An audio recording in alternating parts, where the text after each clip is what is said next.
Let's break it open.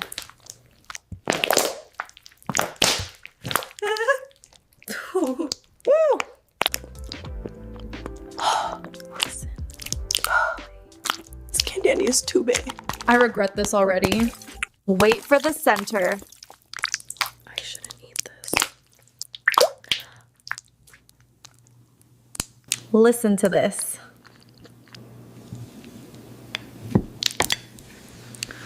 Why does this feel illegal? This candy mix should not exist. It keeps going.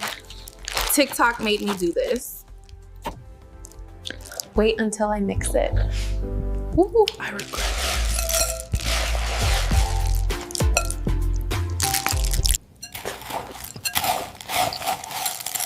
Everything in here is strawberry. This is huge. This Wait might for the hurt. sound. Everyone adds one candy. Let us see what happens.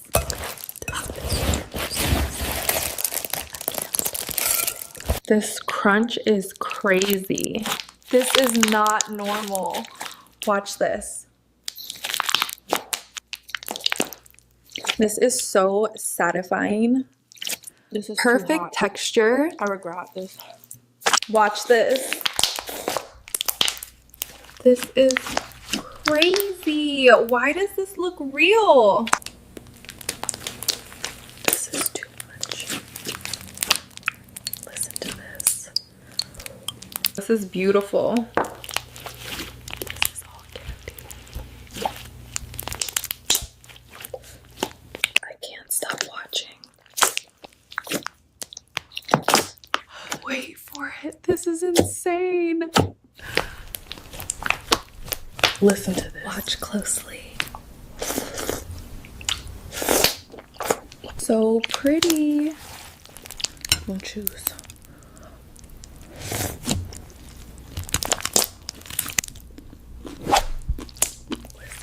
But it's real.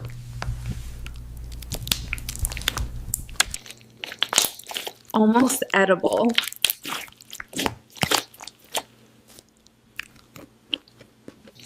This looked like chocolate, but it's slime.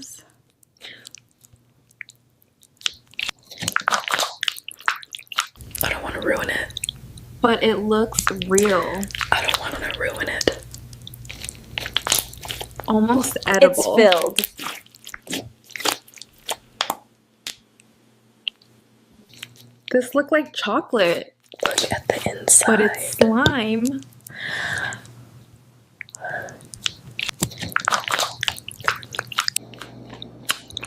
But it looks Watch real. this. Look at those. Look at that slice. This cut is perfect. Watch the inside. Let's go. So satisfying. Honest.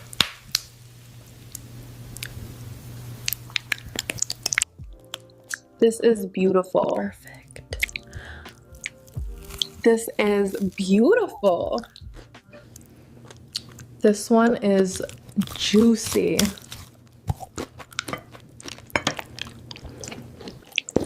Look at the colors.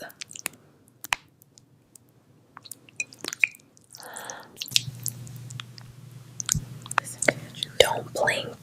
Watch what happens. Perfect cut.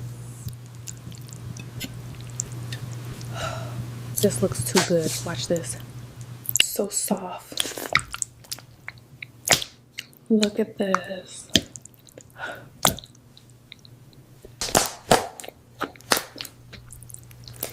It never stops. Listen to that. Wait.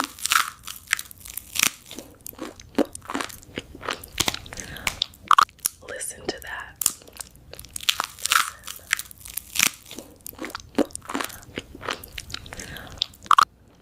Look at that. But it's candy. This looks perfect. Watch this bite.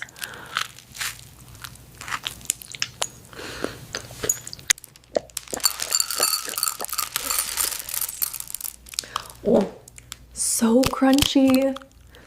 Watch the inside. Look.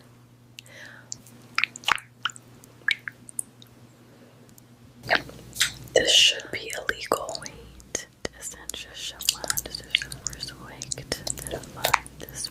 Don't look away.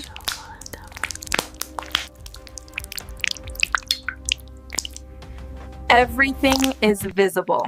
That's a lot of filling. Watch this slice.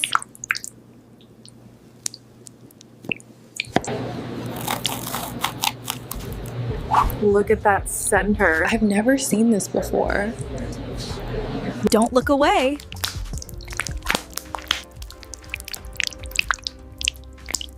This is so soft. That's a lot of filling. This one is filled. It keeps going. Look at that center. This course is a computer basics course for people who are brand new to using computers. It's also great for people who have some knowledge but just want to fill in some gaps. There are a variety of topics and you can use the time codes in the description to skip right to the topic you want to learn about. This course was developed by gcfglobal.org. This feels unreal. Computers are all around us. From laptop computers to smartphones to smart watches. Beautiful. They're changing the way that we live our lives. This crunch is But have crazy. you ever asked yourself, what exactly is a computer? A computer is an electronic device that manipulates information or data. The computer sees data as ones and zeros, but it knows how to combine them into much more complex things, such as a photo, movie, website, That game, pop was loud. and much more. Computers use a combination of hardware and software. Here it comes. Hardware is any physical part of the computer, which includes the internal components and the external parts like the monitor and keyboard. Software is any set of instructions that tells the hardware what to do, such as a web browser, media player, or word processor. When most people say computer, they're talking about a personal computer. This can be a desktop computer or a laptop, which has basically the same capabilities, but in a more portable package. Personal computers come in a few different styles. The most common type uses the Windows operating system. Macs or Macintosh computers feature the Mac OS operating system, while Chromebooks run on Chrome OS. Smartphones and other mobile devices mostly use the iOS or Android operating systems. We'll talk more about operating systems in a later video. Computers come in many other shapes and sizes. TVs, game consoles, and even appliances like refrigerators can have built-in computers, although they may not do everything a desktop or a laptop can. There's another type of computer that plays an important role in our lives: servers. A server sends information to other computers on a network. In fact, every time you use the internet, web servers deliver the web pages that you want to see to your computer. Servers are also used in many offices to store and share files. As you can see, there are many types of computers out there, and each one plays a part in our modern world.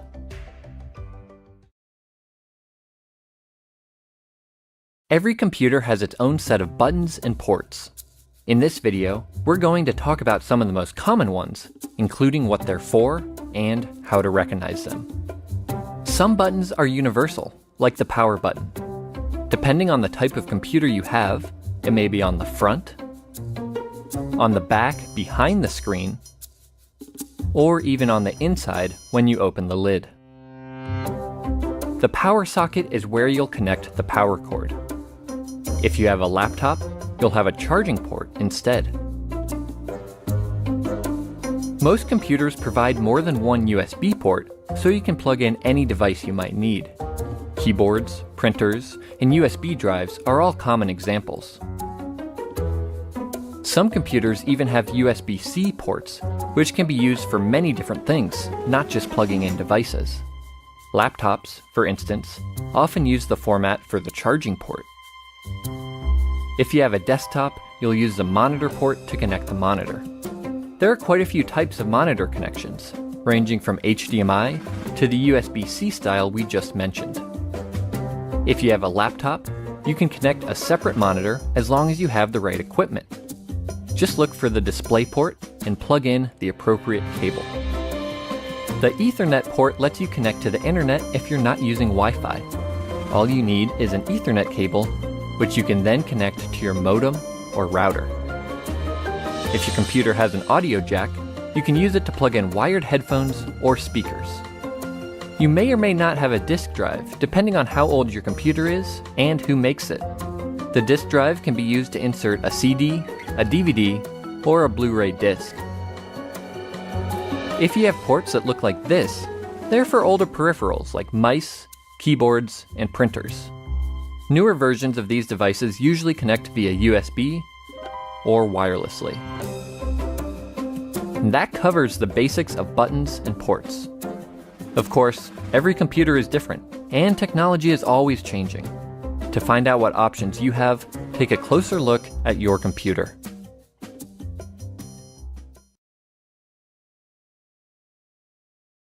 There are many different types of computers, but they all use similar parts to operate.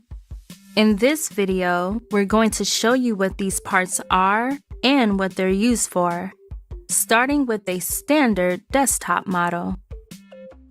The computer case holds the main components of the computer. This is where the actual processing happens. Today, most cases are what we call tower cases, which means they stand up vertically, but they can also come in other shapes and sizes. To view things on your computer, you'll need a monitor. The monitor uses the video processor inside your computer case to display images, text, and other content. Most monitors have an LCD or LED display, both of which are very thin so they don't take up much space. All-in-one models are even more compact since they combine the monitor and the computer case into a single unit. To interact with your computer, you'll need a keyboard and a mouse. Keyboards come in many different styles, including wireless and ergonomic. The mouse is used to control the mouse pointer on the screen, so you can click and interact with your computer. Most mice detect movement using an optical sensor on the bottom. Underneath, you'll find a small electronic eye. Laptops combine all of these things into one. That includes the components that are normally inside the computer case, plus a built-in screen, keyboard, and touchpad. The touchpad is a small touch-sensitive area that takes the place of a traditional mouse. It lets you control the mouse pointer using a drawing motion with your finger. Laptops offer the best of both worlds when it comes to portability. You can use them on the go thanks to the built-in battery, or you can connect a separate monitor, keyboard, and mouse, effectively turning your laptop into a desktop. So those are the basic parts of any computer setup. As you can see, each part plays an important role, which you'll come to understand as you spend more and more time with your computer.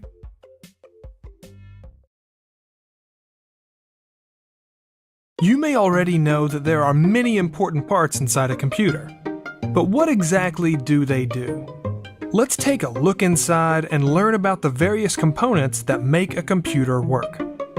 Whether it's a desktop computer or a laptop, every computer has a large circuit board called a motherboard. This contains some of the most important parts of the computer, such as the CPU, also known as the Central Processing Unit or processor. The CPU can be considered the brain of the computer because it processes information and carries out commands. Since it tends to get hot, It's covered by a piece of metal called a heatsink, which draws heat away from the processor. The motherboard also contains the computer's RAM, or random access memory. This is the short-term memory that the computer uses whenever it's performing calculations. However, you cannot store your files there, because the RAM is cleared when you shut off the computer. The hard drive provides long-term storage, keeping all of the computer's data even when it's turned off. Many hard drives use a magnetic platter to store data, but many newer computers have solid-state drives, which are faster and more durable, but also more expensive. On many desktop computers, the motherboard has expansion slots that allow you to upgrade by adding expansion cards. You can add a video card to get better graphics performance, or you can add a wireless card to connect to your wireless home network. Most laptops, however, don't have expansion slots. Of course, the computer's components need electricity to run. The power supply unit is designed to take power from the wall outlet and send it to all of the different components that need power. Laptops also contain a built-in battery that lets you use them anywhere. A computer is a pretty complex machine, but now that you've seen what goes on inside, it should be a little less mysterious.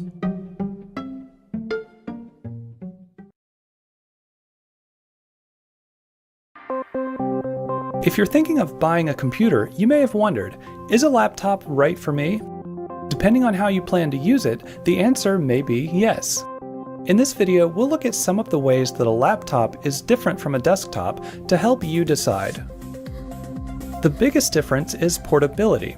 Laptops have to be small and light so that you can pick them up and take them with you. Since all of the basic parts are built in, setting up a laptop is as easy as opening it. The downside is that the monitor is usually smaller than a desktop monitor, so you'll have less screen space. Another important difference is that laptops use a battery. The battery can provide power to the laptop when you're on the go, and it will recharge whenever it's plugged in. An added benefit of having a battery is if the power goes out, the battery can work as a backup power source. Instead of a mouse, laptops usually have a built-in touchpad, also known as a trackpad. You can control the pointer on the screen by using a drawing motion with your finger. If you haven't used a touchpad before, the experience is a little bit different from using a mouse, and it may take a while to get used to. If you're buying a desktop computer, you can mix and match almost any monitor, keyboard, and mouse that you want. With a laptop, you won't have quite as much freedom since everything is built in. However, if you want to have the best of both worlds, you can use your laptop's ports to connect a separate monitor, keyboard, and mouse, basically turning your laptop into a desktop. And of course, whenever you want to, you can simply disconnect everything and take your laptop with you. As you can see, there are some important differences between laptops and desktops, so depending on your preferences, you can decide which one best suits your needs.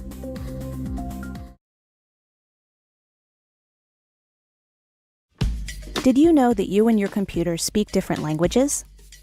It doesn't speak Spanish, or Swedish, or Chinese. It speaks in ones and zeros. You can't communicate directly with your computer, but that's where your operating system comes in. The operating system, or OS, is the program that lets you interact with your computer. Together, the operating system and computer hardware form a complete system that determines what your computer can do. There are many different operating systems. Two of the most common ones are Microsoft Windows and Mac OS. Windows comes preloaded on most personal computers, while Mac OS runs on all new Macs. Operating systems aren't just for desktop and laptop computers. Mobile devices run mobile operating systems, like Apple iOS or Google Android, which are designed for interactions with smaller touchscreens. Before downloading a new program or application, be aware that it may not be available for your operating system. Some applications work on all devices, while others only work on certain ones. So get to know your operating system to see how it works and what it can do.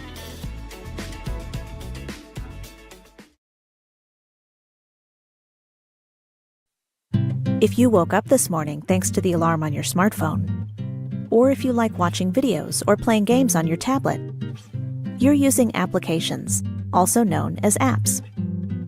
An app is a software program that lets you do things, for lack of a better word. You'll find apps on all of your devices, including smartphones, tablets, and computers. Some apps help you complete tasks, while others are just for fun. Here's some examples of ways you can use apps. Mobile apps are apps that run on your smartphone or tablet. They can make many things in life more convenient. For instance, if you're looking for a place to buy coffee, an app like Google Maps can determine your current location and then recommend nearby coffee shops. Apps aren't just for mobile devices, though. The programs and applications on your computer can also be considered apps. If you've ever used Microsoft Word to create a document, or a web browser to visit a website or check your email, guess what? You've used an app. Some apps come already installed, but you can easily download or buy more online. Apps are about communication, productivity, entertainment, and more.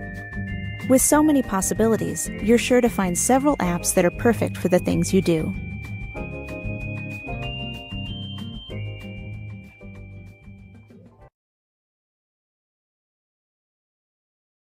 Are you having trouble putting your computer together? Are you feeling overwhelmed? Don't worry. Take a deep breath. We're going to show you, step by step, how to set up a desktop computer. First, unpack everything from the box and remove any plastic covering or protective tape. Think about where you want your workspace to go and how you want to arrange the different components before you start plugging things in. Next, let's connect the monitor. If you have an all-in-one computer where everything is built in, for example, an iMac, you can skip this step. Otherwise, locate your monitor cable. Newer monitors often use HDMI or USB-C connections, while older monitors may use VGA, DVI, or another type of connection. It just depends. Now find the monitor port on the back of your computer case and plug the cable in. Most cables are designed to fit a certain way, so if it's not working, don't force it. When you're done, connect the other end to your monitor. Now it's time to plug in your keyboard and mouse. If they're wired, they most likely have a USB connector, so you can use any of the ports you see here. You could also plug your mouse into the USB port on your keyboard if it has one. If you have a wireless mouse or keyboard, it's going to work a little differently. Some wireless devices connect using technology that's built into your computer, while others need an adapter. You'll also need to pair the device with your computer before you can use it. You may want to read the instructions that came with your wireless device to learn more about pairing. At this point, you can plug in your speakers or headphones. If it uses a typical audio plug, look for the green audio port on the front or back of your computer case. However, some speakers, headphones, and microphones use USB connectors. Finally, it's time to connect the power supply cables and plug the computer in. You should have two cables. One goes with your monitor, and the other plugs into the back of your computer case. Now plug both cables into a power outlet. We recommend using a surge protector to keep your equipment safe in the event of a power surge. When you're ready, plug the surge protector into a regular outlet. If it has a power switch, you may need to switch it on. That's all there is to it. Now take a minute to make sure you're happy with your workspace. Then turn your computer on.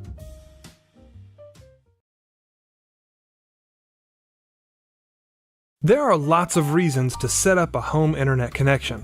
For example, you'll have access to email, news, shopping, TV shows, and much more.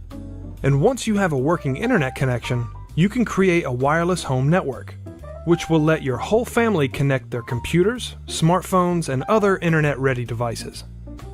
Let's look at a few different types of internet connections that you can have. Dial-up connects to your phone line. It's usually much slower than other types of internet connections, but in some areas it may be the only option available. Generally, DSL and cable are better options.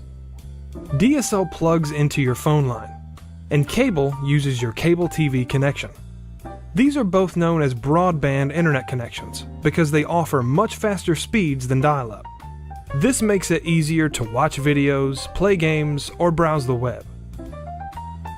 Fiber is the fastest type of broadband currently available.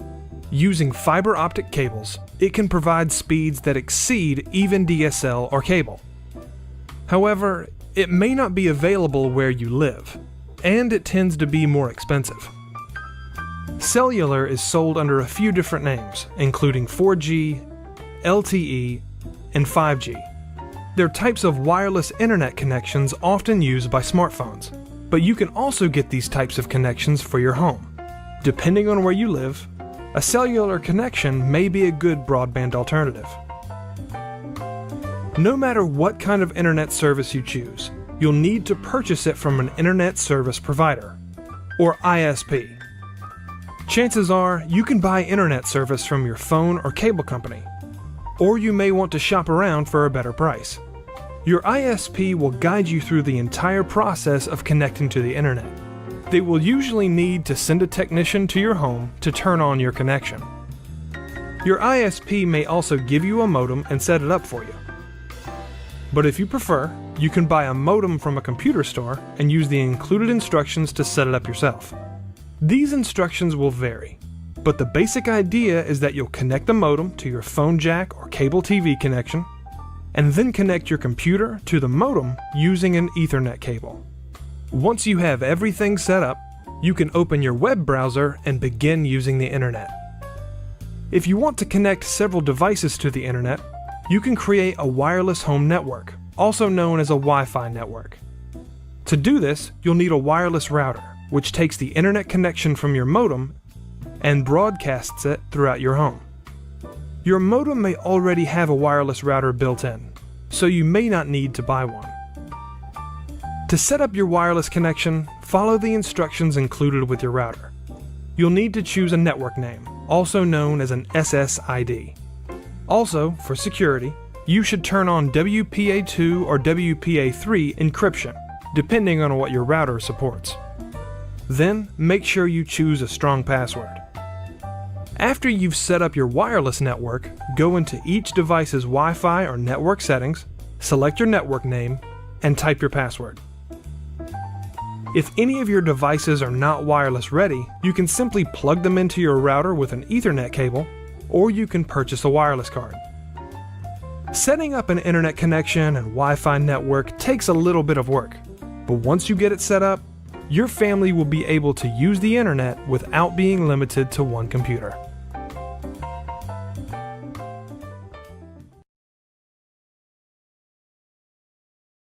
So you're at your computer working on some important files. Suddenly, a meteorite bursts through the window and flattens the computer. But as you stare into the crater, you smile and think, at least my photos, music, and important documents are stored online in the cloud. When something is stored in the cloud, that means it's saved on internet servers instead of on your computer. It's like having an extra hard drive you can access anytime you're connected to the internet. You can access your files anywhere by using cloud-based apps. Some run inside your computer's web browser. These are called web apps.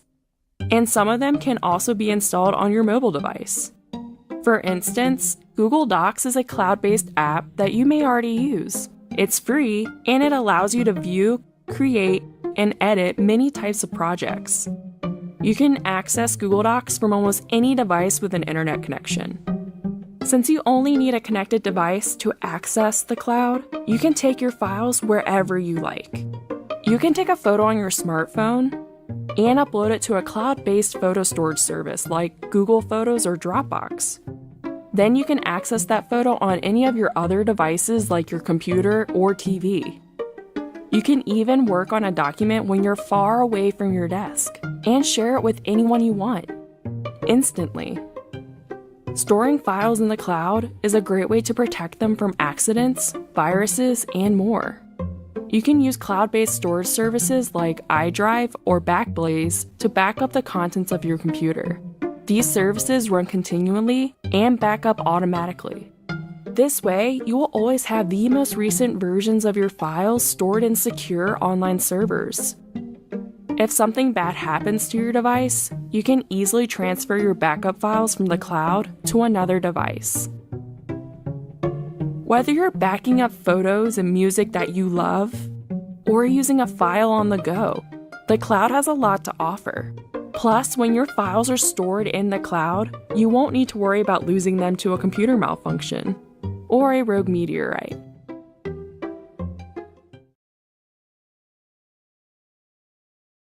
It's important to keep your computer clean, not only because it looks nice, but also because things like dust and dirt can affect your computer's performance. But there's a right way and a wrong way to do it. Here's the right way to clean your computer case, monitor, mouse, and keyboard. First, always turn off or unplug the item before you clean it, just to be safe. If it has a PS2 connector like this, make sure the computer is shut down, both when you unplug the cable and when you plug it back in. To clean your keyboard, turn it upside down and gently shake it to remove any dust, dirt, or crumbs. It's not uncommon for stuff to get stuck inside, which can affect the way your keyboard works. You can also use a can of compressed air to really get between the keys. To clean the surface, use a cotton cloth or paper towel that's moistened with rubbing alcohol. Never actually pour alcohol or any other liquid on your keyboard. If you spill something by accident, don't panic. Shut your computer down immediately. Then disconnect the keyboard and turn it upside down so the liquid can drain. If the liquid is sticky, you can rinse your keyboard under running water just like this, turned to the side. Then let it drain upside down for 2 days before reconnecting it. It may not be repairable at this point, but it's worth a try. The best way to avoid this is to keep drinks away from the computer area altogether. Next, take a look at your mouse. If you have an optical mouse, good news. These don't require much cleaning at all because they don't have any moving parts. Just keep an eye on the light emitter underneath. If something gets stuck here, even a piece of dust, it can keep your mouse from working smoothly. To clean a mechanical mouse, again, make sure it's unplugged. Then remove the tracking ball by turning the ring counterclockwise. It should pop right out. Use a cotton cloth or paper towel to wipe it with a little rubbing alcohol. You can wipe the inside of the mouse too. Make sure all the parts are dry before you put them back together. Here's an easy tip. You can give your mouse a quick cleaning by rubbing it back and forth on a clean white sheet of paper. Sometimes this is enough to remove the dust and dirt that can get stuck underneath. Your monitor is going to be even easier to clean, but there are a few things to keep in mind. Never spray the screen directly with water, cleaner, or any other kind of liquid. It can leak into the monitor and damage the components inside. Never use glass cleaner, like Windex. This can damage your screen if it has an anti-glare coating. The safest method is to unplug the monitor, then wipe it with a soft cloth moistened with water. You should also give some thought to cleaning other parts of your workspace, like the back of your monitor and your computer case. These areas can get pretty dusty if you're not careful. A lint-free cloth, sometimes called a microfiber cloth, is great for wiping the casings. If you see a lot of buildup in the ventilation fans, you can use a can of compressed air to clean them out. Never use furniture cleaner or strong solvents on any of these surfaces. Instead, take your cloth or even a paper towel and spray it with glass cleaner. Now wipe the case and monitor housing, but not the monitor screen, in a downward motion. You can make your own solution using ammonia diluted with water. The milder the better. One more thing you can do to make sure your computer stays physically healthy is to watch the airflow around the case. That means no books, no stacks of paper, nothing that might block the fans in the back, which are designed to keep your computer from overheating. In fact, if you have a desk with a compartment for the case, you may want to position the case a little towards the front or leave the compartment open if it has a door. Both of these steps will help your computer stay cool.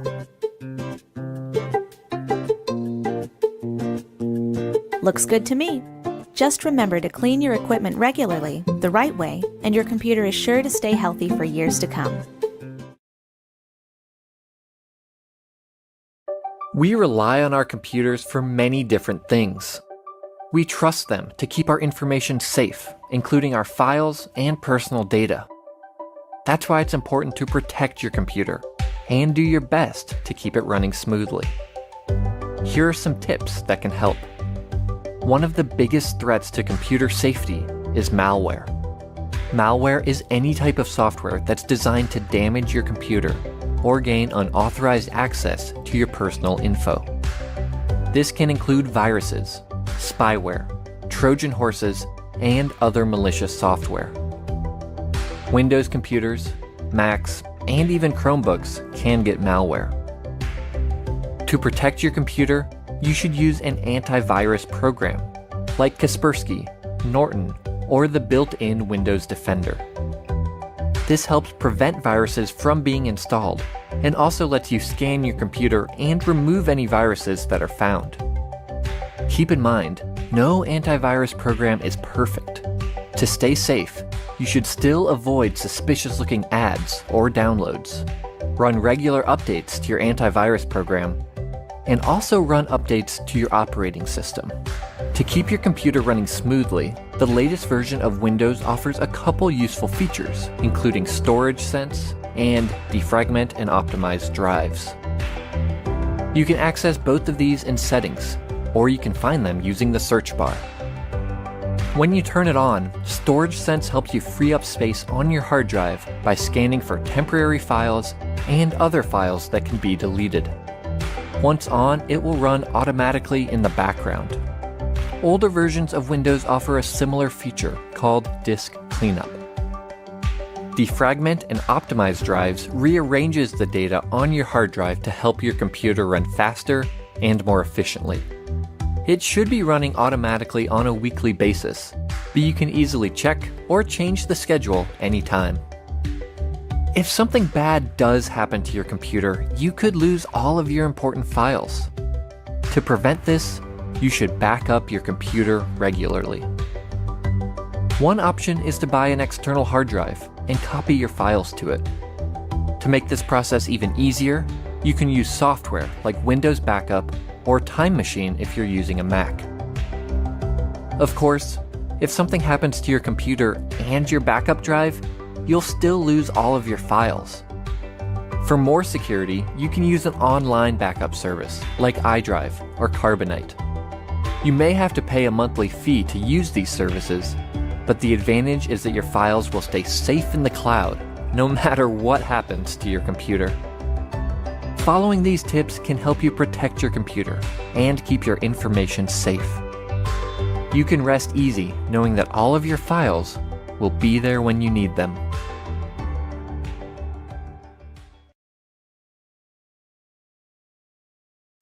Does staring at the computer for hours make you feel tired? Do you suffer from frequent aches and pains? Looks like you could use some help with ergonomics. Ergonomics is a big subject, but basically it's about you and the things that you can do to make your workspace more comfortable. As strange as it sounds, sitting at a desk all day is actually very hard on your body. But if you arrange your workspace with ergonomics in mind, you can avoid things like eye strain and neck and back pain. Here are some tips to help you stay safe, comfortable, and productive all day long. Keyboard position is important. When you're typing, your wrist should be straight and relaxed to avoid any strain. If you do start to feel any wrist pain, you might want to look into certain products that can give you extra support. For example, an ergonomic keyboard. Next, raise and lower your chair so that your wrists are in the correct position. If your feet no longer reach the floor, you can find a footrest. When you're in your chair, you should be sitting in a natural, comfortable position. Try to avoid hunching or sitting too straight. Many office chairs are adjustable and designed to give you extra support in places where you need it, like the lower back. Take the time to learn how your chair works. Your monitor should be a comfortable distance away from your eyes, somewhere between 20 to 40 inches, or about an arm's length. The top of the screen should be about eye level, but this may vary depending on the size of the monitor. If you are working from a laptop, consider purchasing an external mouse and keyboard. That way, you can still place your screen at the proper distance and height while still being able to type comfortably. Adjust the screen brightness on your monitor so that it matches your surroundings. If you're looking at your screen and it feels like you're looking into a bright light, it's too bright. If it looks dark and murky, it's too dim. Some monitors also allow you to change the color so that the screen emits less blue light. This feature might be called night mode or night shift, and some people find that it greatly reduces eye strain. Another way to avoid strain and fatigue is to take frequent breaks. For example, look away from your monitor every once in a while. 20-20-20 is a good rule to follow. Every 20 minutes, focus your eyes on an object 20 feet away for 20 seconds. You can even download apps that'll remind you when it's time to take a break. It's also important to get up and move every hour or so. Walk around, have a snack, whatever it takes to avoid sitting in the same position for too long. Even if you work at a standing desk, it's still important to move every now and then. Clutter is another common problem, and it can lead to strain or injury if you're not careful. In some cases, like loose power cords, it can even be a tripping hazard. If you have paperwork or supplies that can be put away, it's best to store them somewhere else instead of leaving them on your desk. Let's review. Sitting at a desk all day is surprisingly hard work, but a little attention to ergonomics will help you stay safe, comfortable, and productive all day long.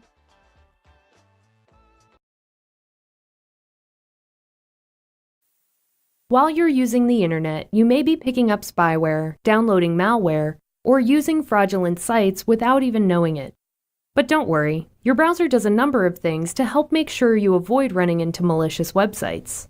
And there are also some precautions you can take to stay safe. Something as simple as double-checking domain names can save you from accidentally visiting a site with unsafe content. Malicious sites often use deceptive web addresses to trick users into believing they are on a legitimate site. Many web browsers will highlight the domain when you're typing in a site's web address. In this case, it's just a darker font than the rest of the web address. Being able to clearly read the domain name makes it easier to double-check and make sure it's correct. This will help make sure you're going to the real, trusted site, and not a phony site with a similar web address. And if you are about to access a site that contains malware or other malicious content, many web browsers will show you a warning. Some websites will display this padlock image, or a similar image. When you see this, you know that that site has added additional layers of protection by making sure your connection to the site is secure, so third parties can't see your personal information. This is most commonly seen on certain types of sites, like banking sites. You won't see this on all websites, and that's okay. Not all sites need the extra security. Finally, another easy way to make sure your browser is providing as much protection for you as possible is by making sure you have the most recent version of your browser. Your browser will usually notify you when it has a new version or if there's an update available. But if you think you've missed or ignored updates, you can manually check for updates. In Chrome, click the menu button. Then select About Google Chrome. By practicing just a few simple safety measures, you can browse the internet more safely. The internet has become an essential tool for communicating, which is partly why it has also become a popular target among scammers and cybercriminals. In order to safeguard yourself from email scams, harmful software, or identity theft, it's essential that you understand the ways you might be at risk. In this video, we'll go over the basics of identifying and avoiding potentially harmful content on the internet. The first line of defense begins with your email inbox. You've probably heard the term spam before in reference to junk email. Spammers can send an email to thousands of people at the same time, and they can do so anonymously, making anti-spam laws hard to enforce. So it's important to be cautious when it comes to opening emails. Fortunately, though, many email services now provide customizable features to help you protect your inbox. For example, the ability to turn off email images. Spam contains images that senders can track. When you open the email, the images load, and the spammer will be able to tell if your email works, possibly resulting in more spam. If you're using Gmail like I am, you can turn off email images by clicking the gear icon and then selecting Settings from the drop-down menu. Choose Ask before displaying external images.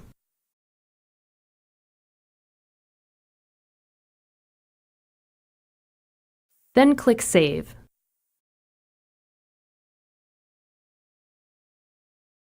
Now if I get an email with images, Gmail will ask if I want the images to be displayed. Most email services also check to see if incoming messages are spam. If it finds spam, it will store the mail in a spam folder, so you don't accidentally open it when you're checking your email. Spam blocking systems aren't perfect though, and there may be times when legitimate emails end up in your spam folder. So it's a good idea to regularly check and make sure you aren't missing important emails. To check your spam folder in Gmail, click More in the left pane. Then select Spam. And here you can see all the emails that have ended up in your spam folder. Many email services have a feature you can use to mark emails as spam. In Gmail, I can just select the email and then click this button to mark it as spam. This helps your email provider to filter out these types of messages in the future. Some spam emails are simply annoying advertisements. Others will claim to be contacting you about something important, when what they're really trying to do is steal your personal information. This is known as phishing. It's a type of scam in which an email pretends to be from a bank or another trusted source in order to trick you into handing over your personal information by asking you to complete some sort of action. They may want you to re-enter a password, verify or update sensitive information like phone numbers, addresses, or credit card numbers, and they almost always tell you to do so by following links they provide. It's a good idea to avoid clicking links in emails. Instead of clicking the link, retype the URL into your browser's address bar to ensure that you go to the correct website. For example, here's an email that looks like it's from Bank of America, saying that some personal information has been changed and asking me to verify the changes by following a few links. It looks real enough at first glance, but it's surprisingly easy for scammers to create deceiving details such as these. Remember, phishing emails won't always look like they're phishing. The whole purpose is to look like they're from your bank, credit card, or another trusted company. Think of it this way. If someone came to your house saying they worked for your bank and they needed your social security number to verify that you're the account holder, would you give it to them? Chances are you wouldn't give out that information.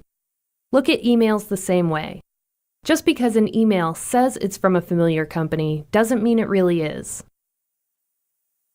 Spam, scams, and phishing schemes will keep evolving just as the technology to stop them does. But if you know what to look for and what to avoid, you can keep your inbox that much safer. Suppose you're shopping online for shoes. Then you decide to check a health site and you see an ad for shoes. You switch over to YouTube to watch a hilarious kitten video, but first you have to watch a shoe ad. Later, you open the Facebook app on your phone, and guess what? Sponsored post about a shoe sale. How do all of these sites know that you're shopping for shoes? Well, websites use various methods to track your browsing habits.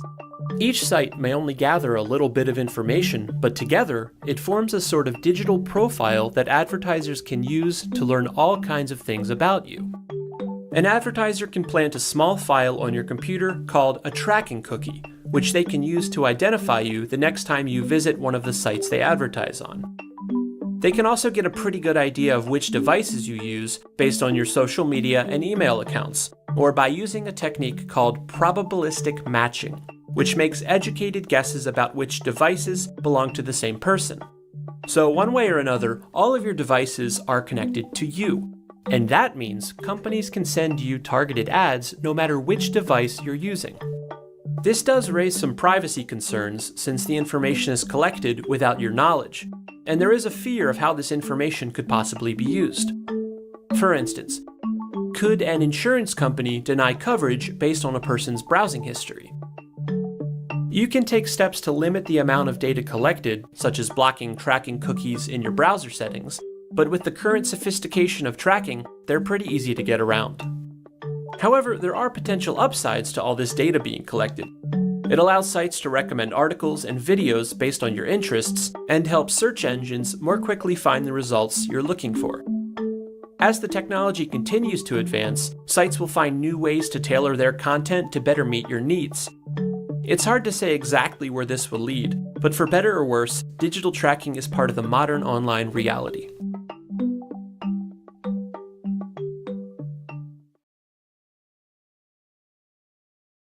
If you're just getting started with Windows, learning how to navigate the interface is a great place to start.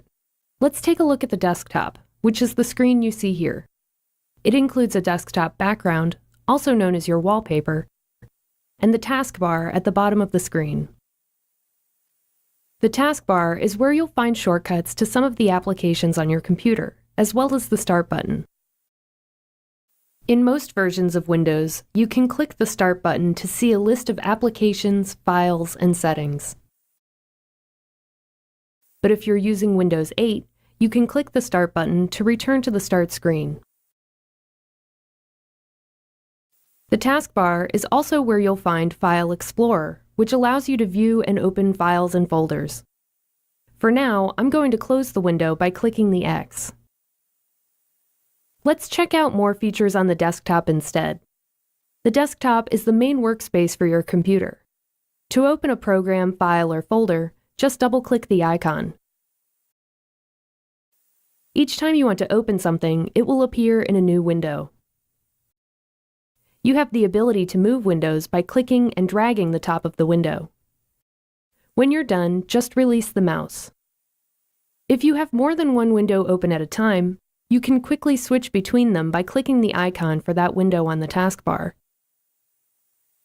Almost all windows allow you to maximize the window so that it fills the entire screen. Just click the button here. Click the button again to return the window to its original size. When you're finished, closing the window is easy. Just click the X. That covers the basics. Now that you know your way around Windows, you can start taking advantage of everything it has to offer.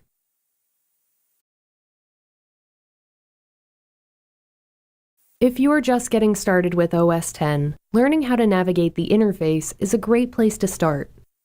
First, we're going to take a look around at the desktop, which is the screen you see here. It includes a desktop background, also known as your wallpaper, the menu bar at the top, and the dock at the bottom. The dock is where you'll find shortcuts to some of the folders and applications on your computer. For example, iTunes, Safari, and Finder. To open any of the items on your dock, just click the icon. There are actually several different ways that you can navigate to files, folders, and apps in OS X. The Finder feature is one of them. We'll talk more about how to use the Finder later, though. For now, I'm going to close the window by clicking the red button in the upper left corner. Let's check out Launchpad instead, which you can also find on your dock. As you can see, Launchpad gives you access to all of your applications at once, making it easier to find and access the programs on your computer. To open a program, click the one you want. Exiting applications is just as easy. Let's zoom in on the menu bar so you can see how it works.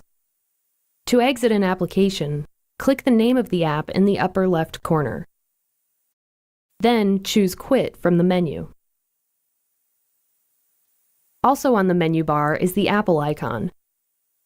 This gives you access to your system preferences, recent files, folders, apps, and much more. You'll also use the Apple icon whenever you want to restart or shut down your computer. On the right side of the menu bar, you'll find an icon that looks like a magnifying glass. This opens a feature called Spotlight, which you can use to search the contents of your computer if you're having trouble finding something. Just type what you're looking for example, a file or an app, and you'll get a list of search results. The last icon in the menu bar opens the Notification Center, which has been included in each version of OS X since Mountain Lion. Here you can keep track of the alerts you receive for different applications, including events on your calendar, reminders, and more. The Notification Center can be customized to show as few or as many alerts as you want. The desktop itself is one more place where you can store files, folders, and even shortcuts for easy access. This time, however, to open an item, you'll need to double-click your mouse. Some apps have a full screen mode that you can activate by clicking the double arrow in the upper right corner. This causes the window to expand, so you can focus on the application without any other distractions. To return to normal view, press Ctrl-Command-F on your keyboard. Not all apps support this feature, but it's available in several of the apps that come pre-installed on your computer. The last thing I'd like to talk about is using your mouse in OS X, specifically a feature called natural scrolling. You can learn more about how it works by going to System Preferences, then choosing Mouse or Trackpad depending on what you have. In this case, we'll choose Mouse. As you can see from the demo, natural scrolling is basically the reverse of traditional scrolling. It's almost like you're pushing the content up and down on the page. This may seem awkward at first, but it's actually how many touchscreen devices work. Natural scrolling is the default setting, but you can always disable it by checking the box here. I recommend trying it both ways to see which one you prefer. While you're in this window, you can also take a look at multi-touch gestures. For example, here's one that lets you go back and forth between pages using a simple swipe. OS X supports many different types of gestures, including pinches, taps, and double taps, depending on what your mouse or trackpad is capable of. Each gesture performs a specific task. To learn more, I recommend visiting this resource again once you become more familiar with OS X. That covers the basics. Now that you know your way around, you can start using OS X and taking advantage of everything it has to offer. A web browser is a tool you use to access the internet. In order to make the most out of the internet, it's important to understand the basics of using a web browser. There are many different web browsers, including Chrome, Safari, Firefox, and Internet Explorer. All of them allow you to view websites, but they each have a different look and feel, so picking one will depend mostly on your personal preference. Right now, I'm using Chrome. When you open your browser, at the top of the window, you'll see the address bar. This is where you'll type the web address of the page that you want to visit. If you've been to a website before, your browser may suggest it, or even automatically complete the address for you. If you see the address you're looking for in the suggestions, you can just click it, or press Enter when you're done typing. Most of the time, you're going to go from one page to another by clicking on links. To go back to the page you were just on, you can click the Back button. To return to the first page, click the Forward button. If you see a link that you want to click, but you don't want to navigate away from the page that you're on, you can open the link in a new tab. Just right-click the link and select Open in New Tab. This opens the page behind the current page, so it doesn't take you away from the original site. You can also create a new tab by clicking here. and then typing in the address or name of any site you want to visit.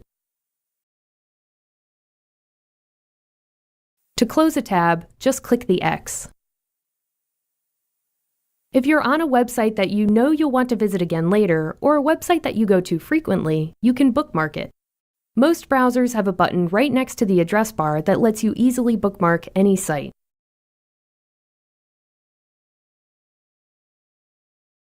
Once you've bookmarked a page, you'll be able to go to it again. In Chrome, you'll click the Settings button, select Bookmarks, and then select the website you're looking for from the list. Even if you don't bookmark a site, there's still a way to find it again later. Your browser keeps track of all the websites you visit in a feature called History. All browsers allow you to access your history.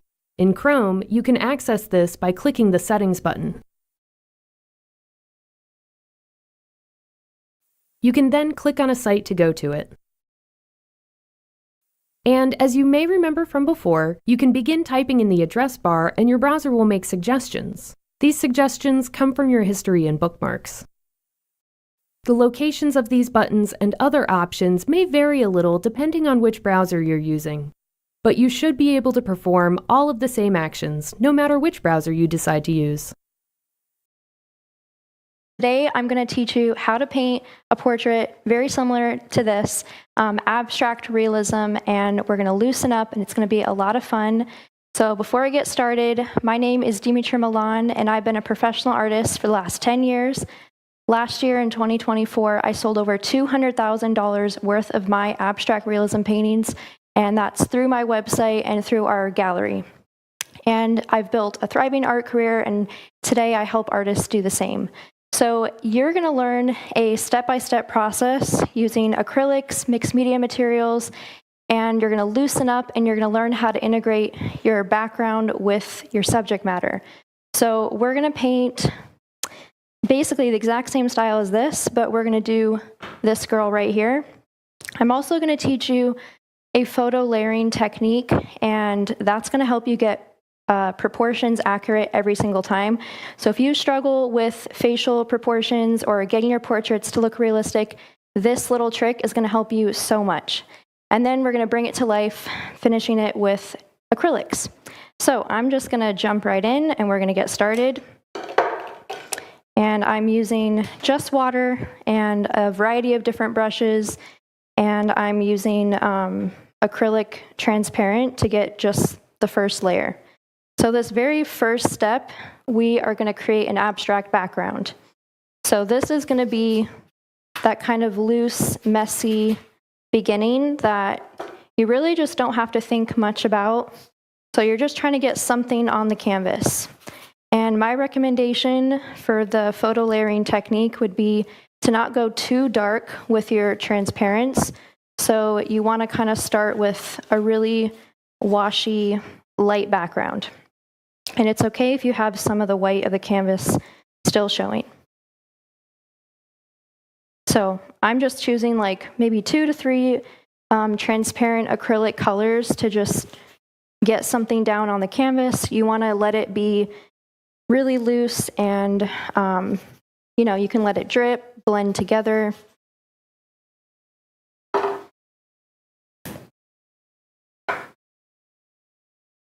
And if you have other mixed media materials with you, you can definitely incorporate that. So anything goes in this first step.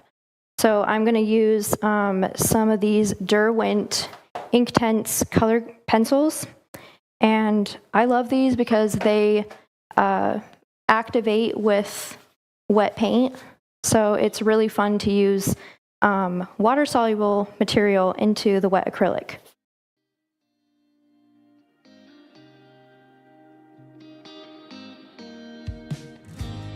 So just remember, don't go too dark with the first layer.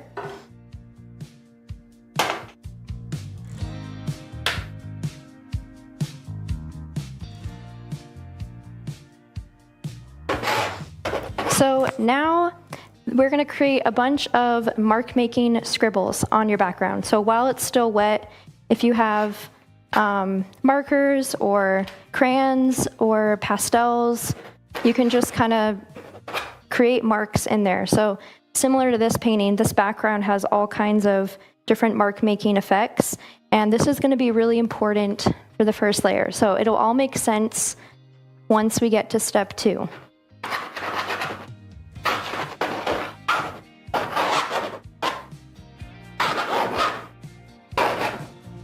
So this part of the exercise, part of the technique, I think really helps you get into your right brain because you're not thinking about it and you can just let loose.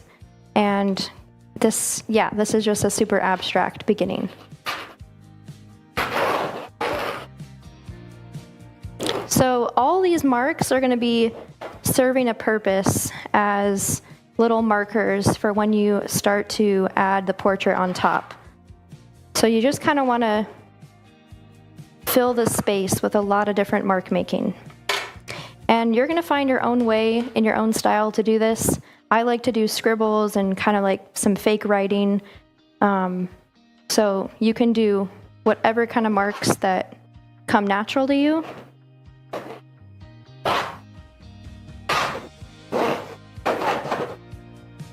So make some really dark lines. You can do thinner lines. You just want a big variety.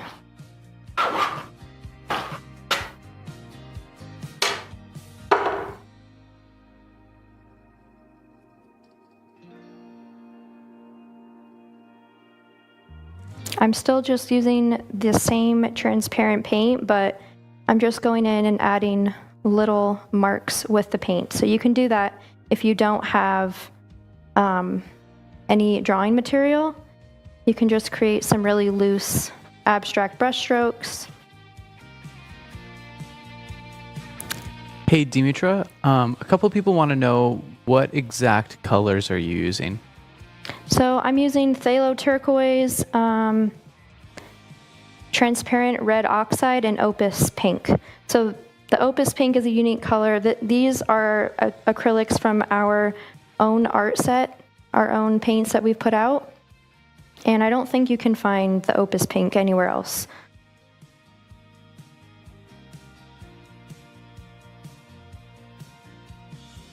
So this is a really fun, almost fluorescent pink color.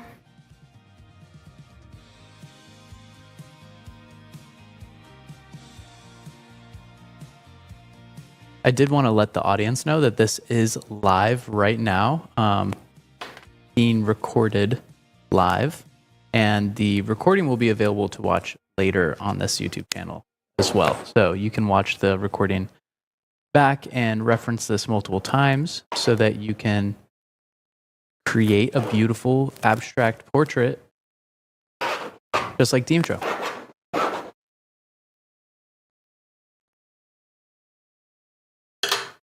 All right, so I'm just adding a few more marks, and I'm trying to press down a little bit more to get a heavier mark making effect. So you want some thin, some thick, just a lot of variety happening.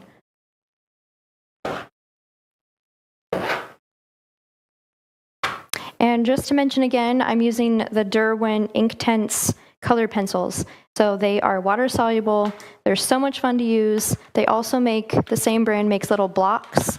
And I love those probably even more.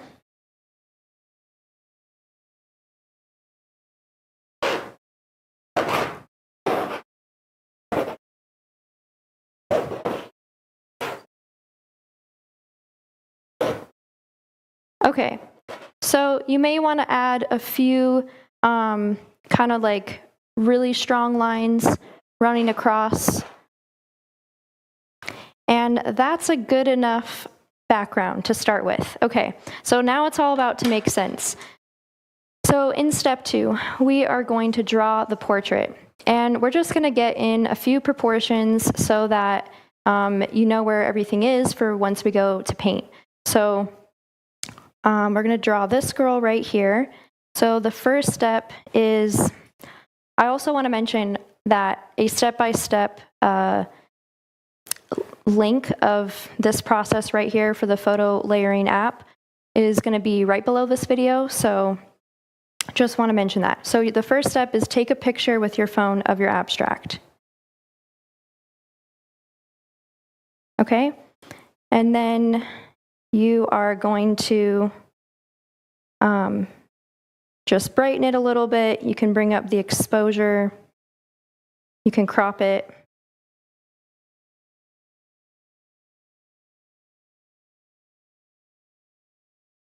Okay. And then we're going to take a picture of this. Or you know what? I think I have it saved.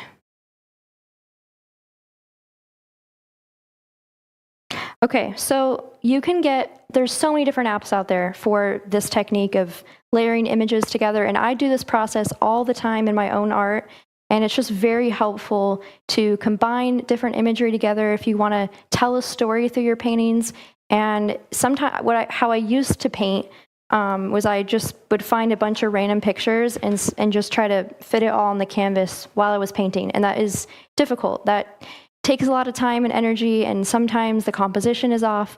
So once I discovered Pixelmator, that's just one app that works for iPhone and iPads. And anyway, you can use Pixelmator to create these sources where you layer images together. And there's a lot of different apps out there, but I'll just show you. So you just add a new photo. So that is the painting, and then you're going to add the portrait right on top. Okay, so it works because they're both horizontal, so it's just easy to layer that. Also, adding a black and white image like this will probably be a bit easier. You can do color photos. It doesn't really matter. It'll kind of work with anything, but the black and white will definitely stand out a little bit more. So you're going to go into Style and the blending mode, and you can do multiply or darken. You can choose, whichever style you want, but something that will still show your background of the painting. I think I'm going to go with darken. And then you can also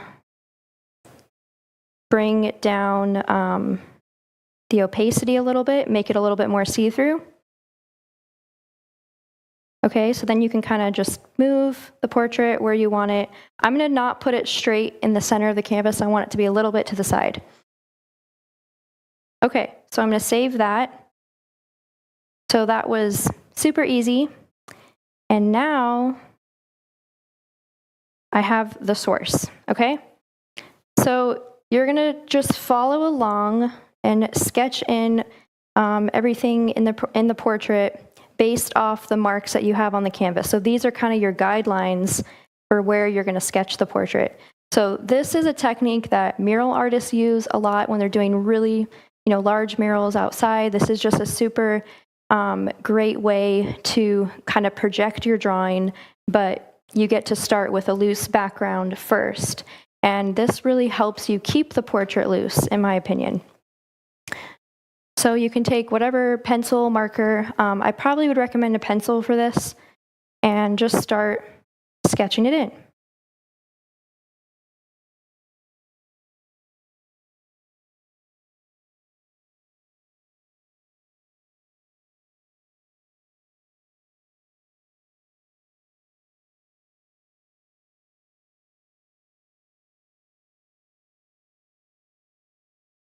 Okay, so you can see really quickly, I already have the left eye in there.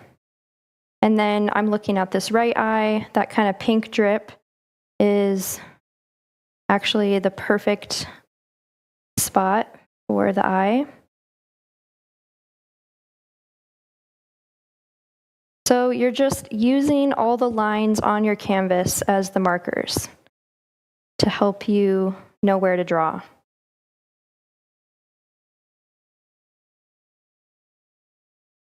If you guys have any questions, feel free to ask. Lisa wants to know, is there a reason you like that size, 16 by 20?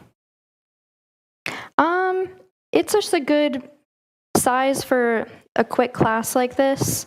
I usually paint larger. When I'm just painting in my studio, I love to do like 30 by 40 or even bigger.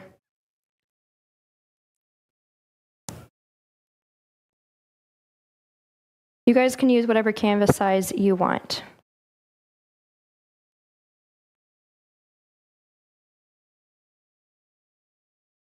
So this part's really fun and relaxing. And see how quick that was just to sketch in the eyes? So it's just such a great technique. And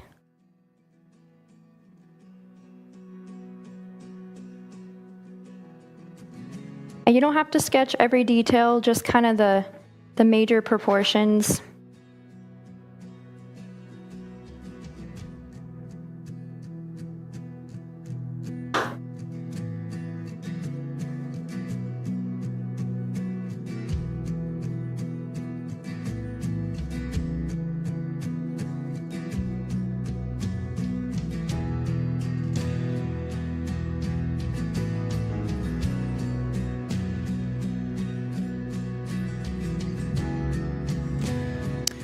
Bobby is asking, is Pixelmator explained in the mastery program for us technologically challenged people? LOL, I'm a new student in the program and start tomorrow. Well, congratulations, Bobby. That is so exciting that you're starting the mastery program tomorrow. I would be curious if you'd be willing to share how long you've been thinking about taking the mastery program in the chat. But yes, it is explained in the mastery program. It's something that's explained towards the voice section, in the voice and mixed media section of the mastery program, using Pixelmator, because in the beginning you're just using the sources that are in the oil painting and drawing section of the mastery program, the sources that we provide. So you don't really have to worry about layering and creating your own sources until you get to the mixed media section. But of course, you know, you can use the information from this workshop and help you, you know, bring that into your practice then. But we go way more in depth in the program.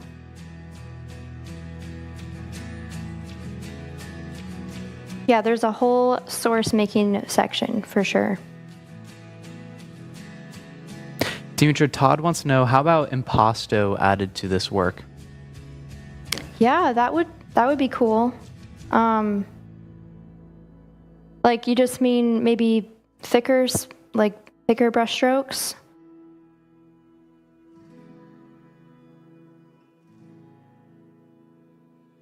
Lydia says, I'm starting tomorrow too. So exciting. Been thinking about it for over a year. Woohoo! That's so exciting. Bobby says she's been stalking, or he, sorry, I don't know, has been stalking the mastery program for 2 years. That's awesome. So excited for you guys. It's really a life-changing journey, taking the mastery program and, you know, finding your voice, building all those skills, I guess in opposite order, building your skills, you know, doing that like soul searching and the journey of learning how to see like an artist and build all those skills, finding your voice and actually selling artwork.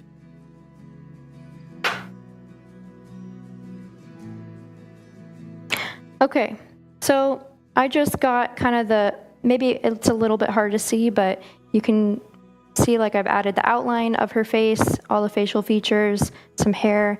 So that is step 2, and I think it's just such a great technique when you want to draw something fast and also stay loose, but it will help you get the proportions right. And if you struggle with proportions, this is a really good trick. So you can keep kind of use this as your source, or you can just look at the photo here. But you want to keep this pretty loose, and I'm going to show you in the next step how to complete the painting with acrylics. So I'm going to just put out a few more colors. And I have a variety of opaque paint and transparent paint. So I like to just put a full palette so I have all the colors, and I can mix a lot of different complements, create a lot of different skin tones, and we will talk more about that. How to mix really beautiful skin tones and keep keep it loose.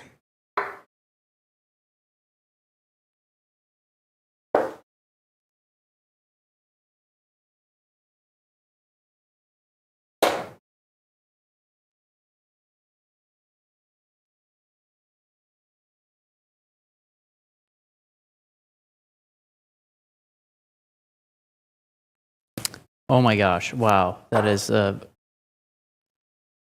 review of the highest order. D. Fairchild said, I have about 5 things that are my best life decisions, and the mastery program is number 1. Aw, that is amazing. That's really amazing. You know, secretly, that's why we do these live workshops, so we can read comments like those.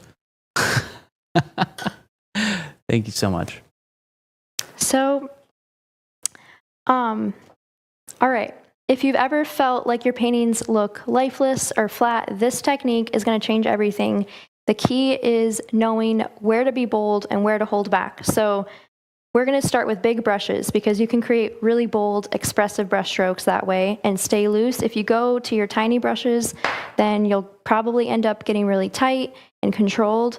So try to just start with a big brush, and I am going to start blocking in. So I'm just going to mix some darks together to create almost like black or dark brown hair. And I'm just going to start by blocking in some of the darks. And you can just play around with different brush strokes. I think with acrylic, it's easy to stay loose because it's way more difficult to blend on your canvas. I noticed that I just kind of like lay a brush stroke down and leave it. So try to hold the brush really loosely. You can hold it at the end, hold it on the side. Try different techniques of like sweeping your brush across, letting it just create different marks. So I'm trying to have my brush strokes go with the form in the hair.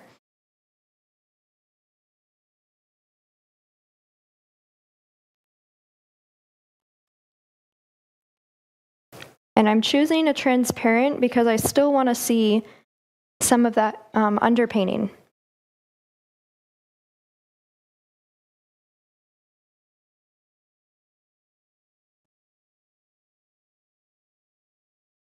So every time we're putting a brush stroke down, we're trying to be really loose.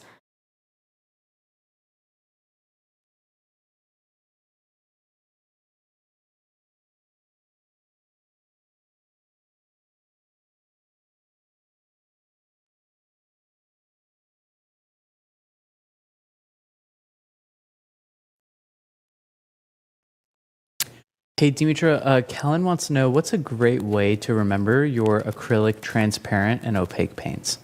You could write on there like a T or an O, and that will help you. I do that with oil paint because, with oils, I have so many colors. So usually on the back, though, it'll tell you if it's transparent or opaque. Our paint is super nice because it's already labeled. So we have opaque, transparent right there on the front because we know hold that up a little bit higher so that people could see? Sorry for interrupting. Yeah. Just because it is a little bit far away on the camera. But we've realized with like pretty much every acrylic, I don't know another acrylic brand that does this, where we put opaque and transparent right there on the label. Maybe towards Brandon. I'm sorry, just because, you got to get a good product shot if you're going to, talk about it. Yeah, that's good enough.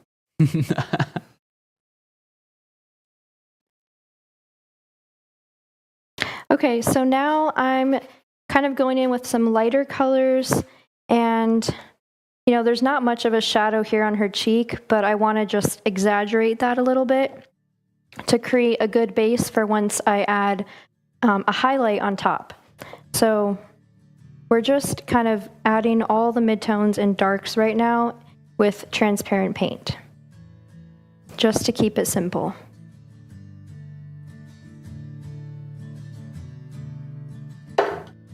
Dimitra, I just want to let you know, Natasha said that she's attended lots of online courses, But with the mastery program, your voice is calming and she could listen forever. Aw. She's 6 months into the program and loving it. Already have 2 art exhibitions. Wow, Oh my that's gosh, amazing. that's so cool. Bobby wanted to know what size brush you're using. I guess it was before, though. The big brush? Yeah. Well, I want to say like a 12 or 14. Dino says a 32 filbert. 32, very wrong. Okay. Well, I guess it depends on the brand. Yeah. I don't know if our brushes are numbered, are they? They're not numbered. No, it's just that's the big thicken. And then we have the medium thicken.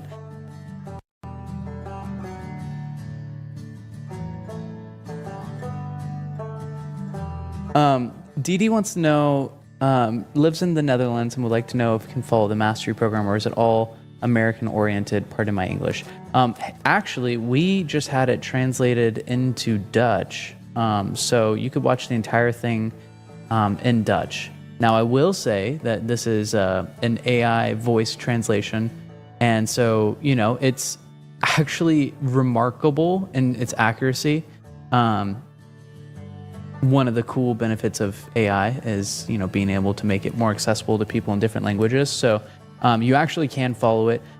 You know, given that Ellie and Dimitro's experiences are primarily in the United States in terms of market, you know, that is where a lot of the business advice comes from. But obviously, if you're looking to build a global audience and, you know, expand your reach beyond just the Netherlands and, you know, have your audience and sell your artwork online too, then it's definitely going to be beneficial for you because, you know, there's no borders on the internet unless you live in China.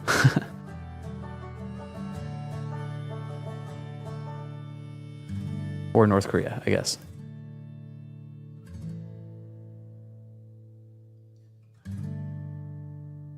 So I've just moved down to a smaller brush and I'm trying to get in some of those darks in the facial features. This is going to start to really make the portrait pop from the background. But by keeping it still in the transparent phase, you're going to be able to integrate your background a bit more with your subject matter. And if you really like something, you can just leave it alone. You don't have to paint over it. So that is the beauty of this style and working in abstract realism. You're really trying to push and pull different abstract elements, and you can paint over some areas and refine some areas and then keep some other areas very loose and expressive. Wow, it's already looking so good, Dimitro. Thank you.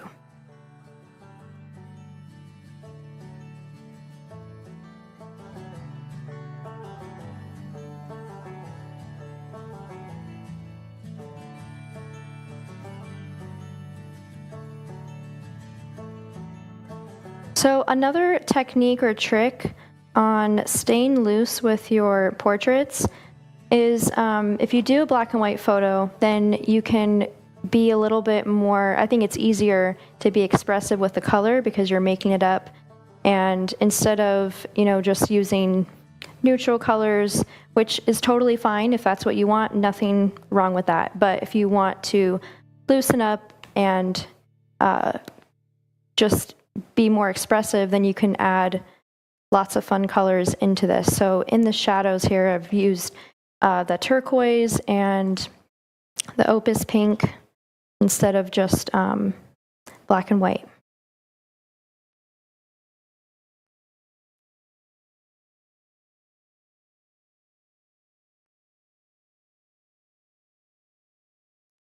Todd wants to know, what detail brushes do you use?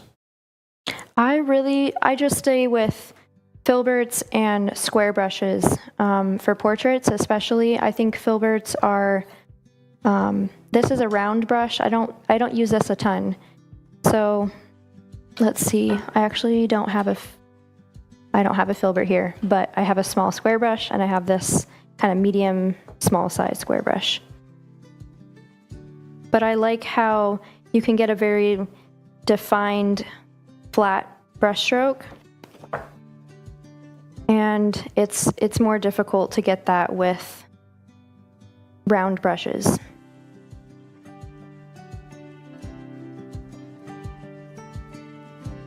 I also really love like a cat's tongue brush. That's really good too.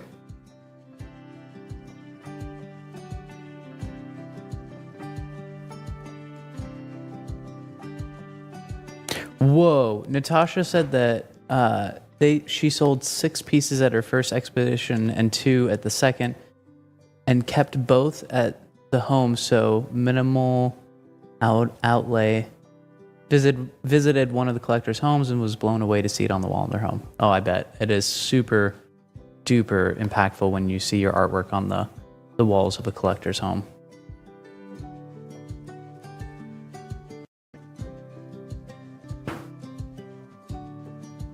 Wow, that's awesome. Laura just said that she's taken a number of online courses where learned a ton, but the mastery program is a huge game changer. I just started in January, and it's wild how much my painting has improved. Wow, That's so just cool. a month and a half, or I guess 2 months later. That's so awesome. Janice wants to know if the pencils are watercolor or water soluble. Yeah, they're water soluble. Kellen wants to know if you have a preference on what colors you choose for the face. So I just love like a blue and orange, kind of like that complementary duo. So I stuck with, actually I kind of did a rainbow. I added Opus Pink, but I love transparent red oxide. That's probably one of my most used colors, especially when I'm oil painting. So lately I've been really into earth tones. This is obviously not going in that direction. This is meant to be more expressive and more fun. So yeah. Jax wanted to know if you're able to create transparent paint from very diluted opaque paint. Maybe depending on the brand, but it's not going to be, it won't be as good, and it will probably look a little bit milky. Yeah, it would be like a hazy effect. So I wouldn't recommend it. So to get like very loose hair, like little wisp of hair, I'm just using the corner of the brush and just trying to go with that motion.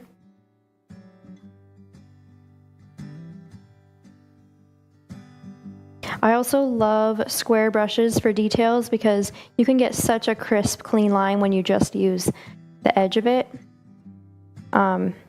Just the very like flat tip.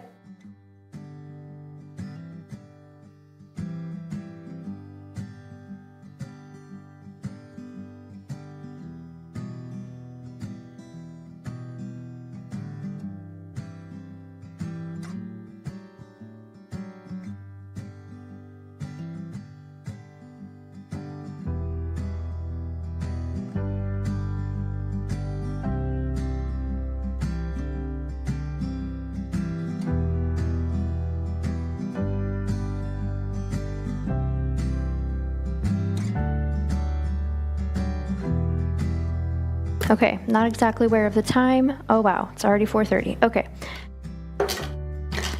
So now we are going to step 5, which is refining details to pull the portrait forward. So yeah, we are going to just refine your portrait, start adding some opaque colors, really mix expressive flesh tones, and add the highlights to really make it pop. So a lot of artists either overwork their details or their painting just kind of feels unfinished, and I'm going to show you how to find the perfect balance, because the whole beauty of abstract realism is leaving those unrefined, messy parts and letting that shine through your painting. So having a good combination of both, knowing what to paint over and knowing what to leave as is. And I am loving this so far. I think it's definitely missing those highlights. It just needs to be popped a little bit more. I'm gonna start with the background now, because a lot of this, there's still the white of the canvas. Now it's totally dry, so I'm gonna go over it with another light kind of wash just to stain the white. So it doesn't really matter what color you use, but choosing just a super light color, like a gray. And it will activate some of that mark making, but I'm not too worried about it now because, you know, it served its purpose.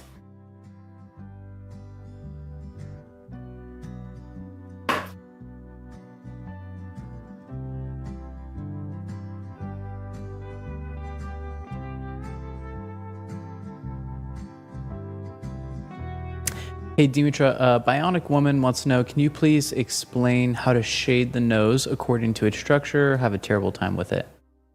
Yeah, noses used to give me trouble as well. Just realized I forgot to even paint it. So I will do that. If you look at the nose, there's just a lot of angles, and proportionally on a portrait, I think if you learn how the face is structured, there's a lot of things that line up, so you can check your proportions, and this is how your facial features will look more accurate. So the corner of the nose always lines up with the corner of the eye here, so you can just kind of drop a line, check it. Yeah, that lines up. The corner of the mouth lines up with the center of the iris, the eyeball, and yeah, the lips or the nose kind of lines up with the earlobe. So if your ear's too high or low, or, you know, if something is off, that is a good way to check it. I think it helps if you draw your nose first before painting it. And that way you can get your proportions accurate before. But basically it's like one big ball in the center and then two smaller balls like for the nostrils. So because this is a 3/4 view, we're not going to see the other side. Oops.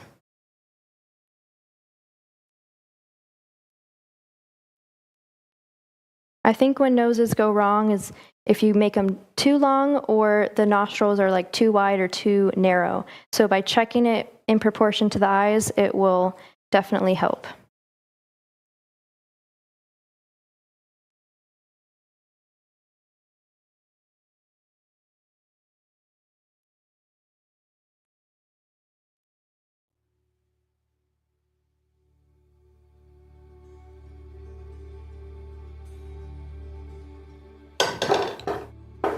All right, so now I really want the portrait to stand out a bit more from the background. So I'm gonna go in with just kind of a maybe creamy white color. And I don't mix a lot of just plain white acrylic. I think that can be very boring and flat. So if you just mix a little bit of another color in there, it will give it life. So you can try this dry brushing technique where just drag your brush across and you can still see a little bit of what's underneath. You can also scumble with it, just using the side of the brush. And that way you're still kind of keeping some of that abstraction.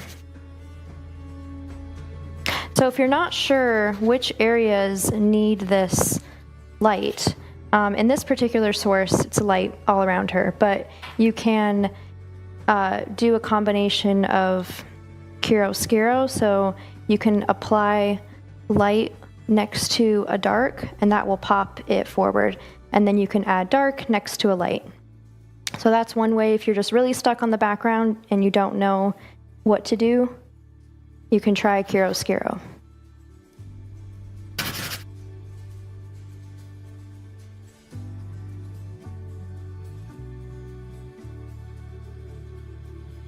So I'm not going to put this everywhere because I still love a lot of that first layer, but this is just to help pop it a little bit more.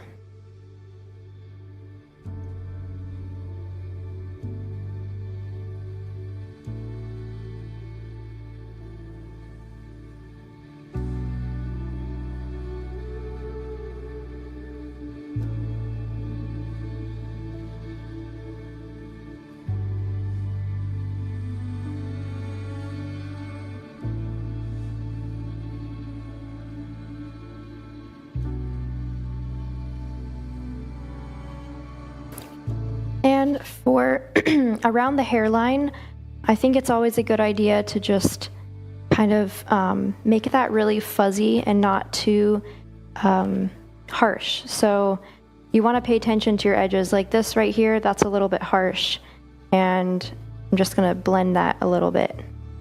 So that's going to give your painting more depth if you create some very soft, hazy edges in the background, and then wherever you want the focal point to be, so probably her eyes, her lips, you know, something on the face, then you can pay attention to creating more crisp, clean lines that will pop forward. And that's how you can create depth in an acrylic painting.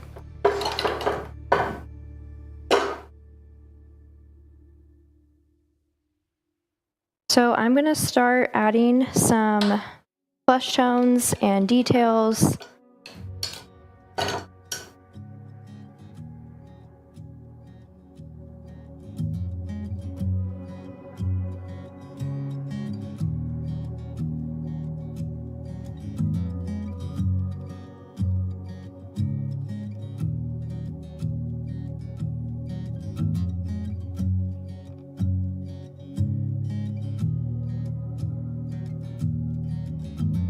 So when you go to place your brush strokes, you really want them to go with the form that you're seeing. They're not just random brush strokes that are going just all different random ways. You want it to really, you really want to feel those plane shifts. So plane shifts are learning about plane shifts will really help you take your art to the next level. And we go very in depth with that in the mastery program. That's one of the very first things that you learn in both drawing and painting. But right here on her cheekbone, you can imagine that's, you know, coming forward. So that is a plane shift right there. And it's really where like a dark meets a light. So as the shadows and everything shifts around, that's where you can find those plane shifts.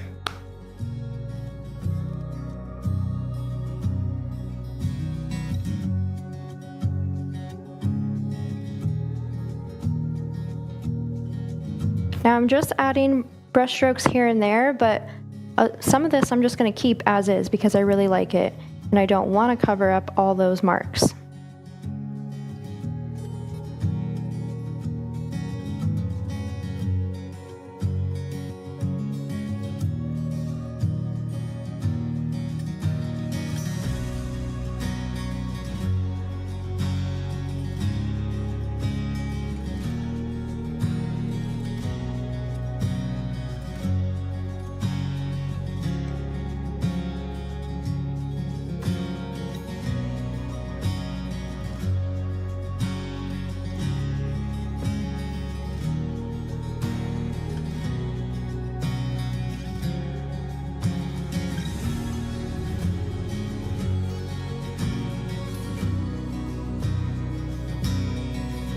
So when you add those midtones first, and then you go on top with a highlight, it'll really come forward and pop and give it more depth there. So that is the whole purpose of working kind of dark to light and just waiting and being patient to add those final highlight details.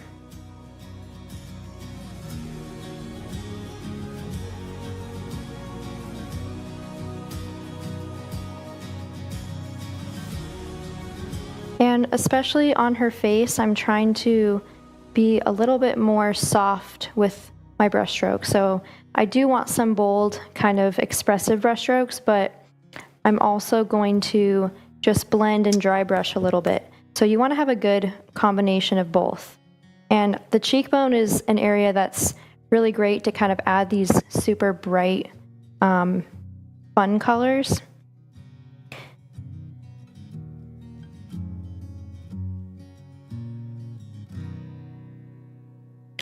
So to create a portrait that's exciting and not boring, you got to add some of that bright color in there.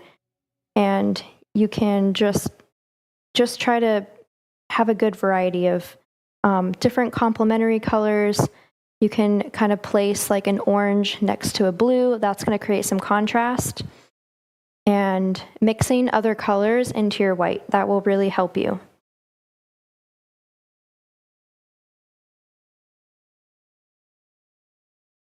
Anybody have any questions?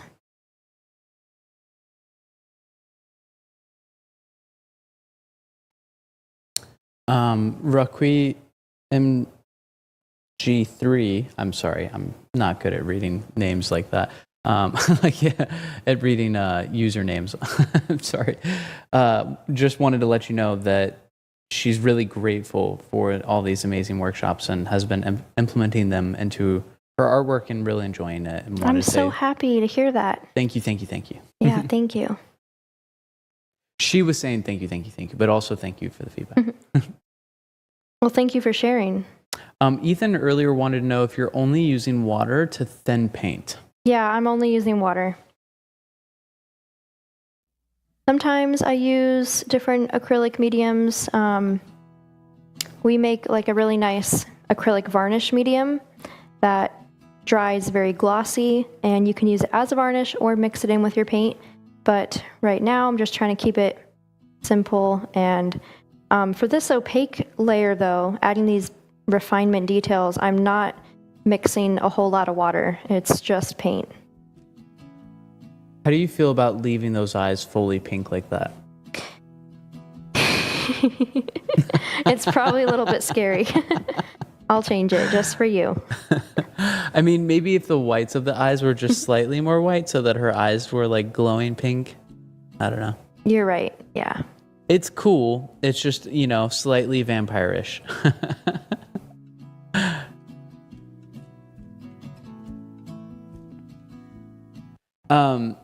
Julia wants to know, how do you decide when to work light to dark or dark to light?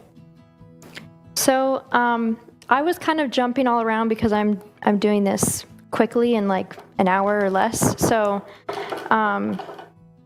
you typically, with transparent paint, you want to go light to dark so you can get your midtones in first, because once you go very dark, it's gonna be difficult to lighten that up in transparent. Then once you switch to opaque paint, and this is just our method that we teach, so of course I know people paint in all different ways, but this is like our proven process to create really great paintings. We feel like if you separate your paint, work in transparent, then opaque, you'll have a really good outcome.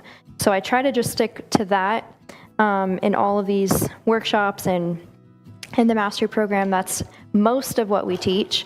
But with opaque, you're going to go dark to light. So it's like if you think of a spectrum, they're going to go opposite. And then you end with those highlights. You can also end with acrylic, because it dries so fast. You can keep layering and switch around and go back and forth between transparent and opaque. So it's a little bit different with oils.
Svet wants to know if you use the proportion tool in the beginning. The answer is no. She did a technique where she did this abstract background and then took a picture and overlaid the source with that picture in order to get the proportions in, using abstract marks in the painting as a reference point.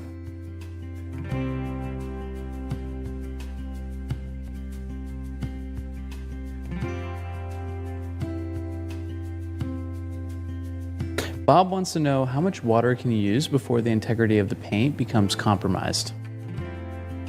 That's a good question. I think that really depends on the quality of the paint that you're using because, like with this back layer, I used a lot of water mixed in and just did a very light wash, and it doesn't change the paint to like lose quality. It's still just, it's just a lighter color. So I wouldn't worry about that.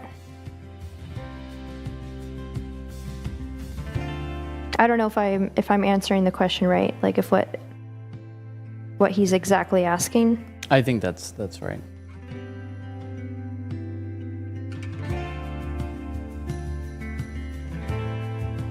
Bionic Woman wants to know, I know mixing black into white is a major party foul when it comes to oils. Is the same true in acrylics? Yeah, I think you can create a much more exciting color that still feels like a gray if you're going for a gray. I just mixed a nice gray, and that is a combination. It's kind of like mixing complements together, creating a more purpley gray color, and that I don't actually have black squirted out. So if I do use black, I always mix another dark transparent like purple or blue into it to give it some life. So I think it's just same with white. I don't like to use plain white because it'll feel very flat. I think if you're gonna go with oil on top, then you can. You could, of course, just mix white and black, but I don't see why you'd really want to.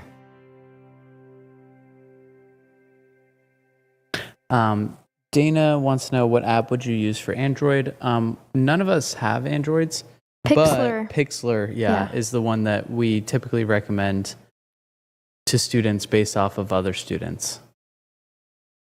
I think one of our mentors for the mastery program, Rita, I think she has an Android, a Samsung specifically. Yes, her husband works for Samsung, so she must have Samsung. I'm just kidding. No, Samsungs are great phones. Yeah. This live is brought to you by, I'm just kidding.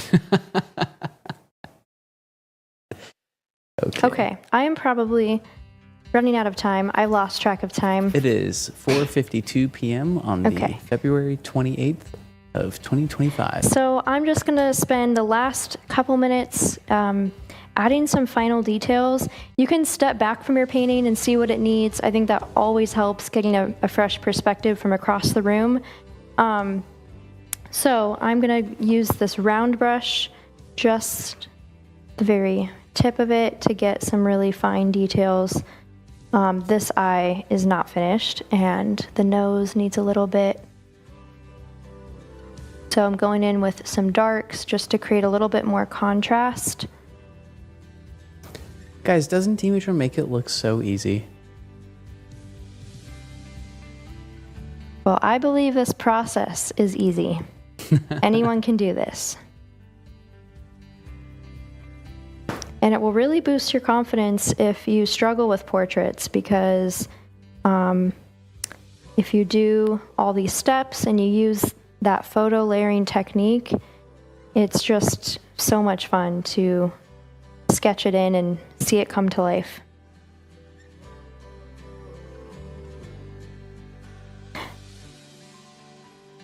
Okay, everyone agrees with me. That you make it look easy. Now, the real trick is, everyone, now you got to go try it and then come back and comment on this video if you tried the technique. Yes, we'd love to see and hear from you. how this works out. I know you're going to love it. We're not done yet, though.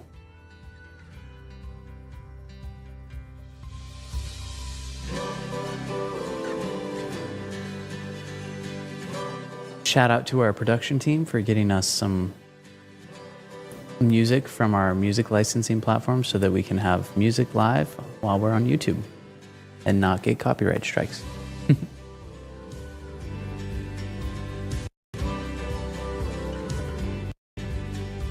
And just when I said that, the music breaks up a little bit, of course.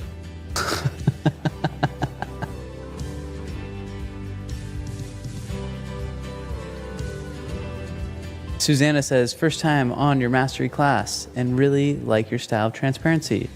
Really love it. Thank you so much. Stacy wants to know if this lesson will be posted later. Yeah, this is going to be saved to YouTube, so you can refer back to this, keep on watching it, share it with your friends, your family, your enemies. Just kidding. This is not something you would want to share with your enemies. The power is too strong with this one.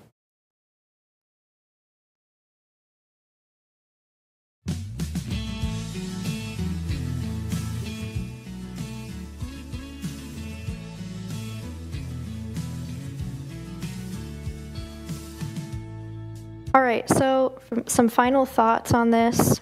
While you guys are finishing your piece, really think about the edges because that's going to really make it feel finished. So before, when I mentioned that people struggle knowing when their painting's finished, that is one of the key factors in making your piece feel finished, is just look at the edges, make sure you have variety.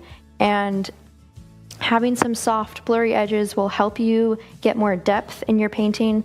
And then having some more bold brush strokes, maybe, and then also a combination of like some more softened, blended areas and crisp, clean edges. So just a good variety of everything, and your painting will feel a lot more finished.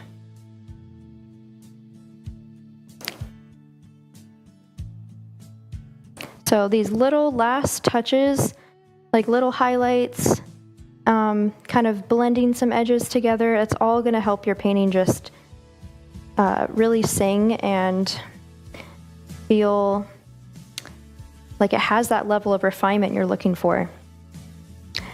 And I could, of course, spend hours working on this, but this is a speed painting for me, so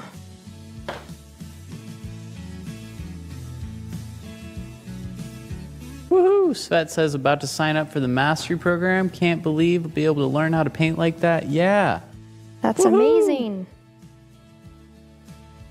All right, so you have just seen a small piece of what's possible with abstract realism. And if you imagine you had a whole roadmap of developing your own unique style, refining your skills, and building a thriving art career, then you really need to take the mastery program. So this is just a taste, and I hope that you have felt inspired watching this and doing this lesson yourself, because this will awaken your really expressive side and it'll help you loosen up. And also, if you are struggling with some of the proportions in painting portraits, this lesson really has it all. So in the mastery program, you're going to see we take this way more in depth, and you'll really come alive in your painting process and find your own unique style, learn how to sell your work and put it out there. So my mom and I co-teach the mastery program along with other professionals, and it's just an incredible life-changing program. As you've heard from some of the people here, it's amazing, and it really will teach you everything you need to know about being a professional artist, or if you just want to simply elevate your own skills, this program has it all. So if you guys have questions, you can leave them in the comments and Jake and I will answer your questions. But I've had so much fun, and this was such a good technique. So definitely show your finished paintings with us. Once you do this yourself, maybe you've been painting along with me, I'd love to see, and you can tag us on social media. So thank you guys. And Jake, is there any questions? Just a comment so far. Jillian says, I will be taking the mastery program. We'll have to wait till next year. I wish I found you guys before I went to SCAD. We've heard that a lot, but we really appreciate that, and we can't wait for you to sign up. And Natasha, one of our mastery program students who said she 10 out of 10 recommends it, said that we just dropped a payment plan to drop it to $200 a month. That is correct. So if you want to take the mastery program at only $200 a month, we did just make it that much more affordable. So we have that option now too. Rose wants to know, can this technique be used with oils? Yeah, you can do this technique with oils. It would be, you have to wait in between layers for the drying time, but you could totally apply this with oils. You could do like a charcoal underpainting, do drippy backgrounds with oils, and then let that dry, and then you could use like a China marker, an oil-based marker, or oil-based crayon, pastel, to sketch in your portrait, and then do the rest with oils for sure. So that would just be waiting for the drying time.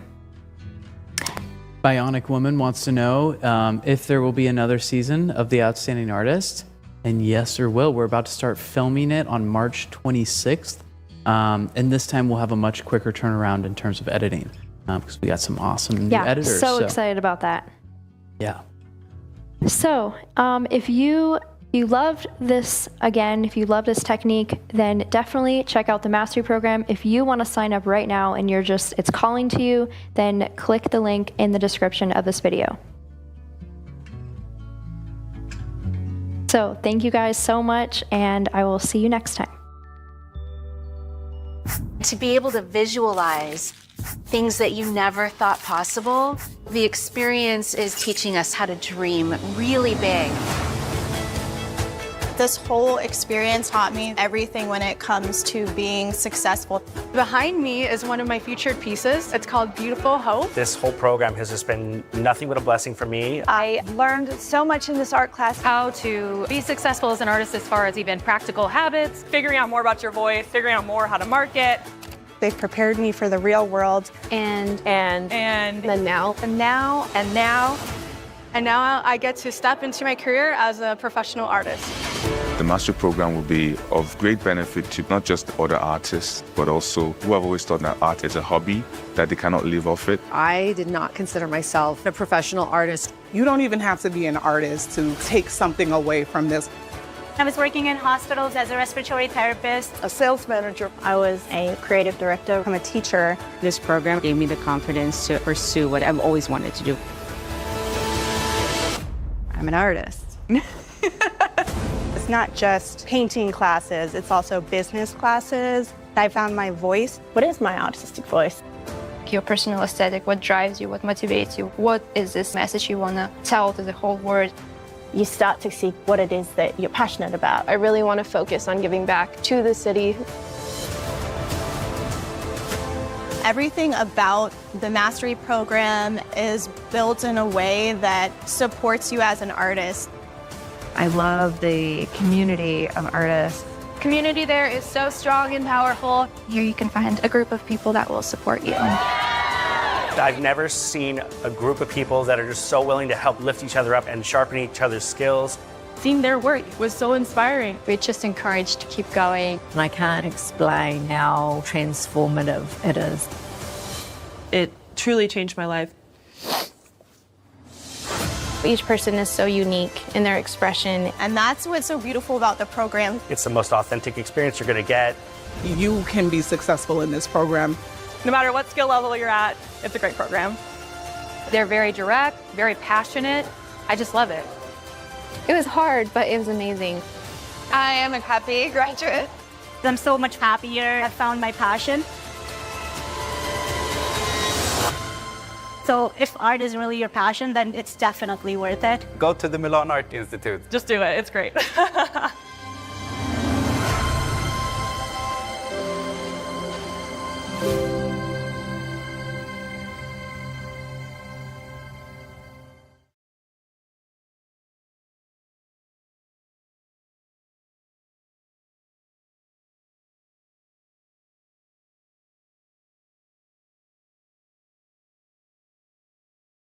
Hello, and welcome to How to Draw Anything in 3 Easy Steps. I am very excited about this workshop today because I really love teaching this, because learning how to draw will absolutely set you free creatively. Now, we have a live chat here, and I believe it's right below the video. So if you are watching right now, we'd love for you to say hello in the chat. And if you were here yesterday when we attempted this workshop and Vimeo was glitching and it didn't work out, and from what I hear, it just kept rebuffing. So if you were here yesterday, let us know in the chat that you were able to make it here today as well. So I'm super glad if that's you and you were able to come today as well. And if you were here for the first time and you weren't able to make it yesterday, today is your day because you were meant to be here. So I'm very excited about that. And I'm going to introduce you to Jake. He is here with you on the live chat to answer your questions and sort of co-host this. What is up, beautiful creatives of the world? I'm Jake Dunn. I am the Chief Marketing Officer here. I'm also a graduate of the Mastery Program myself, and an artist with some experience under my belt. And I'm so excited about this free workshop that Ellie is doing because she's going to teach you guys these super amazing techniques that's going to help you draw and actually paint or create anything that you can see if you apply these and you study these techniques and you really seek to implement it in your art practice. So I'm going to be answering your questions live in the chat. We also have someone else here, Constantino, helping me out in the chat as well. And yeah, we'll be having a lot of fun in this, and the chat will actually be saved for later too. So if you're watching the recording of this, there's a lot of really valuable comments in the chat as well. So definitely want to check that out too. But back to you, Ellie. I'm super excited to get started. Yeah, so one of the reasons why teaching drawing and teaching this particular drawing technique is so exciting for me is because it dispels a lot of myths and it sets a lot of people free. Now, how does it do that? Well, a lot of artists are sort of constrained in their creativity because they don't know how to draw. And so they're limited. They feel like they're limited. And they tend to lean towards painting or drawing the things that they're comfortable with. But anything that they feel is, too difficult, they shy away from. Let's say a portrait. Maybe you shy away from portraits because you feel like you can't get the proportions right. It just looks funky to you. Your drawing skills aren't up to the level you want them to be, and so it holds you back. So drawing and learning how to draw accurately will completely set you free creatively, and you'll get to the point where anything that you want to create, paint or draw, you will be able to do. So drawing is very foundational. And I think it also sort of weighs on artists as an insecurity. They feel insecure, like, I don't know how to draw, so maybe I'm not even a real artist or something like that. So I'm dispelling that myth completely today, and drawing anybody can learn. It is just simply a skill like learning a foreign language or learning how to read music. Anybody can learn that. So you can learn to draw, and I believe today will be a turning point for you, where after today, you're going to go, whoa, I know how to draw now. I see the tricks. I see this technique, and it's something I can apply every day and practice. And, now I can create anything. So that's why I'm very excited. Now, I want to do just a really fast, super fast intro and background to me, just so you know why are you learning from me? What do I have to offer you? So I've been a professional artist for the last 30 years. I've sold over 10,000 paintings. Those are collaborative. Most of those were collaborative pieces between my husband and I. He's also an artist. And I'm the founder of Milan Art Institute. That is, the art school that I opened in 2010.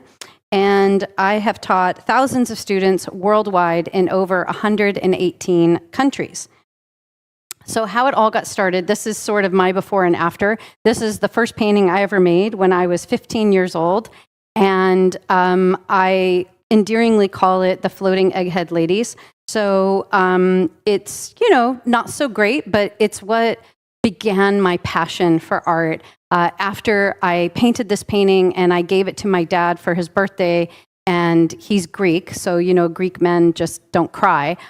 He cried, and it absolutely changed my life forever, because I thought, if I can make my macho Greek dad cry, I mean, what else is there? That is so powerful. Art is so powerful, and I was hooked. So for the rest of my life, I wanted to touch people, grip people's heart with art. So I recently recreated that first painting, and this is a painting I just finished just a few weeks ago. So as you can see, my skills have progressed quite a bit over the last 30 years, and I guess it's been 35 years. And this is, a testimony not just to, what I've done, but what you can do and anybody can do, because we are evolving people and we can learn things. And really, if you're willing to grow and learn, you are absolutely unstoppable.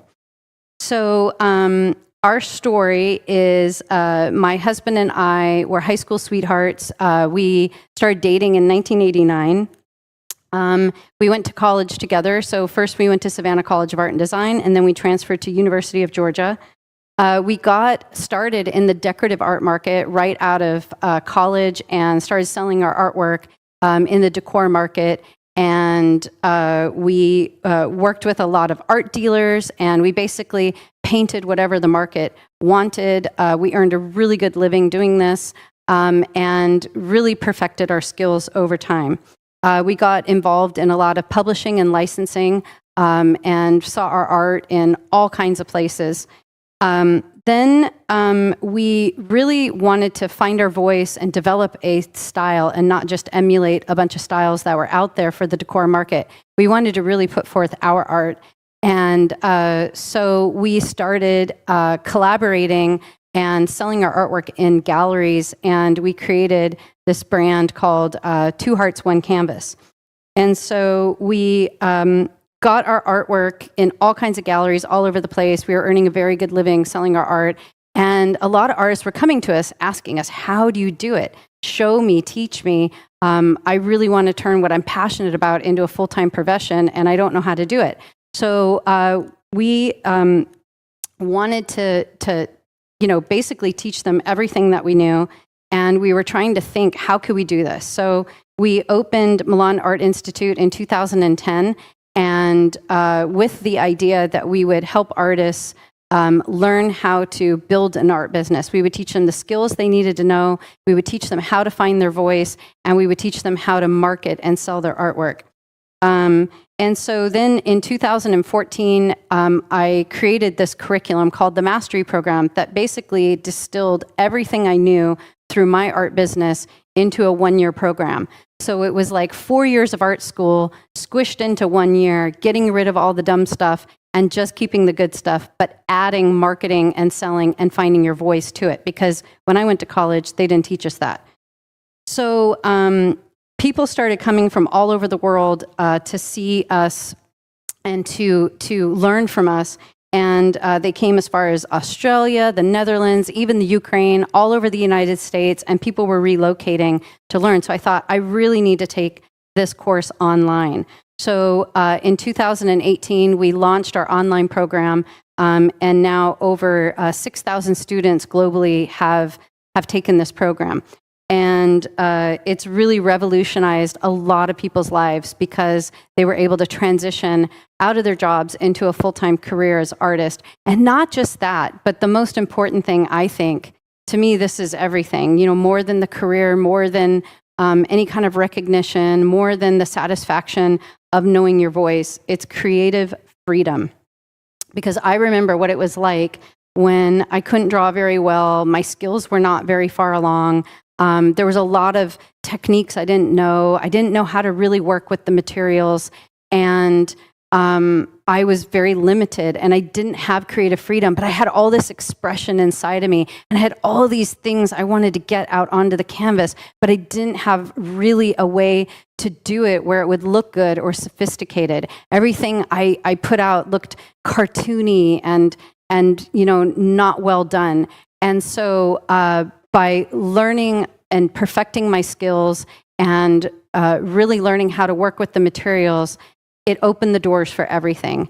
And then I was able to create really good art. I was able to find my voice. I was able to sell a lot more artwork at a much higher price.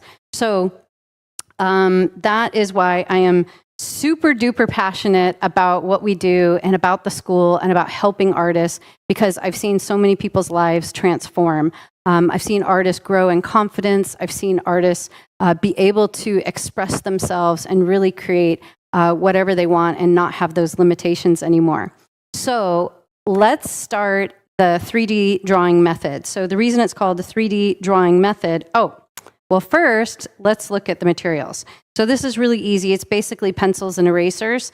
I think you can do this with just about any pencils you have. What I have is a 3B, a 6B, and a 14B, which is really, really dark. So B stands for soft, even though, soft doesn't start with a B.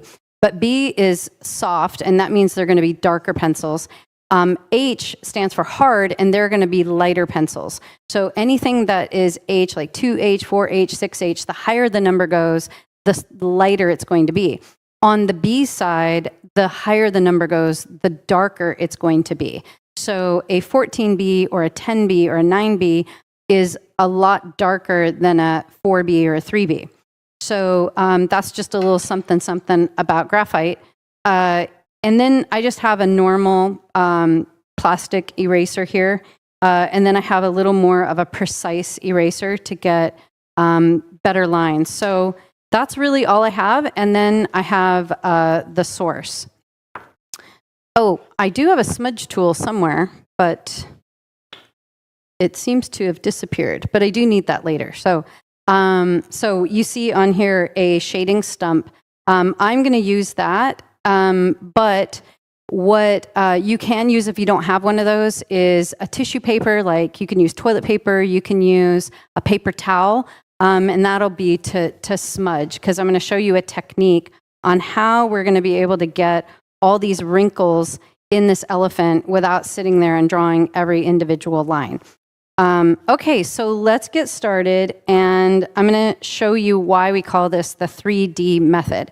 So 3D, of course, stands for three-dimensional, how you're going to get that volumetric, realistic looking, with form subject. So in this case, it's an elephant. It's by just 3Ds that you have to remember. So the first one is determine your middle. So as you can see on the source, there is a white line down the middle that shows us where the middle is. And then all I have to do on my paper is find the middle. I'm just eyeballing it. I'm not measuring. And I'm saying it's right here. So this middle correlates to right here. So I know that the mouth, the ear, I can orient myself from the middle. So that's the first D. All right, the second D is drop a line. So as you can see from the screen here, all right, so I got a stump now. So as you can see from the screen here, if you drop a line down vertically or across horizontally, you can see what lines up with what. You can see that the where the the tusk is in the mouth, and you draw a line across, it hits the bottom of the ear. You can see if we draw a line across from the eye, it hits this midpoint of the ear where it begins to turn. If we drop a line down from the eye, we can see it hits the edge of the mouth and then right there on the trunk. So those lines, dropping lines down and across perfectly vertically and horizontally, will show you what lines up with what. So that way you don't have like a trunk over here, an eyeball over there, a tusk over here, and you have this deformed looking elephant, you can see where two things line up, and that's where you know where to put the eye. That's where you know where to start drawing the mouth. And why vertical and horizontal? Well, the reason is you have the edges of your paper, and you can eyeball and see what is perfectly vertical and what is perfectly horizontal based on the edges of your paper. Okay, the third D is define an angle. So this is really key. You'll use this a lot while drawing.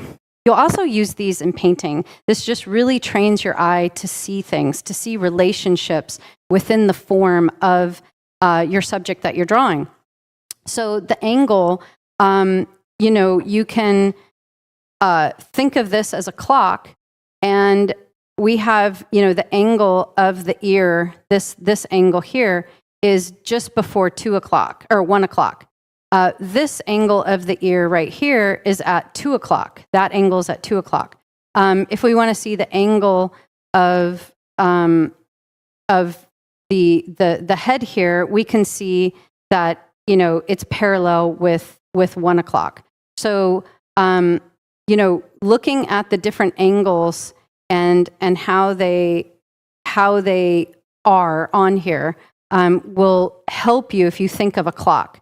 So that's why we have this orange around here, just to help you and guide you in seeing different angles and relationships.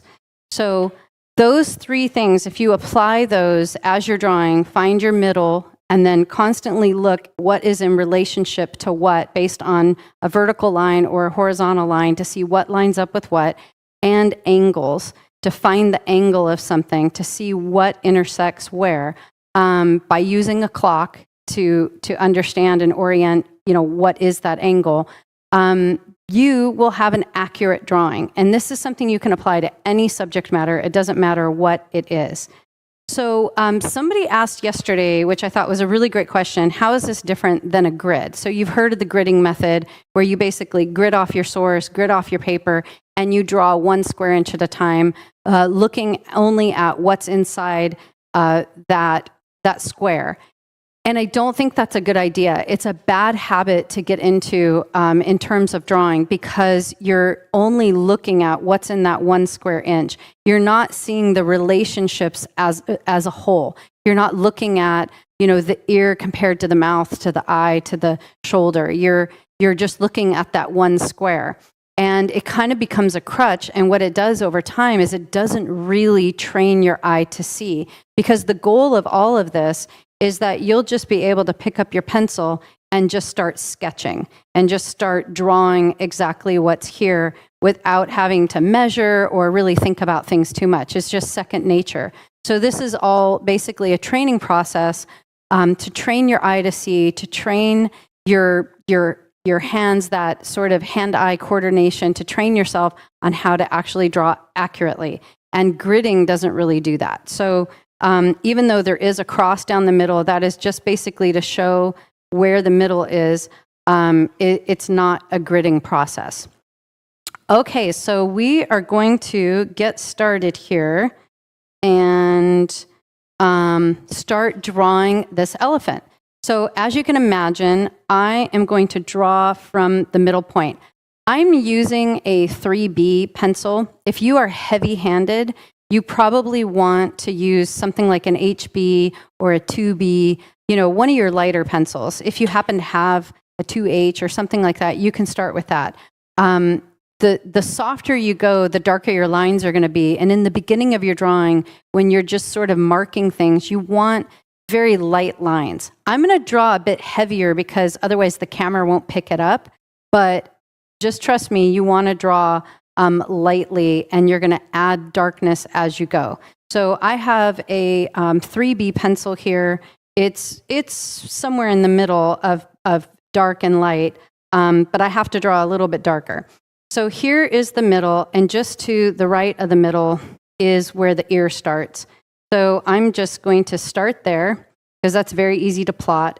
And then the ear comes down a bit below that middle point and comes over. And then I can check my angle. We said it's at 2 o'clock. So there's 2 o'clock. And I'm drawing in basically that the angle of the ear. I didn't, put the little crinkles in yet. I'm just trying to map out basics. I can also use the edge and know that, it goes up probably around here, but I'm just lightly drawing that. I'm not going very dark in it yet because I'm not sure. So this I am sure about, so I can make that a little darker so you can see it. Okay, so now back to the middle. I'm going to get this shape here that's right around. So you start by drawing the things that are around the middle, and then you can use those things that you get drawn in to bring relationship into the other things close to it. So this is the region I'll be drawing right here before I move into any sort of outside. So you draw from the center out. So now I'm looking next to the middle, about right here is where this mouth shape is. And it comes not quite down to the ear.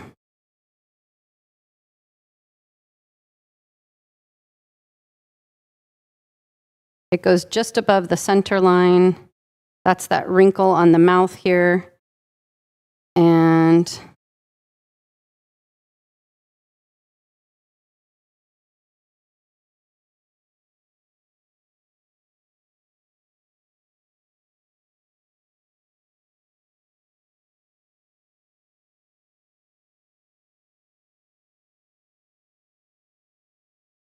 okay, so then this is this shape here.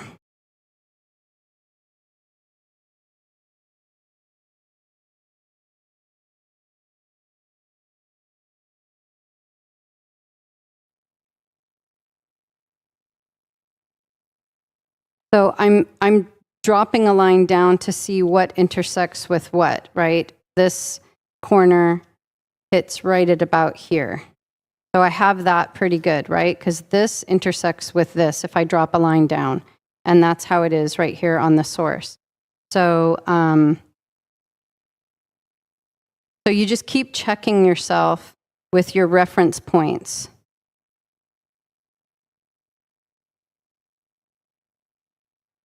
And really, this whole initial sketching part should go fairly quickly.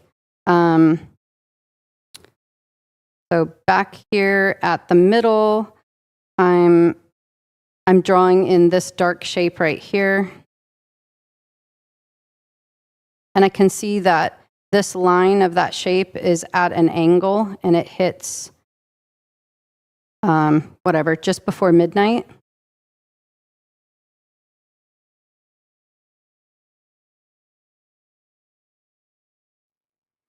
You'll also notice how loose and free Ellie's hand is with the pencil too. She's not holding it super close to the tip, about midway through, and she's working with it with a lot of fluidity and getting straight lines too. She's not trying to outline. She's not trying to go perfectly.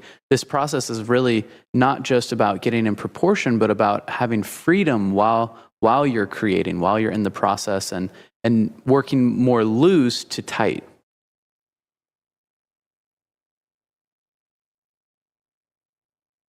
So a lot of the same principles that, if you've taken other classes with us, a lot of the same principles that apply to painting also apply to drawing.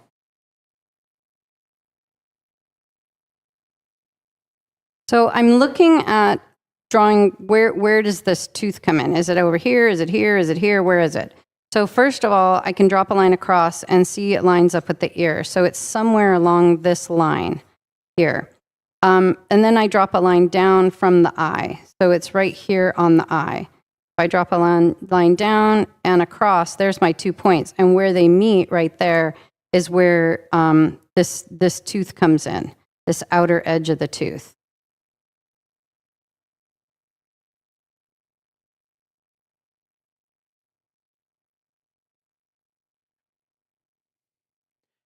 And as you get further and further along in the drawing, it becomes easier and easier, actually, because you have more reference points to drop a line, to compare, and to use as a guide as you're adding more and more elements into the drawing. So,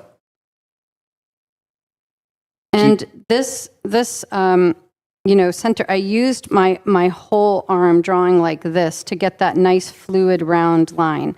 And I just continued it through and saw that it went right through the eye. So that's how, and I can see where it hits on the tooth. So that's how I'm able to know how far out, the trunk goes. And another thing you can do to double, triple check is you can kind of hold your pencil here and take a quick measurement of the edge and compare it to something else, like the eye to the ear. So eye to the ear. So it's pretty much perfect.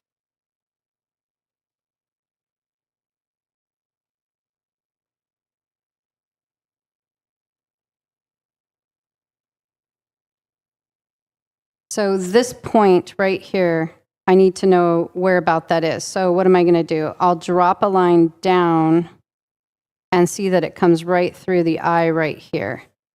So then I know that the point is right there.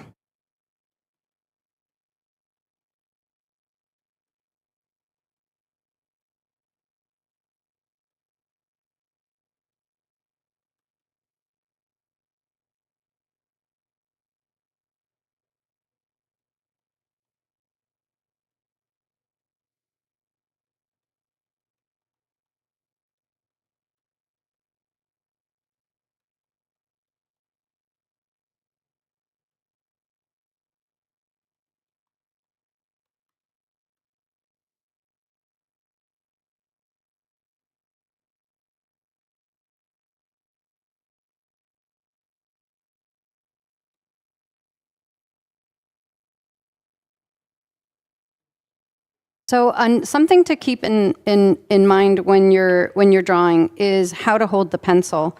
So a great way to hold your pencil, I'll use one of these because it's more normal, is further back.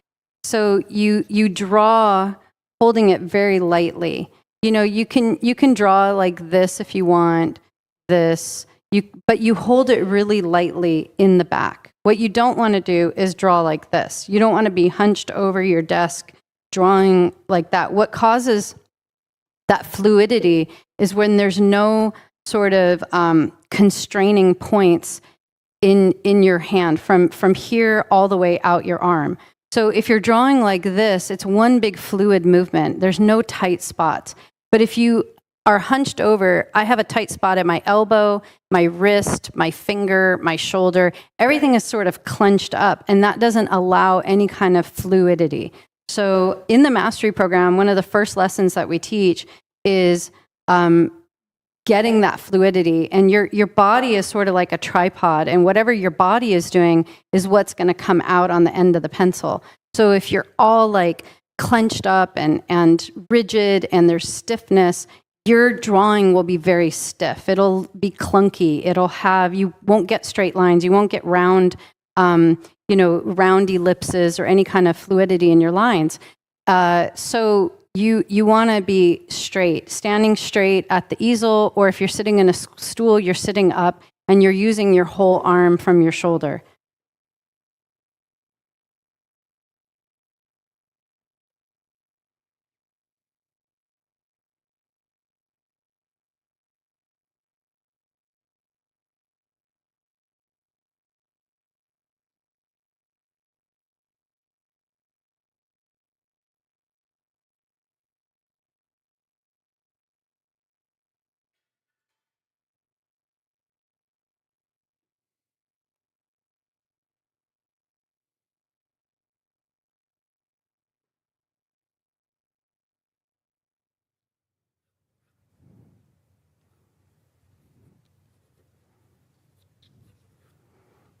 Okay, so let's start shading now and drawing in.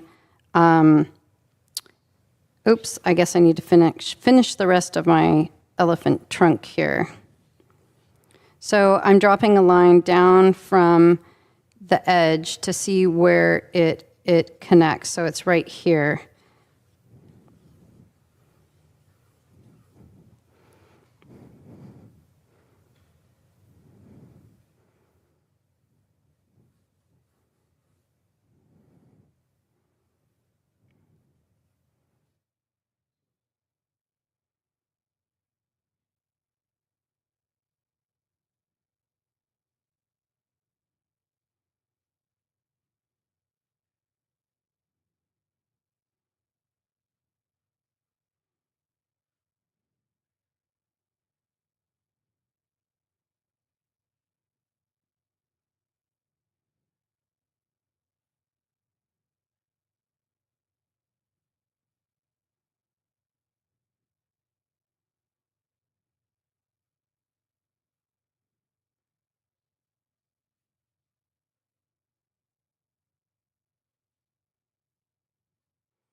Okay, so I'm going to just start shading in.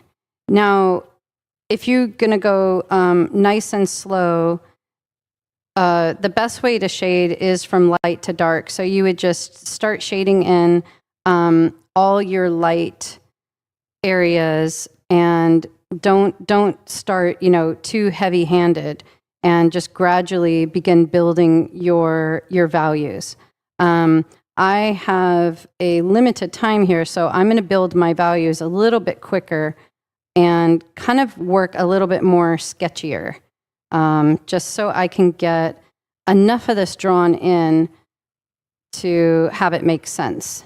Now, I'm going to show you a trick on how to draw those wrinkles, right? Because there's all these wrinkles, and you might be feeling super overwhelmed and like, how am I going to draw all those wrinkles? This is really difficult. Why did you pick an elephant?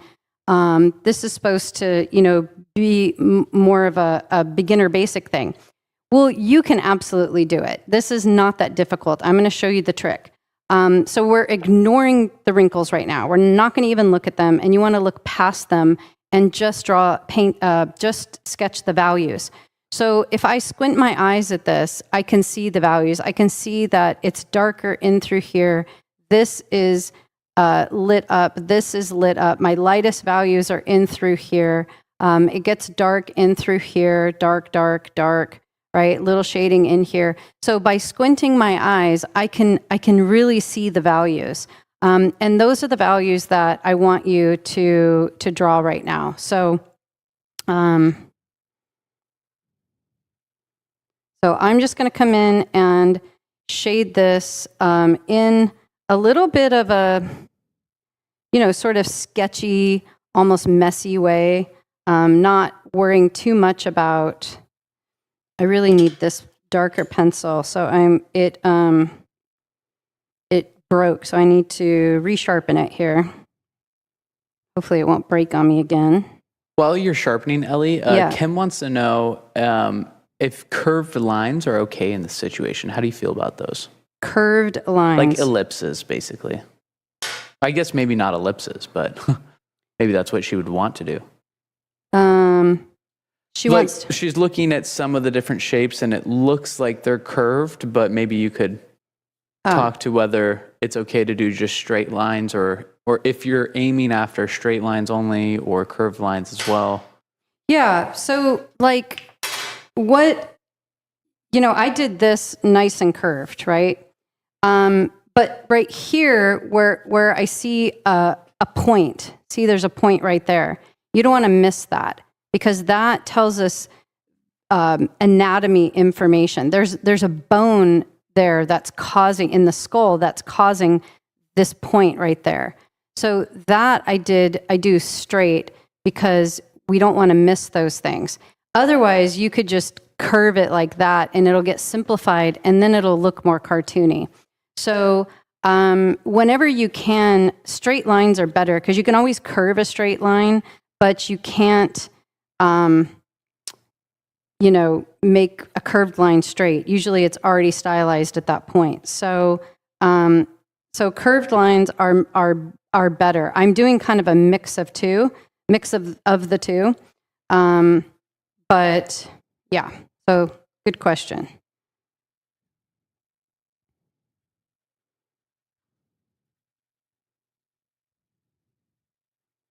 And, you can really shade in any direction. You can go one direction, you can go multiple directions, you can crosshatch. It's really up to you. We're going to smudge a lot of this initially. So I'm just kind of laying in the graphite, fairly messy at this point.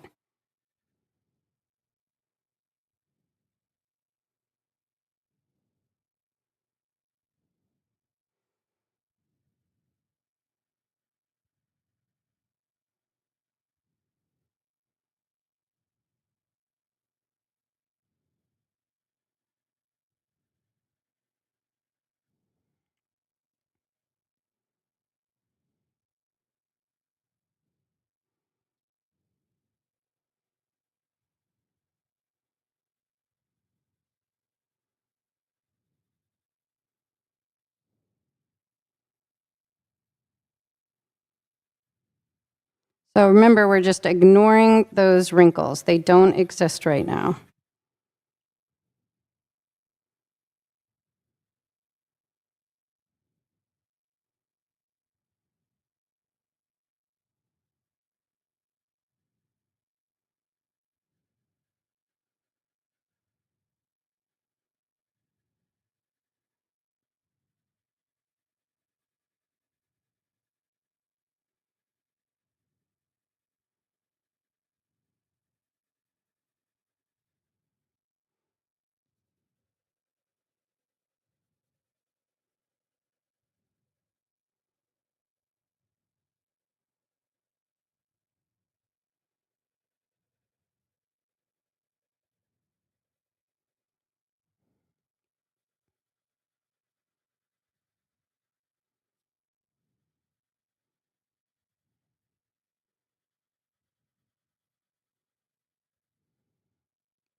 So Nest Feathers wants to know, she said, or he said, you're using this photo as a reference. If you have no photo and are sketching from real life, how do you apply this method?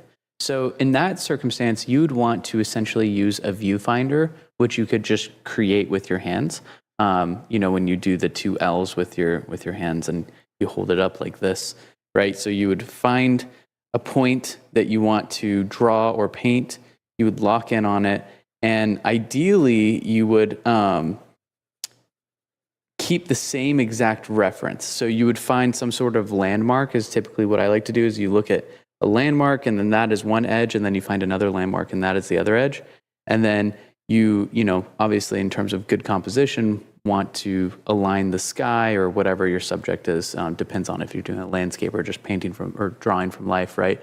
But that's how you kind of determine the edges of it, of your subject, and then you would do the same exact technique. So you would find the middle, and then you would use, you know, that you determine the angles, and then drop lines, and you would essentially do exactly the same thing. But I'm not gonna lie, it definitely is more challenging to do this technique when you're drawing from life. But it's also incredibly valuable in terms of building skills. And at Milano Institute, we really feel that every artist has amazing potential, and that essentially you are only constrained by skills, right? Talent doesn't really factor into the equation so much as your dedication to your craft. And so you'll continue to improve to your greatest skill deficiency. So if you ever reach a barrier in your skills, then all you have to do is overcome that by learning a new technique. And that's why you're here today. So congratulations. You'll learn how to draw outside and draw from life.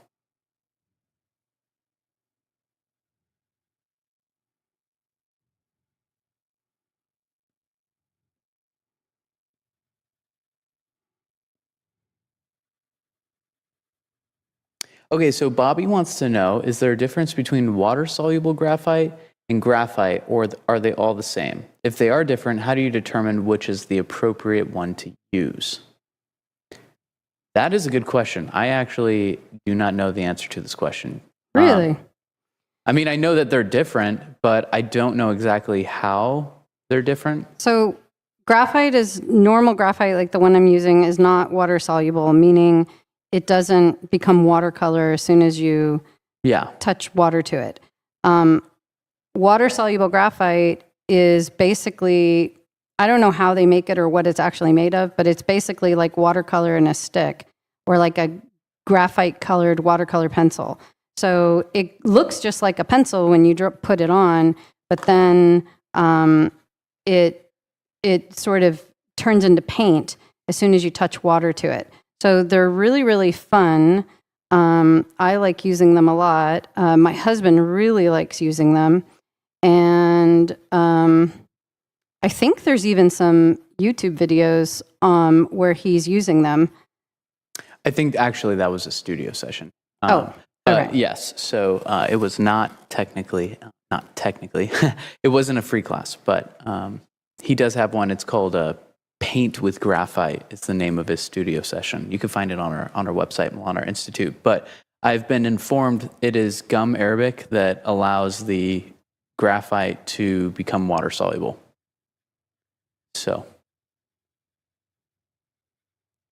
So yeah, and when you would want to use them is when you would want to, blend, using that, if you want that effect, if you want it to kind of look like watercolor.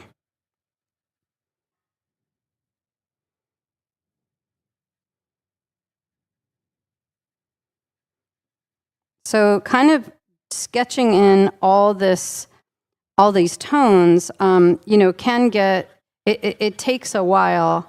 I'm going to use the blending stump in just a minute, and you'll see how this comes together.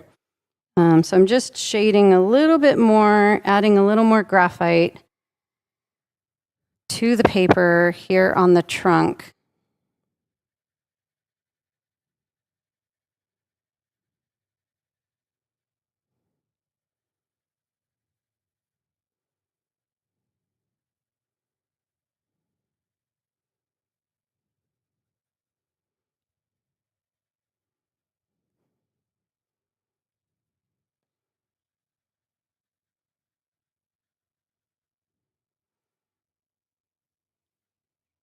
Rachel Ross wants to know, could you use graphite powder at all? And how could you implement it?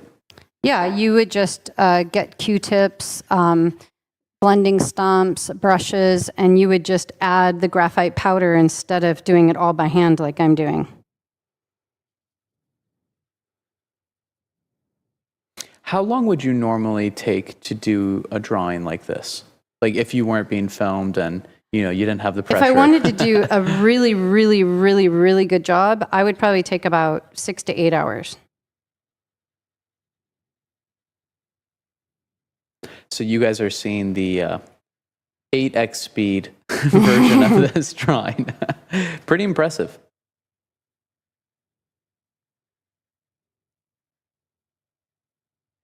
And in terms of paper, you're using a hot press paper? Or? Yeah, this is hot pressed, so it's very smooth. I like smooth paper without a ton of tooth to it, personally. And, that's definitely a personal choice, so to each his own on that one. Is that just for drawing, or is that also for watercolor, for example?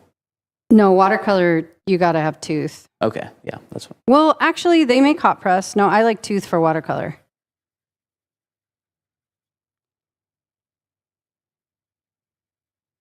Okay, almost there. One last thing. So this is the light edge. And in order for that light edge to look light, what I have to do is shade outside of it.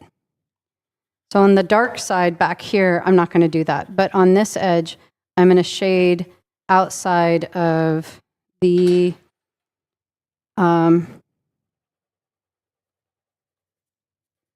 elephant.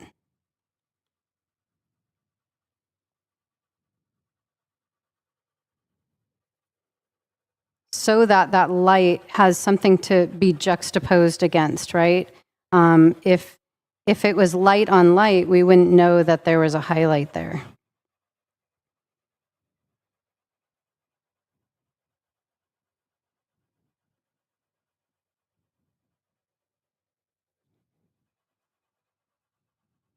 Hey, Ellie, Yeah. just to clear up confusion, did I ask you about the graphite powder? Yeah. Okay, I thought I did. Just wanted to make sure.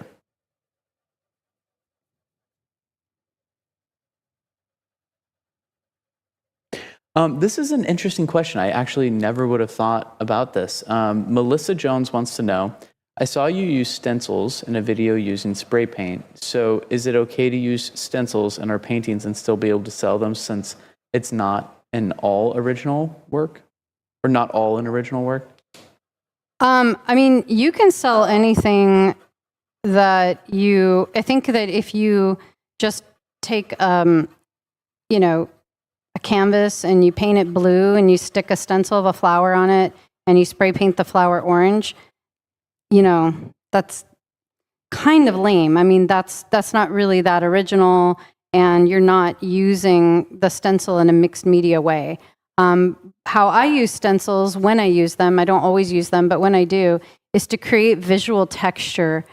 And then I paint over it lots and lots of layers. So you can't look at my painting ever and go, oh, there's a stencil.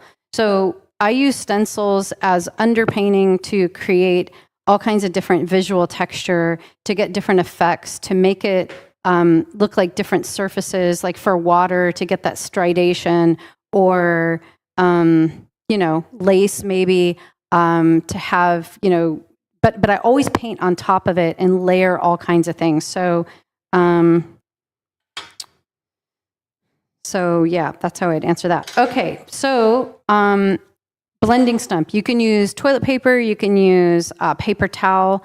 I'm just going to go through and now basically blend everything, and even over the light areas. So I'm just taking this and kind of mushing all that graphite here.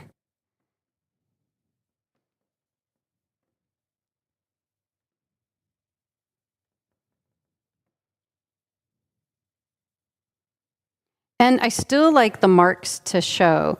So there's different styles that you can go for. I think it really depends on your temperament and your personality. I'm a little bit more of an aggressive person. I'm very direct. I like, you know, marks and brush strokes, and, you know, to kind of see the energy that went into a drawing or a painting. So I personally like the marks showing. But if you don't, then you would go a little bit slower than me, and you would, you know, do the shading a bit smoother. And then when you blend it, it'll be really, really soft transitions. So, you know, to each his own, however you want to do it.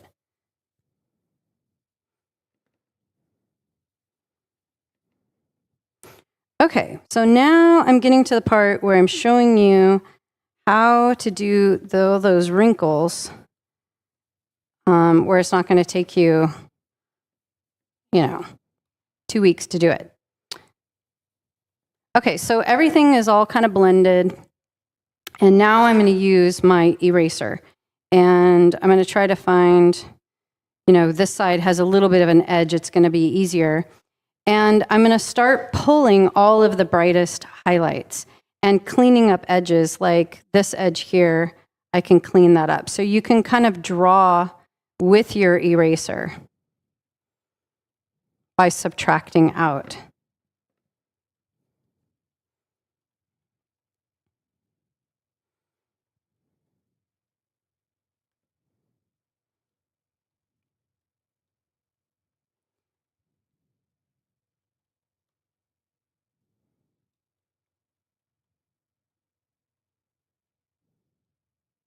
And I'm looking at the shapes. I'm looking at the shapes of those highlights. And you can still think of your 3Ds of, you know, angles and, you know, what lines up with what. Now, when I get down here, it's a good idea to have like a little bit of a brush nearby, because then you can get rid of the eraser dust without smudging into those whites that you just made. So on this trunk here, if you look, there's almost like a pattern of plaid. You know, there's vertical lines and there's horizontal lines. And so I'm looking at first the vertical lines, and I'm seeing that they kind of go at an angle. They're not straight up and down. They go at an angle like this. And then they sort of curve. So they go with the form of the elephant.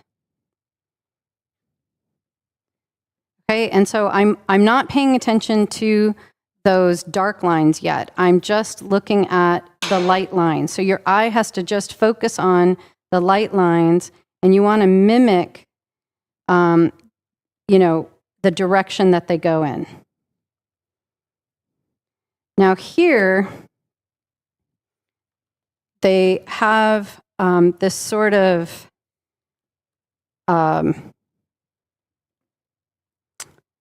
what do you call it? Like, I'm using this side of the eraser, like a square, and I'm mimicking those marks that come across on the trunk.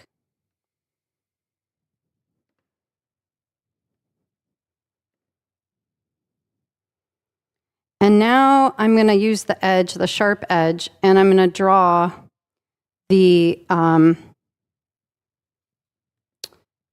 horizontal lines, sorry. And they curve also, they curve down.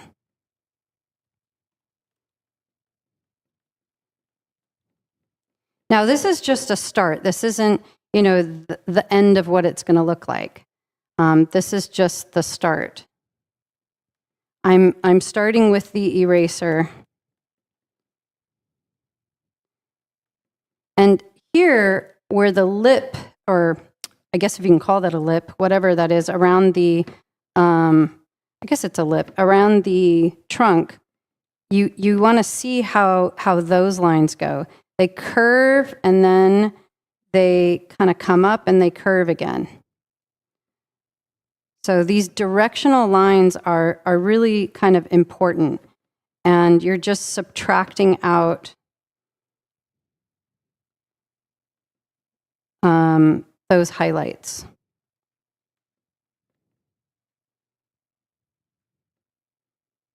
Now around the eye, you know, they're kind of crisscross here in the middle. And the beauty of this is you don't get it 100% correct all the way. It's okay as long as you get it close.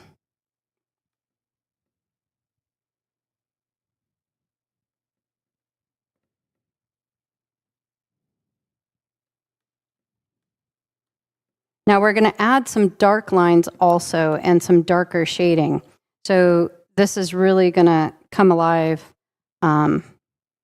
pretty, you know, right after that.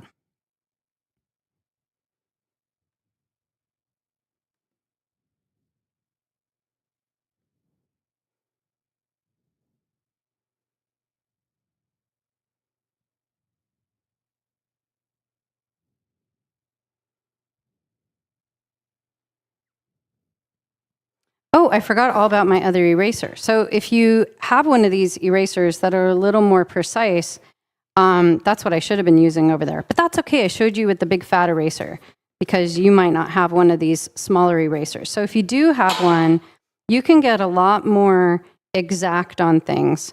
So, so you basically use it like a pencil and, you know, create those marks.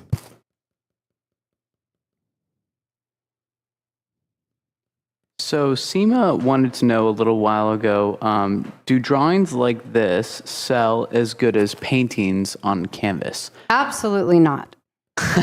Yeah, I was going to say, you know, there's a market for it still, but it's, I think, a way more competitive market to sell drawings like this because there's a lot less self-expression. And if there's one thing that really attracts a collector, it's a painting or a creation that has a really amazing story to it that the collector relates to, right? And obviously, a prerequisite to that being that it's created with excellence, and, you know, high level of skill, but, and also beauty too. Like we believe that, and we've seen that beautiful artwork rather than like dark artwork sells a lot better. But not to completely discourage you, it would be much harder to find a market for just plain drawings like this. But why then do you think it's still worth learning the skill of drawing, Ellie? If you know, an artist wants to make a living or at least sell their work, why is it worth learning how to draw? Yeah, because it's the foundation. If you can draw well, you know, your paintings will be good. So, you know, drawing is foundational to freedom, to creative freedom, what I was talking about before. So, also, I would ask if somebody really, really just wants to make it in drawing, they don't want to paint, I would ask yourself why. Why do you want to limit yourself to just one medium? And usually the answer lies in, you know, some sort of fear or apprehension about, you know, maybe not being able to do it, or, you know, a comfort zone of sorts. And I think that painting just really opens up a lot of doors. And I've seen a lot of artists, it's happened to me, it happens definitely with my daughter, where collectors will buy, let's say my daughter's painting, really love it, and then you know, a lot of times she'll sell the drawing or the sketch of the painting with the painting, and it's sort of something the gallery can use to tip the scale or close the deal or get the collector to buy. So it can be a sales tool, you know, that it's sold with your painting. And whenever a collector can see that you can paint, you know, they appreciate your drawings a lot more. It's just kind of how it is. So there's not a huge market in drawing without painting. Great answer. So Multipash a little while ago said, say you're drawing multiple objects like a cluster of flowers or a bowl of oranges. Using this method, is it safe to say you would group things into larger shapes first using the 3D method? Yeah, you always paint your big shapes down to your small shapes. And the same is true with drawing. Yeah. Yeah. Okay, so now I am going to go back in. I might not be able to get to the whole thing, so I'm just going to kind of render out an area just so you can see how this pencil, I think this is a not so great pencil because it keeps breaking. Maybe I dropped it. I probably dropped it. So it's broken inside. That's the worst. Don't you hate that? Does that ever happen to you where you keep sharpening your pencil and it keeps breaking? Okay, so back here, I am now really looking close at my drawing, and now is when you have a frame of reference for your wrinkles and where they are. And now you come in and start getting more tight and, you know, looking really closely at your source. So that initial sort of subtractive layer is the groundwork that you've laid for adding your darker values here.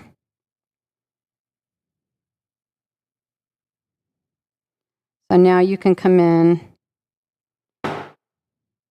and start adding in those wrinkles.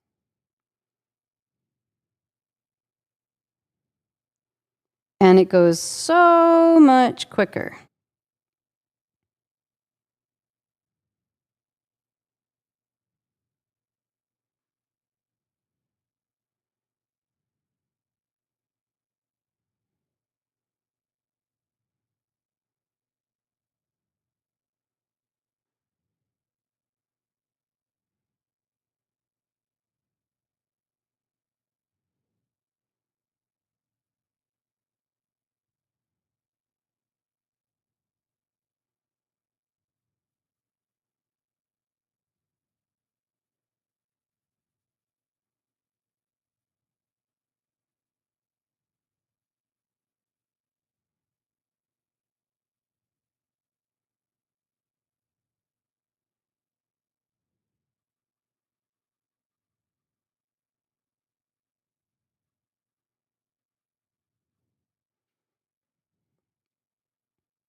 Hey, Ellie, are you using a 14B or an 8B or what? This is a 12B. My 14B died, so. Oh, that's right. Yeah. And what's the clipboard called? A drawing board. Got it.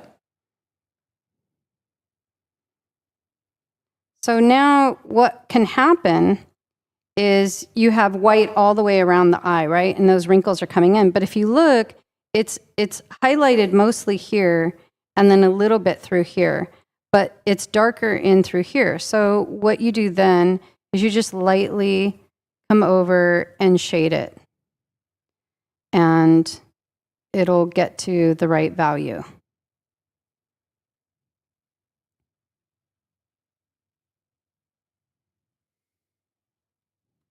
And if something gets dark accidentally, you have an eraser and you can lighten it up.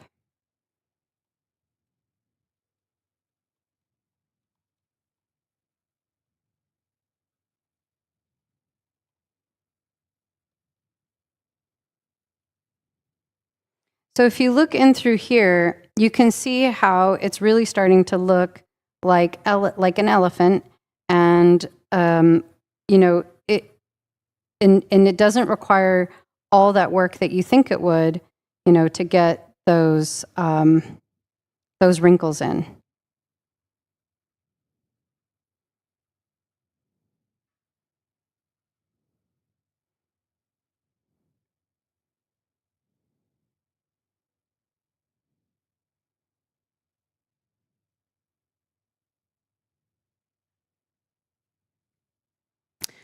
And if you guys are watching this video right now and you are enjoying Ellie drawing, if you could just drop a like and help push this video to more artists out there like you, that would be super helpful. We would greatly appreciate it. Super easy thing to do that helps another person out there find this and unlock their drawing abilities. And if you want more stuff like this in the future, then, you know, make sure to subscribe.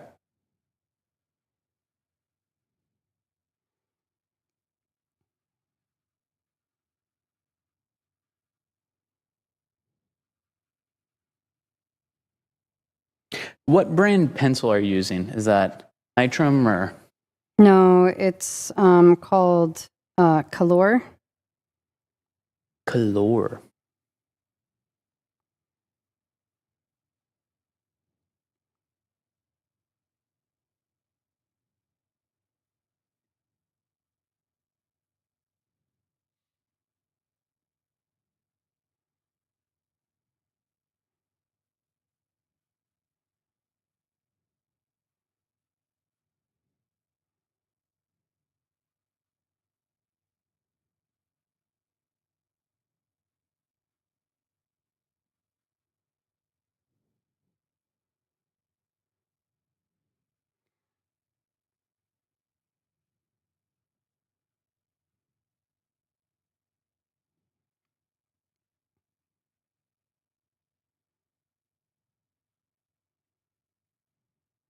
So for a lot of artists, drawing is you know, the first stop, and they pick up drawing because, you know, the materials don't cost very much. You don't need a lot of you just need what, a sketchbook, some pencils, some erasers.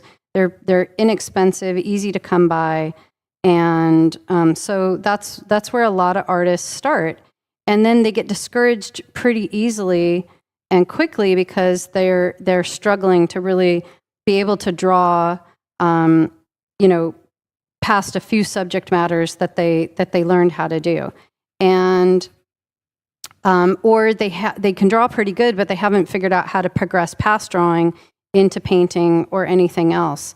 And the whole point of learning to draw, and why I really love teaching this, is to you know, to me, it's like, you know, the gateway drug. You know, it opens the doors into the full-blown addiction of creating and painting and selling your art, and people love it, and growing as an artist and evolving as an artist and finding your voice and seeing what's what's in your heart right there on the canvas, and affecting other people's life.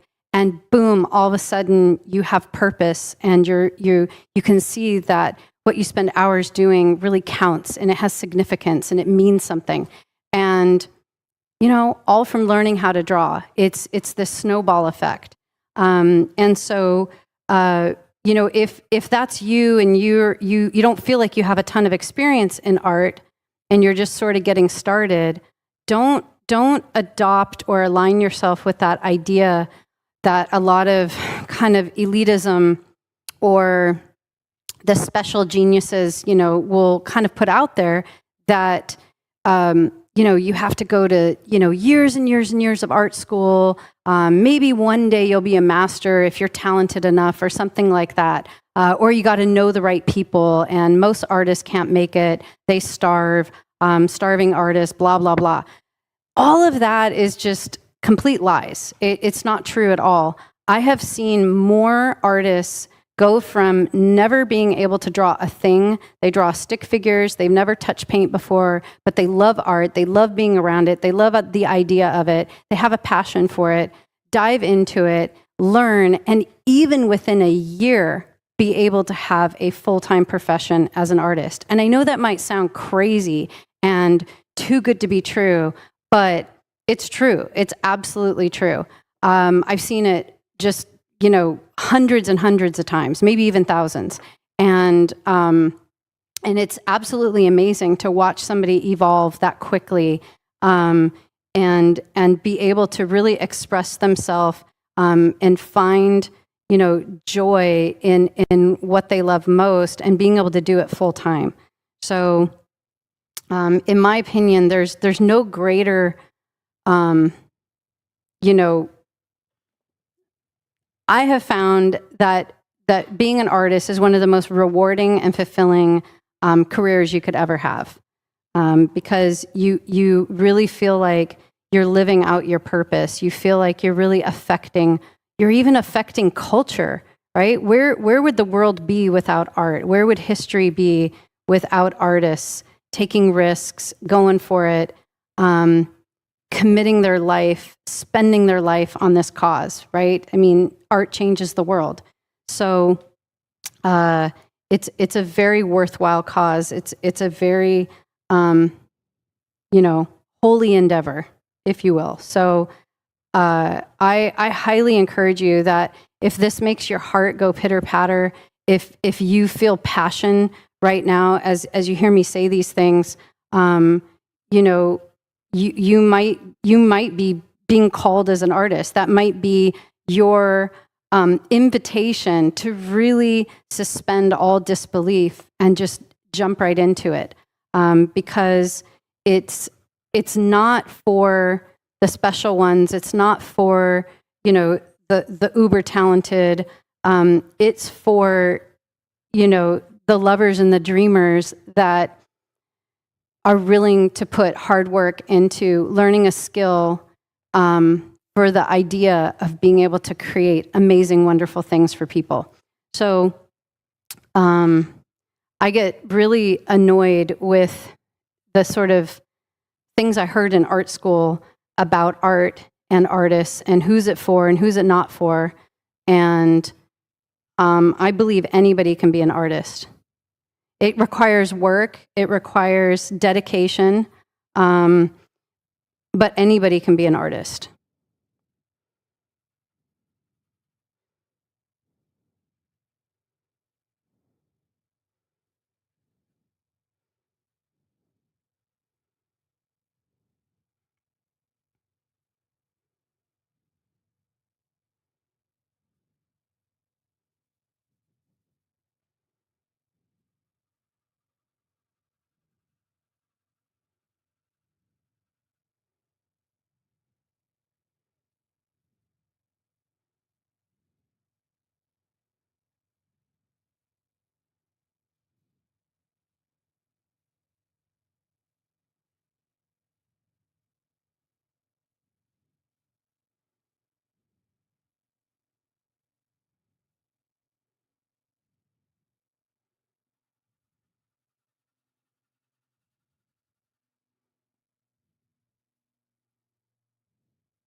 Ellie, Alter Ego has a question. If your paper gets to the point that it just won't take any more graphite and darken, are there any techniques you have to increase the value? Graphite does not get that dark. You know, that's where I'm at here. So it's through contrast of your highlights that you will be able to pull it off. Now, the more tooth that your paper has, the more dark it will be because the more graphite it can accept. But it'll also not be as smooth looking, and you know, there's other aesthetic things that go with that. If you really want darks, then charcoal is where it's at. So charcoal drawing, I think, goes a lot faster. I even think it's quite a bit easier. You could try charcoal and apply the same principles. Okay, switching subjects a little bit. Taking a turn here, left turn. Heather wants to know, in today's age, do you think it is necessary to have a social media presence to be successful? It depends on your goals and what you want and your definition of success. If you want to represent yourself and not go through traditional means of representation, like a gallery, then yes, it is absolutely, I think, essential. And, you know, when I was going to art school, we didn't have the internet. I know I sound like a really old person. When I was going to art school, we didn't have the internet, but it's true, we didn't. And so, if I wanted to get into a gallery, I had to take a picture of my painting, put this, on slide film, put the silver tape around it, put it in a little slide protector, and ship it, to the gallery, and hope that they return my expensive slides in the self-addressed stamped envelope and not return my slides. So now, I can make a painting, and while the paint is still wet, pop it up on, social media, and it could sell before the paint's even dry. It's a whole new day that we live in, and why wouldn't you want to take advantage of all of these incredible tools that we have? So, that's really what I love about the mastery program, because when I was going to art school, we didn't have professors that, number one, believed we could achieve, make it. They flat out told us that we couldn't make it in the art field, and that make art for art's sake and go get a job and moonlight as an artist. And they didn't know of a way, for artists to make it.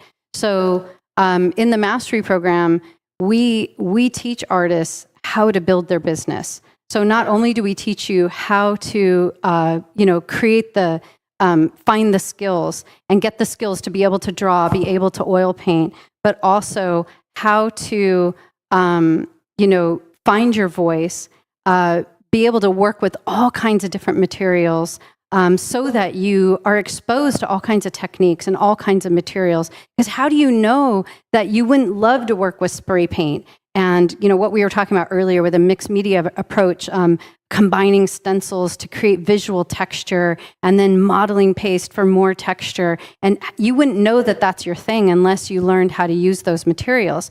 And all of those things, that process is what makes up your voice as an artist. So we teach you how to identify those things, how to know when your heart leaps at certain materials, and what all that means, and how it correlates to what you're most passionate about, and even your experiences, how it aligns with your personal aesthetic. So we teach you all of those things so that you can develop your own unique personal voice that you can build a portfolio around and be able to sell your artwork. So I'm going to show you. I want to show you I want to show you a few stories of some people that have succeeded. So like I said, in the mastery program, the first part of it is drawing and oil painting. So we teach you how to draw, not just like this, but with charcoal, going really in depth, showing you how to see value. We take you through all kinds of exercises to train your eye to see things. You draw everything from animals, cardboard boxes, portraits, landscapes, you name it, a city. We teach you perspective, foreshortening, all kinds of things, everything you would ever want to know about drawing so that you are an expert drawer and you can draw anything under the sun proficiently and with confidence. And that is the main thing, with confidence. To be able to know when your drawing's off just by looking at it. Then we also teach you oil painting and all kinds of techniques from old masters techniques. And we teach you indirect painting. We teach you alla prima painting. We teach you how to glaze, tons and tons of oil techniques. So by the end of oil and drawing, which is 12 weeks, you are proficient and confident in both drawing and oil painting, and you can do both really, really well. So here is an example. Check this out. It is like crazy. So this is Anna. She lives in Oregon. She just had a baby about a year ago, and she went through the mastery program. So when she was in oil and drawing, if you look at her before picture of that portrait, that was before she ever took the mastery program. She was self-taught. She did not have a lot of skill. She really, really loved art. She had never really taken any art classes. She joined the mastery program, and only 4 weeks later, 4 weeks, that's a month. 4 weeks later, look at her portrait. She did that portrait 4 weeks later. That's crazy. That is a tremendous amount of growth. And so she now makes portraits all the time, sells her artwork.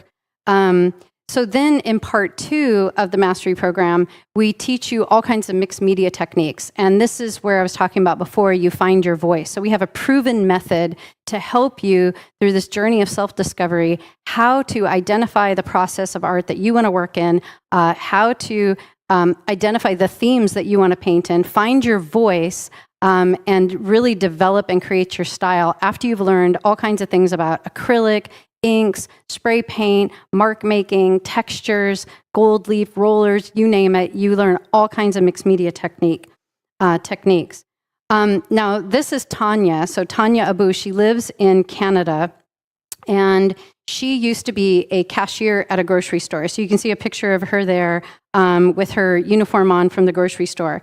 And that is her before picture. So she always dreamed of being an artist, but she didn't have a ton of skill. She didn't really know how to work with paint. She hadn't been exposed to really anything. And she went bonkers in the mixed media section. And she really found her stride. She really found her voice in there. And she created this extremely unique style that is very recognizable. And she sells her artwork in tons of galleries all over the US and Canada. And she makes a full-time living selling her artwork. She makes a lot more money now than she did at the grocery store. In fact, she was doing so well that before she even graduated from the program, she quit her job at the supermarket to become a full-time artist. So, and her story is really not unique, that we see this kind of thing all the time. So now the third part of the program is when you become, when you start to become a professional artist and you build out your portfolio. So now you found your voice, and now you are painting paintings that will be a part of your portfolio. So this is 25 pieces of art that you make over the next few months in your portfolio class. And you get to see all your hard work, everything you've learned over the last 6 months on a canvas, representing your voice, your style, and you start to see it all come together. It's super exhilarating. So this is Eleanor. She also lives in Canada, and she used to have a lot of uncertainty about her purpose. She tried a lot of different things. She was always very creative and crafty, and she would delve and get involved in a lot of different creative projects, but never really found her stride. You can see what her artwork was like before. She would take this technique class and that technique class and try a few things. But then she decided to take the mastery program and really go for a career in art. And you can see how her art is really, really developed. And now she's selling her art, and she's in lots of shows all the time. She's even had her artwork in our gallery. And I was in a show with her actually in Bozeman, Montana, and we both had our artwork in the same gallery in Bozeman, Montana. It was really, really incredible. She's doing a big, it's called the Stampede Show in Calvary, and she's preparing all her artwork right now for that. So super proud of Eleanor. She's done really, really great. Plus season 4 of The Outstanding Artist. Yeah, and she'll be in season 4 of The Outstanding Artist. That's right. Okay, so now the final part of the mastery program is the last couple months of the program, where you learn how to create a personal brand. You learn how to monetize your art into lots of different products. Like we teach you how to create a print program. We teach you how to build a brand around your style, your voice, and what you care about most. And then how to use that brand in marketing. So social media, a marketing strategy that works for you, whether you kind of decide to go through traditional channels or you self-represent or a mix of both. We teach you how to create a website, all kinds of marketing collateral, and how to build e-commerce with your art, and then how to promote and sell it. So there's a whole art to selling your art, and we teach you all of that as well, and how to really get your artwork out there. And so this is Rita. She is from Texas, and she started out as kind of a hobby artist, sort of playing around with it. You can kind of see what her artwork was like before. And then she went through the mastery program, and she is like a business dynamo. So she's got her fingers in all kinds of pots. She's doing all sorts of things. She sells her artwork all the time. She is a full-time artist.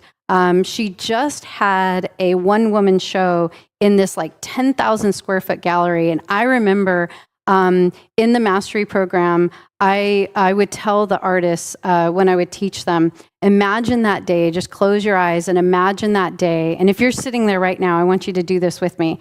Just close your eyes and imagine one day that you are in a 10,000 square foot gallery, and all those walls, those beautiful white walls with that warm lighting, is lighting up only your artwork. The whole gallery, 10,000 square feet, is full of your art. And there are throngs of people that have come from all over to see your art. And you're standing there in a beautiful dress or a beautiful suit, and you are talking to everybody who is just oohing and awing over your artwork. And I remember telling Rita this, because I got to personally mentor Rita. And I would tell her this, imagine that day. And it happened. She actually experienced that. And she just had her show, I think it was about a week ago. You could look her up on social media, and she has all kinds of pictures and videos of the show, and all her artwork on the wall. And it's just so amazing to me that she got to live out what I sat there with her and had her close her eyes and visualize. So that is Rita, and that is the mastery program. Now the cool thing is you don't do this alone. So we have, with our tuition, so the basic tuition here of the essentials is $3,600, and it includes group coaching. So you get included with that access to a private group with other students in your cohort that's going through the program with you. And you can go on Zoom calls with the coaches who are all professional artists. They've all gone through the program. They've experienced exactly what you're experiencing, and they're there to help you, give you feedback, talk to you about your art, your goals, your aspirations, and help you through it as you follow the program. So how the program works is it's videos that you watch in a curriculum in an order. So you don't bounce around. There's a system to it, and you follow that system while you go through group coaching. You do the exercises, you do the assignments, and then you post them in the community. It's like our own social media. You post them in the community, and fellow students and the coaches will give you feedback about your artwork. You can also join live Zoom calls where you can get your questions answered about anything that you are going through in the program. So that is included in the tuition. There's 2 ways to pay for the tuition. You can either pay for it all up front and save a little bit of money, or you can pay $330 a month for 12 months. So we have an accelerator program, which is everything I just included, but also you have a personal mentor. So you will be assigned a personal mentor, or you can choose one on your own from the list of our mentors. There's descriptions and pictures. You can see their art, and you can pick your own mentor.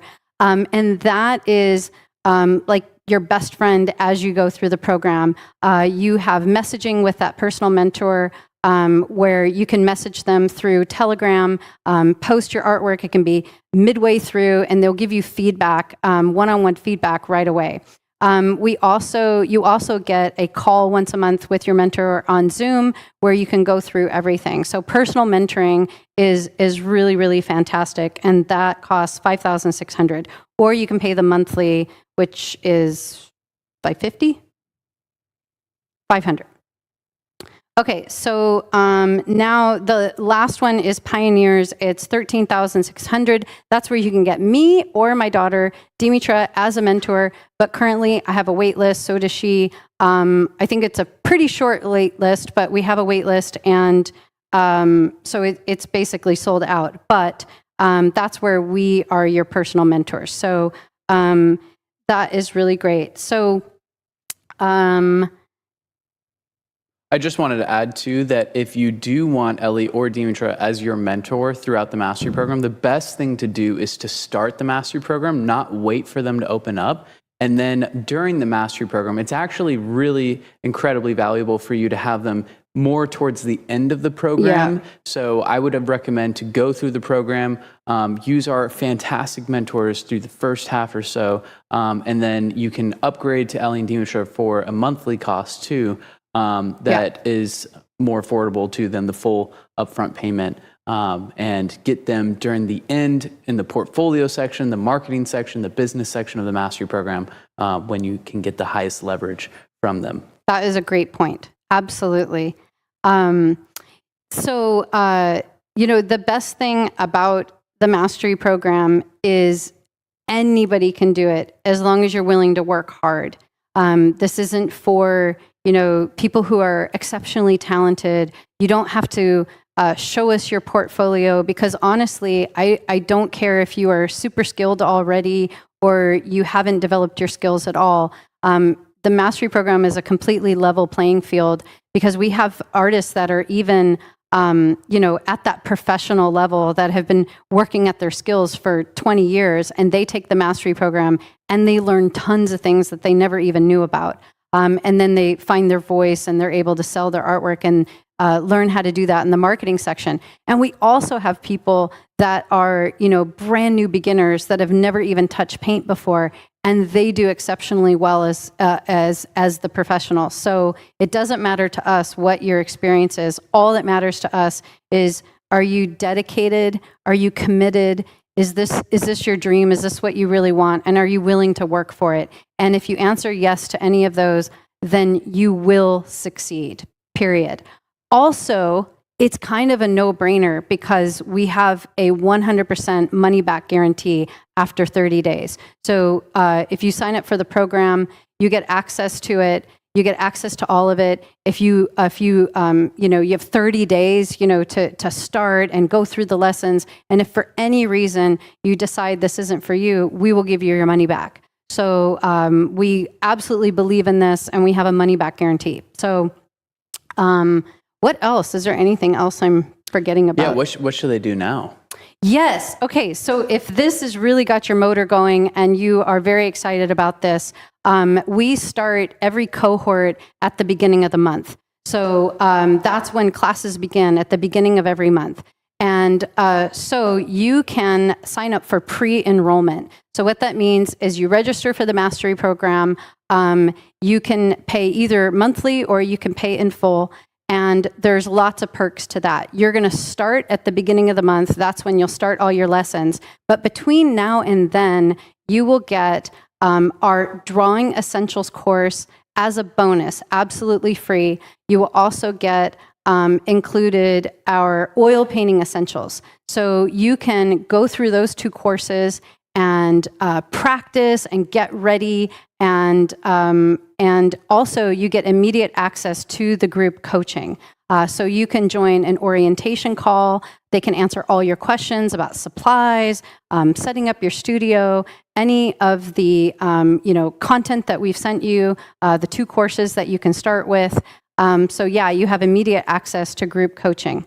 I feel like there was more things, but Also, if you do sign up for personal mentoring, then you get early access to personal mentoring too. So the time starts, and the 30-day money-back guarantee starts from when the classes begin. So that's at the first of the month. That's when your 30-day money-back guarantee begins. And also technically when your mentoring starts. But if you pre-enroll, then you get access to your mentor earlier for free. You don't have to pay extra for that additional access.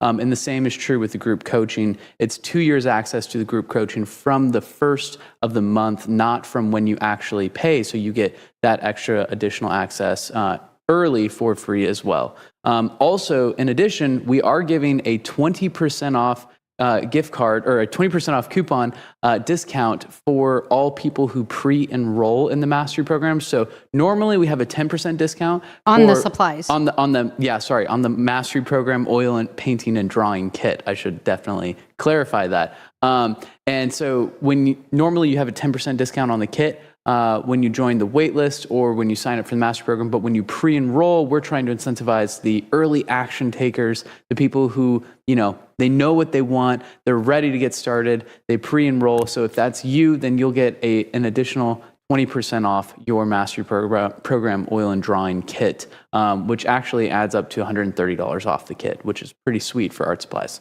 Yeah, and oh my gosh, that kit is like Christmas. I mean, you should go check it out. It is absolutely incredible. You get this giant box of oil paint, drawing materials, brushes, all kinds of amazing things in there that you'll need. Now, you may already have these art supplies, and so you don't need the kit either way, but the kit is a smoking deal.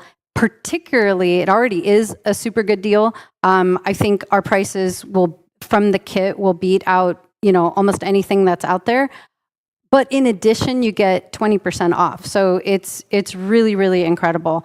Now, if you're not ready to sign up right now and you don't want to pre-enroll, but you're excited about this opportunity, you're excited about the mastery program, then I highly recommend that you join the waitlist and you get into the waitlist community so that you'll be the first to know about when the cohort starts at the beginning of the month. And then you can register right then. So pre-enrollment, Jake will put the link in the chat. Also, I think you're going to put the link for the waitlist in there as well. Yeah, and so what kind of questions do people have? There must be some questions. So you can ask me anything about the drawing.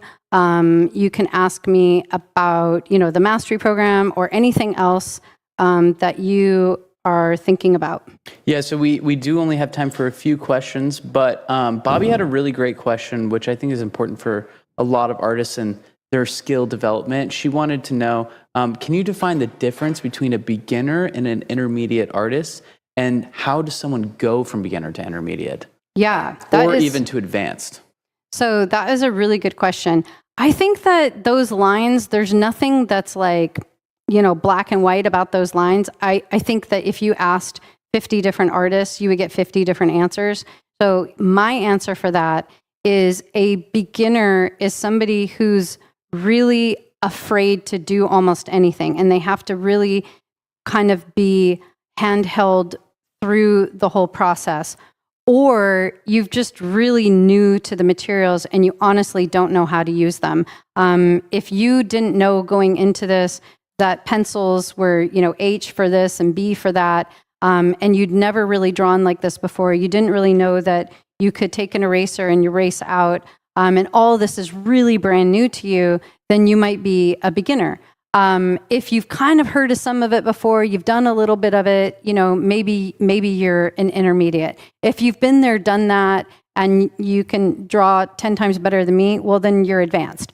So that's kind of how I think of it. But you know what? It doesn't matter. I don't think it matters. I don't think it matters if you're a beginner or you're an intermediate or what. I've seen people that go through the mastery program, and when they start, like, look at Anna. I would say Anna was, probably a beginner based on, what her drawing looked like. And she hadn't done a lot of art, just kind of dibble-dabbled in it a little bit. But within 1 month, she was advanced. I mean, that was an advanced portrait. So you can go from beginner to advanced in a month. And I've seen it a million times. You can go from intermediate to advanced in a month. You can go from beginner to intermediate in a month. It's really your choice and up to you. It depends on who you learn from. It depends on how much time you spend doing it. It depends on, the lessons that you take and how you're learning. You can learn on your own. It's going to take you a very long time. You can learn from a so-so teacher. You'll learn, but it might take you a little while. You can learn from an excellent teacher that really knows what they're talking about and really knows how to lay it out, and has a fantastic curriculum. And, I think that's what we got in the mastery program, an amazing curriculum and amazing teachers that live it, that are professional artists. They're not just, academia, but they live what they teach. And we see people learn very quickly, very, very quickly. So it really depends on your choices. So actually, someone earlier asked about AI and if it will affect art sales. And I just wanted to say, over the last year, we have sold hundreds of thousands of dollars worth of original art between our gallery and Ellie and my wife, Dimitra, myself a little bit too, and John, Ellie's husband. And not once in all of those transactions has a single person, a single art collector brought up the words AI and related to art. Like it is not even on the minds of the art collectors. It is purely on the minds of the artists. So don't let fear of AI stop you from pursuing your passion, because I can assure you it's nowhere near what these art collectors want to hang on their walls. They want a piece of you. They want a piece of your story on their walls. They don't want a piece of an algorithm. So I just wanted to clarify that earlier, because there were a couple artists who were asking about that. That's good. And yeah, so okay, a couple questions here. Okay, so just clarification on pre-enrollment. One, could you clarify what do you get with pre-enrollment? And two, are you able to do the payment plan, or do you have to only pay in full? Okay, so you can do the payment plan or pay in full. It's up to you on pre-enrollment. The things that you get: one, you get early access to mentoring if you choose to have a mentor. You get early access to the coaching community. That's for everyone, no matter what you choose. You get a 20% discount off of the oil mastery drawing and kit, only for those who pre-enroll. You get access to, we will send it to you right away. You get access to drawing essentials, which is I don't have a slide about that, but drawing essentials is, I think, 3 lessons. Or is it 5 lessons? It's 5 lessons, yeah. Okay, it's 5 lessons where we teach you all kinds of drawing. You learn how to draw a portrait in there. You learn how to draw animals, flowers, so all kinds of things. Both me and my daughter, Dimitra, teach drawing essentials. And you work in both graphite and charcoal. So very in-depth, 5-lesson course on drawing. It's kind of the perfect thing to take right after this. So if you are like super excited about this lesson and you're excited to like take it even further, then pre-enrolling in the mastery program, you'll get access to that right away, and you could just continue and build upon what you've learned on like right now, today. You can just draw with drawing all month, essentials.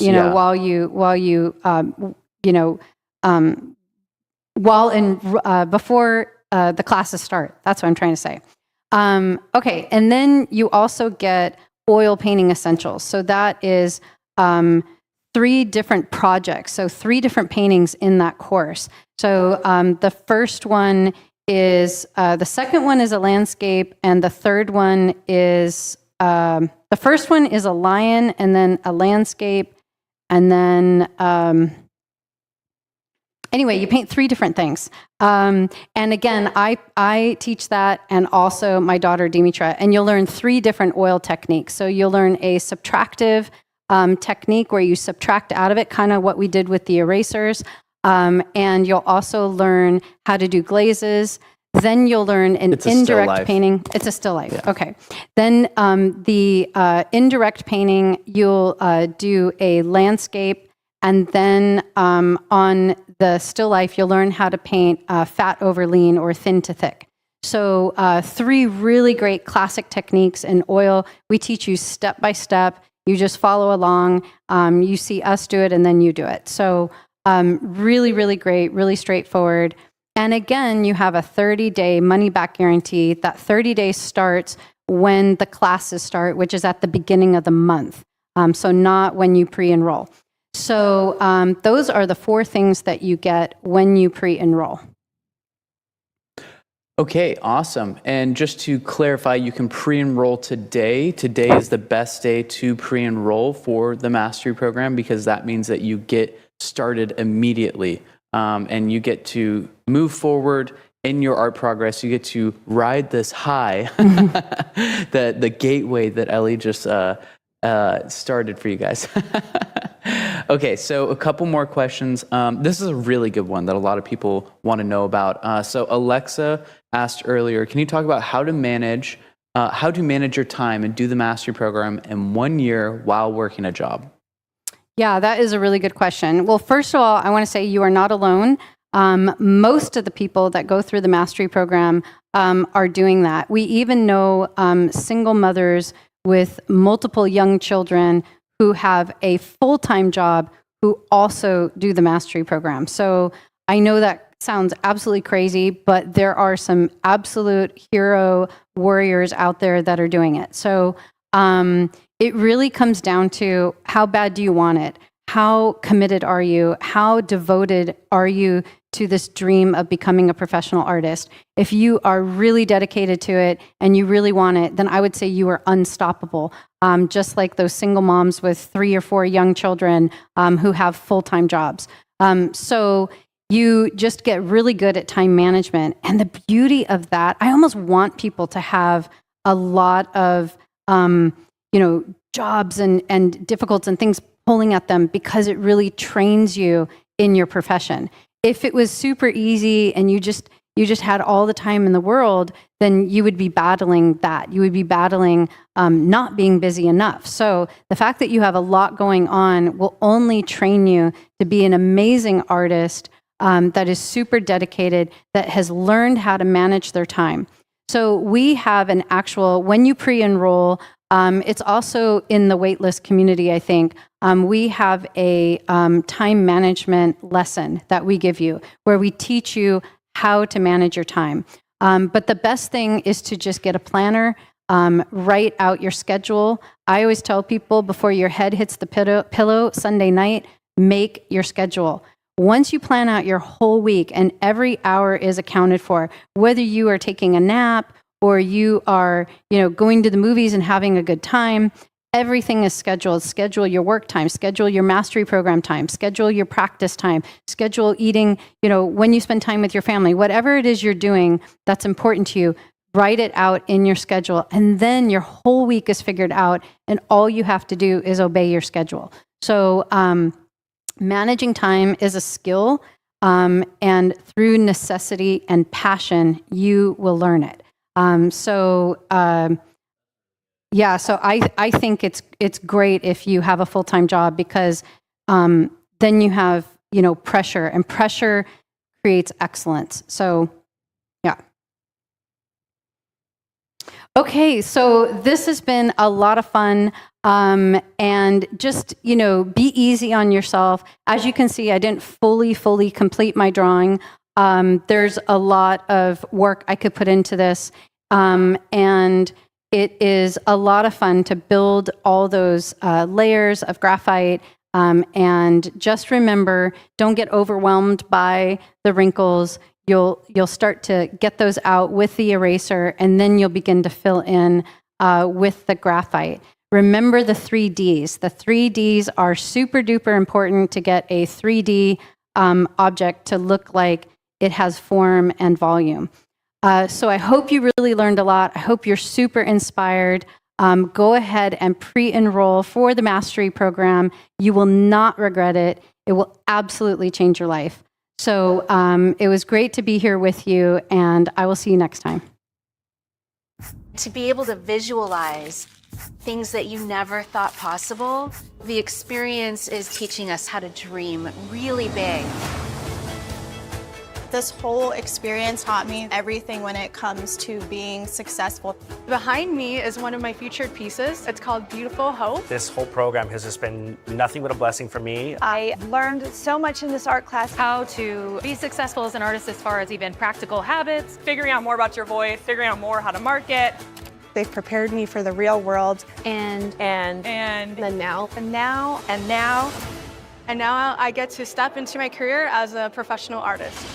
The Mastery program will be of great benefit to not just other artists, but also who have always thought that art is a hobby, that they cannot live off it. I did not consider myself a professional artist. You don't even have to be an artist to take something away from this. I was working in hospitals as a respiratory therapist. A sales manager. I was a creative director. I'm a teacher. This program gave me the confidence to pursue what I've always wanted to do. I'm an artist. It's not just painting classes, it's also business classes. I found my voice. What is my artistic voice? Your personal aesthetic, what drives you, what motivates you, what is this message you want to tell to the whole world? You start to see what it is that you're passionate about. I really want to focus on giving back to the city. Everything about the Mastery program is built in a way that supports you as an artist. I love the community of artists. Community there is so strong and powerful. Here you can find a group of people that will support you. I've never seen a group of people that are just so willing to help lift each other up and sharpen each other's skills. Seeing their work was so inspiring. We're just encouraged to keep going. And I can't explain how transformative it is. It truly changed my life. Each person is so unique in their expression. And that's what's so beautiful about the program. It's the most authentic experience you're going to get. You can be successful in this program. No matter what skill level you're at, it's a great program. They're very direct, very passionate. I just love it. It was hard, but it was amazing. I am a happy graduate. I'm so much happier. I found my passion. So if art is really your passion, then it's definitely worth it. Go to the Milan Art Institute. Just do it, it's great.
Guru Ramdas ji,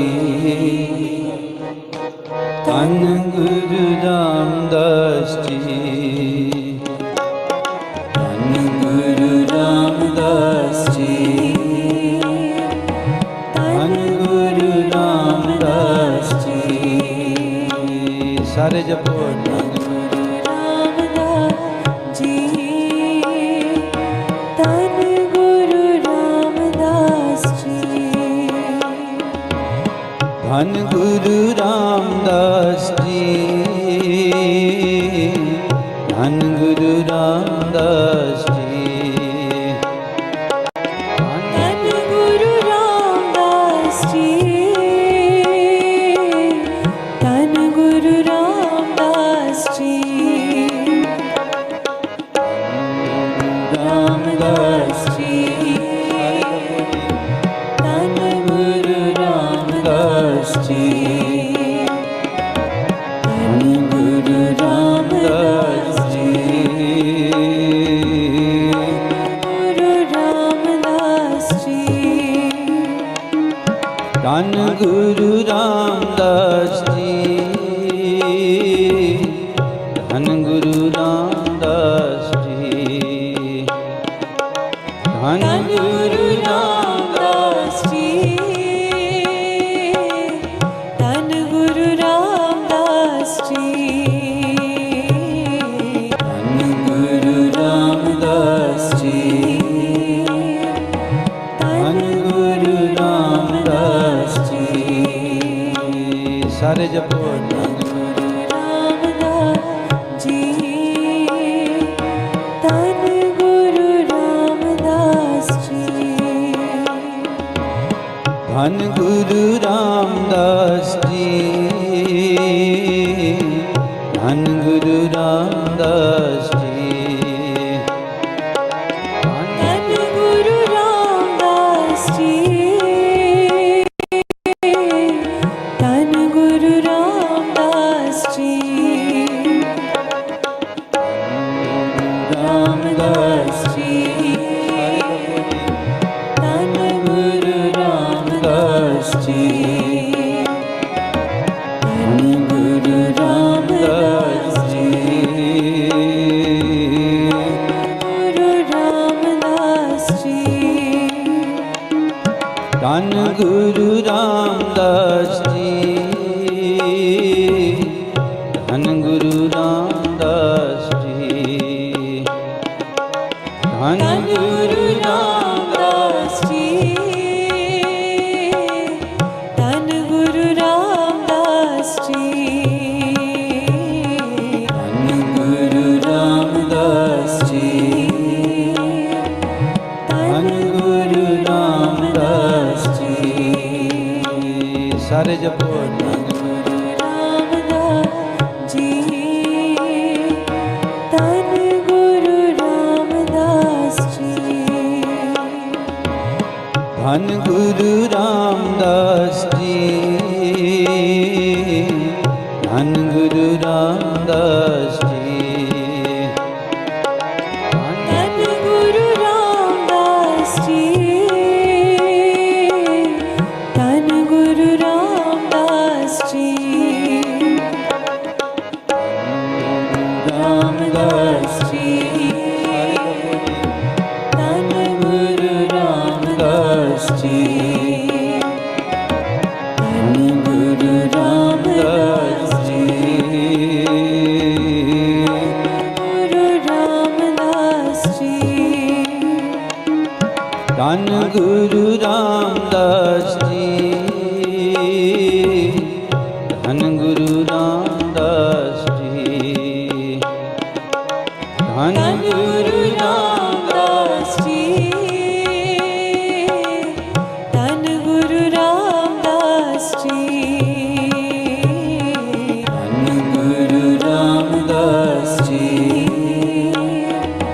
Dhan Guru Ramdas ji. Sare japo Dhan Guru Ramdas ji,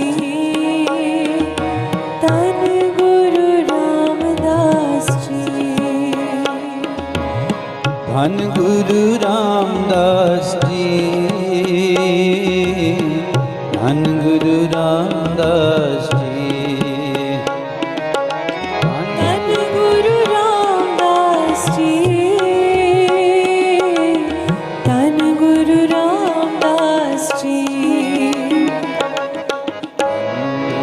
Ramdas ji,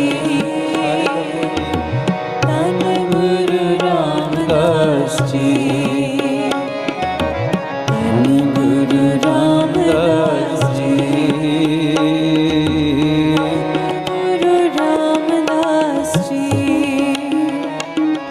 Dhan Guru Ramdas ji, Dhan Guru Ramdas ji, Dhan Guru Ramdas ji, Dhan Guru Ramdas ji, Dhan Guru Ramdas ji, Dhan Guru Ramdas ji. Sare japo Dhan Guru Ramdas ji, Dhan Guru Ramdas ji, Dhan Guru Ramdas ji, Dhan Guru Ramdas ji,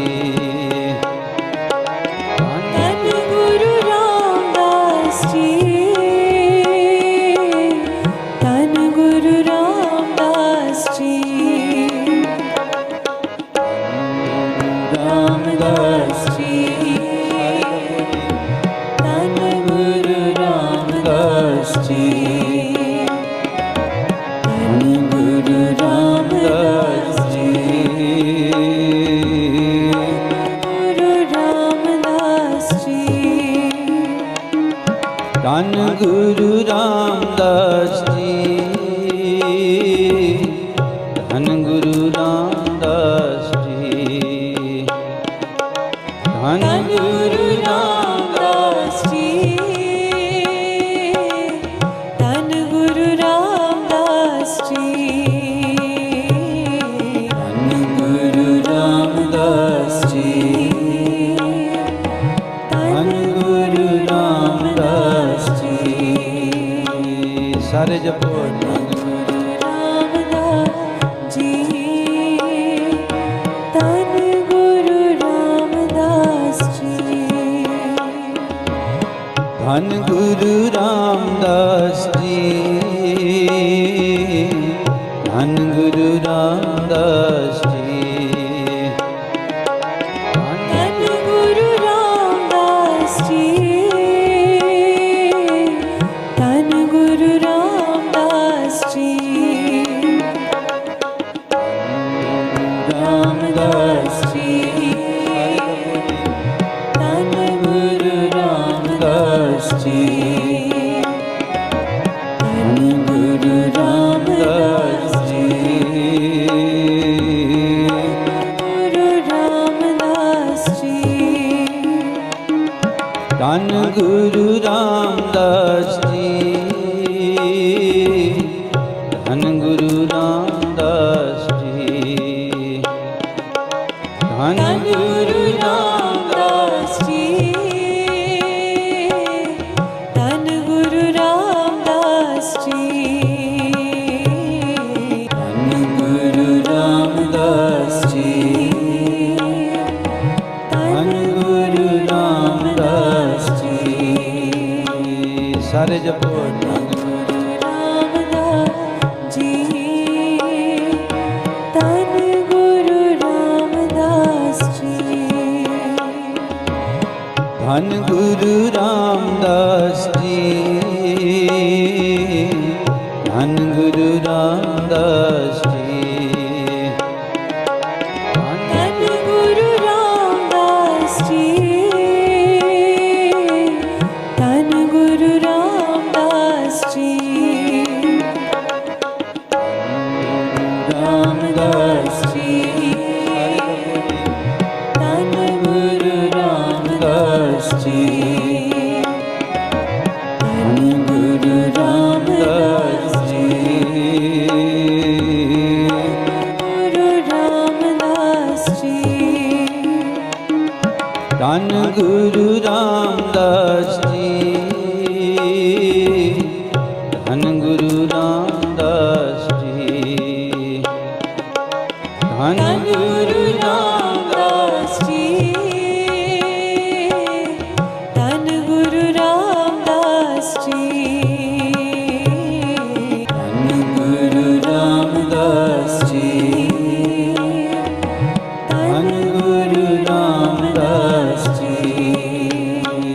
ਸਾਰੇ ਜਪੋ ਧੰਨ ਗੁਰੂ ਰਾਮਦਾਸ ਜੀ ਧੰਨ ਗੁਰੂ ਰਾਮਦਾਸ ਜੀ ਧੰਨ ਗੁਰੂ ਰਾਮਦਾਸ ਜੀ ਧੰਨ ਗੁਰੂ ਰਾਮਦਾਸ ਜੀ ਧੰਨ ਗੁਰੂ ਰਾਮਦਾਸ ਜੀ ਧੰਨ ਗੁਰੂ ਰਾਮਦਾਸ ਜੀ ਰਾਮਦਾਸ ਜੀ ਧੰਨ ਗੁਰੂ ਰਾਮਦਾਸ ਜੀ ਧੰਨ ਗੁਰੂ ਰਾਮਦਾਸ ਜੀ ਗੁਰੂ ਰਾਮਦਾਸ ਜੀ ਧੰਨ ਗੁਰੂ ਰਾਮਦਾਸ ਜੀ ਧੰਨ ਗੁਰੂ ਰਾਮਦਾਸ ਜੀ ਧੰਨ ਗੁਰੂ ਰਾਮਦਾਸ ਜੀ ਧੰਨ ਗੁਰੂ ਰਾਮਦਾਸ ਜੀ ਧੰਨ ਗੁਰੂ ਰਾਮਦਾਸ ਜੀ ਧੰਨ ਗੁਰੂ ਰਾਮਦਾਸ ਜੀ ਸਾਰੇ ਜਪੋ ਧੰਨ ਗੁਰੂ ਰਾਮਦਾਸ ਜੀ ਧੰਨ ਗੁਰੂ ਰਾਮਦਾਸ ਜੀ ਧੰਨ ਗੁਰੂ ਰਾਮਦਾਸ ਜੀ ਧੰਨ ਗੁਰੂ ਰਾਮਦਾਸ ਜੀ ਧੰਨ ਗੁਰੂ ਰਾਮਦਾਸ ਜੀ ਧੰਨ ਗੁਰੂ ਰਾਮਦਾਸ ਜੀ ਰਾਮਦਾਸ ਜੀ ਧੰਨ ਗੁਰੂ ਰਾਮਦਾਸ ਜੀ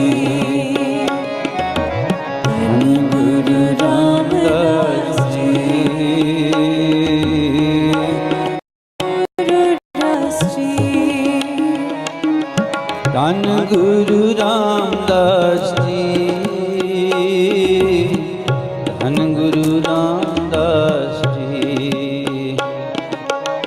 ਧੰਨ ਗੁਰੂ ਰਾਮਦਾਸ ਜੀ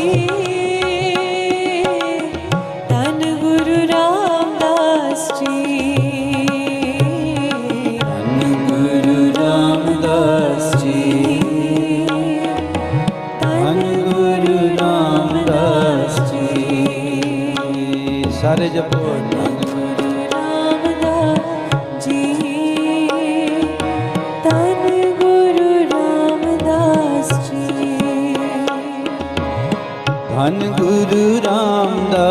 ਜੀ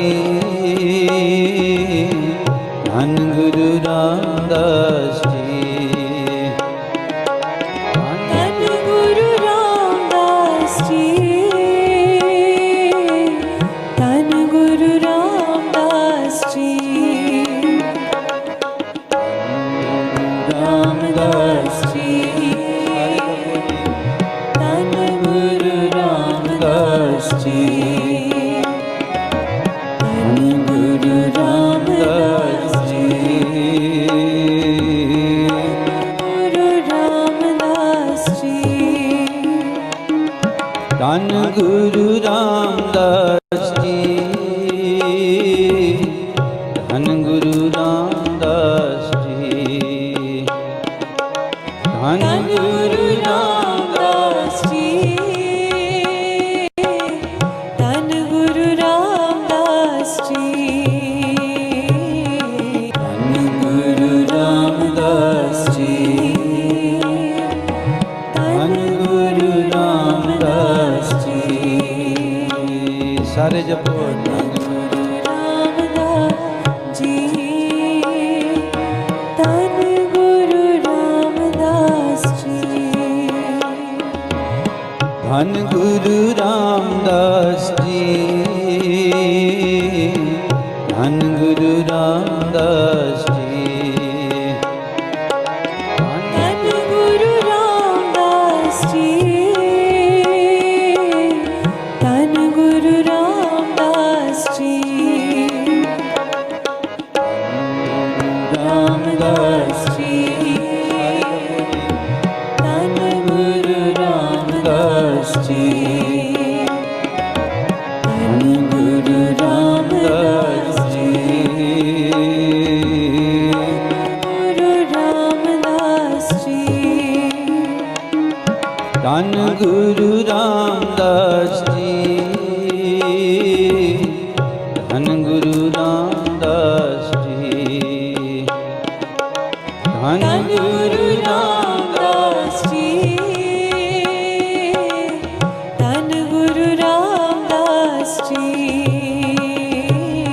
Dhan Guru Ramdas ji,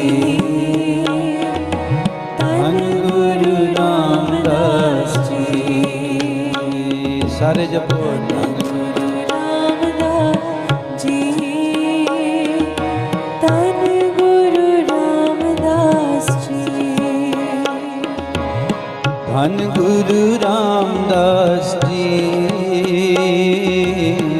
Dhan Guru Ramdas ji, Dhan Guru Ramdas ji, Dhan Guru Ramdas ji, Ramdas ji, Dhan Guru Ramdas ji, Dhan Guru Ramdas ji, Guru Ramdas ji,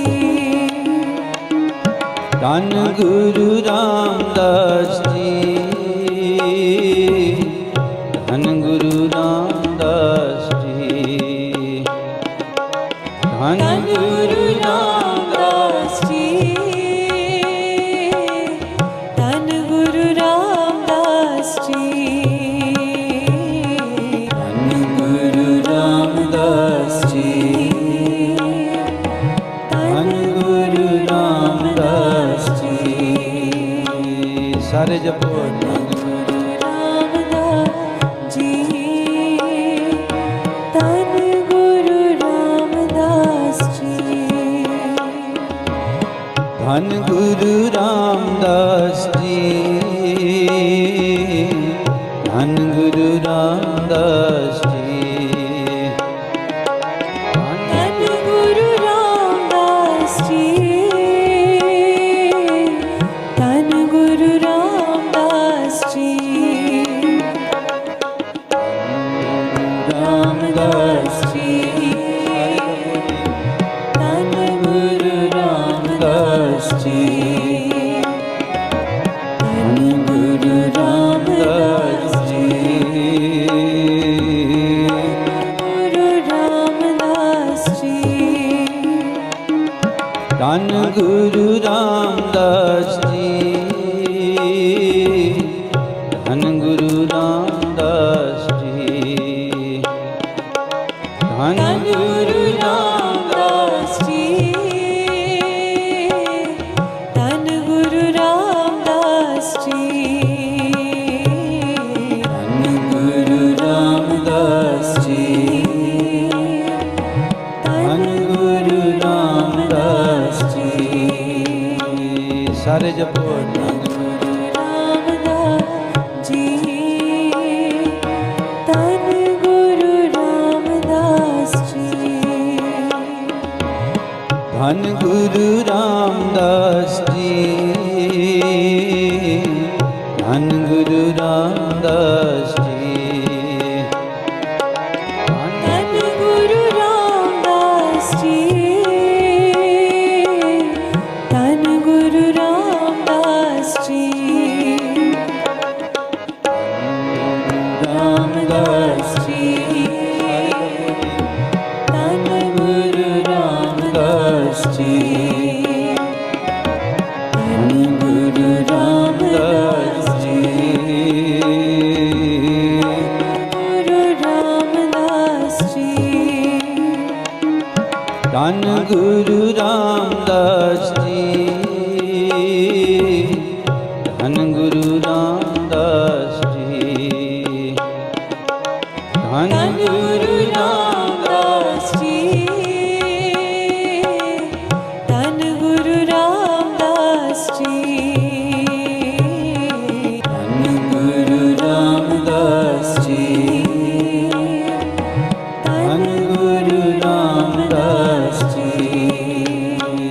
ਸਾਰੇ ਜਪੋ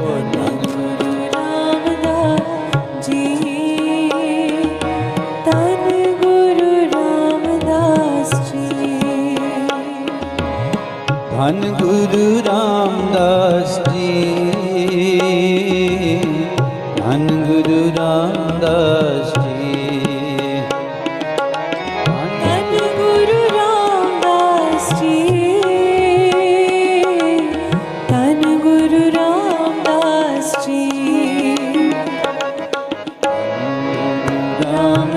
ਜੀ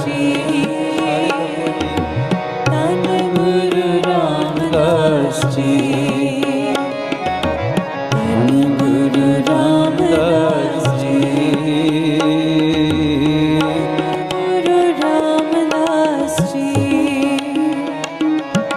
ਧੰਨ ਗੁਰੂ ਰਾਮਦਾਸ ਜੀ ਧੰਨ ਗੁਰੂ ਰਾਮਦਾਸ ਜੀ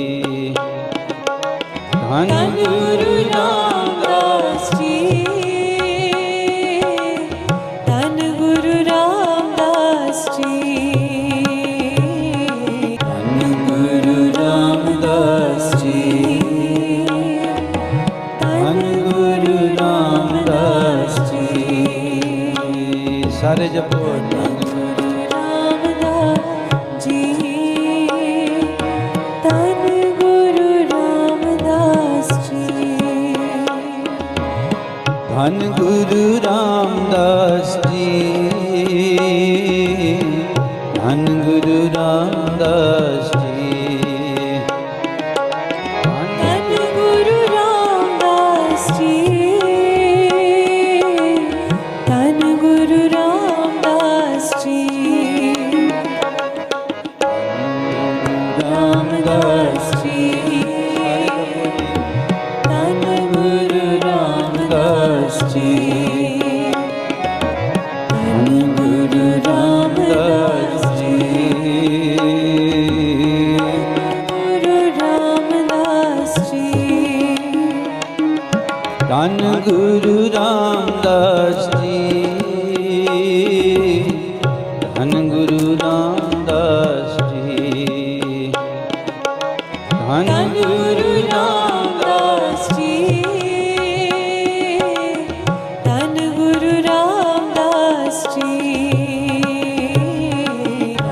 ਗੁਰੂ ਰਾਮਦਾਸ ਜੀ ਧੰਨ ਗੁਰੂ ਰਾਮਦਾਸ ਜੀ ਸਾਰੇ ਜਪੋ ਧੰਨ ਗੁਰੂ ਰਾਮਦਾਸ ਜੀ ਧੰਨ ਗੁਰੂ ਰਾਮਦਾਸ ਜੀ ਧੰਨ ਗੁਰੂ ਰਾਮਦਾਸ ਜੀ ਧੰਨ ਗੁਰੂ ਰਾਮਦਾਸ ਜੀ ਧੰਨ ਗੁਰੂ ਰਾਮਦਾਸ ਜੀ ਧੰਨ Guru Ramdas ji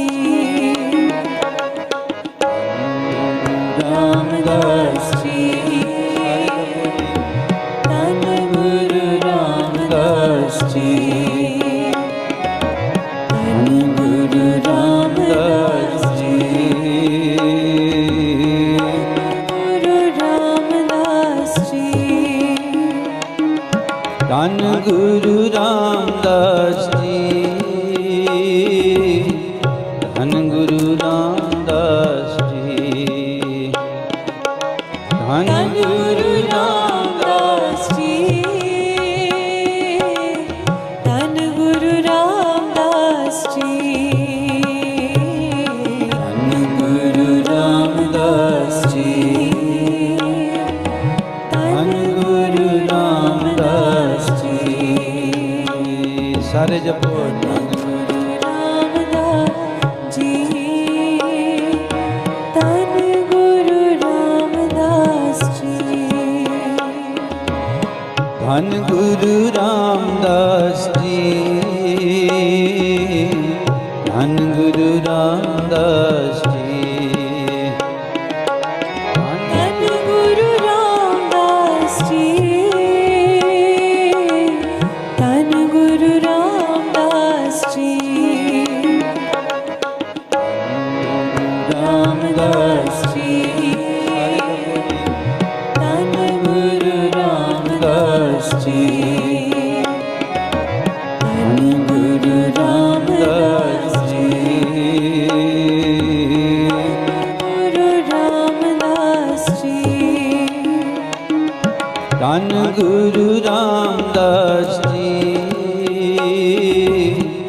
Dhan Guru Ramdas ji, Dhan Guru Ramdas ji, Dhan Guru Ramdas ji, Dhan Guru Ramdas ji, Dhan Guru Ramdas ji. Sare japo Dhan Guru Ramdas ji, Dhan Guru Ramdas ji, Dhan Guru Ramdas ji, Dhan Guru Ramdas ji, Dhan Guru Ramdas ji, Dhan Guru Ramdas ji, Ramdas ji, Dhan Guru Ramdas ji, Dhan Guru Ramdas ji, Guru Ramdas ji, Dhan Guru Ramdas ji, Dhan Guru Ramdas ji, Dhan Guru Ramdas ji, Dhan Guru Ramdas ji,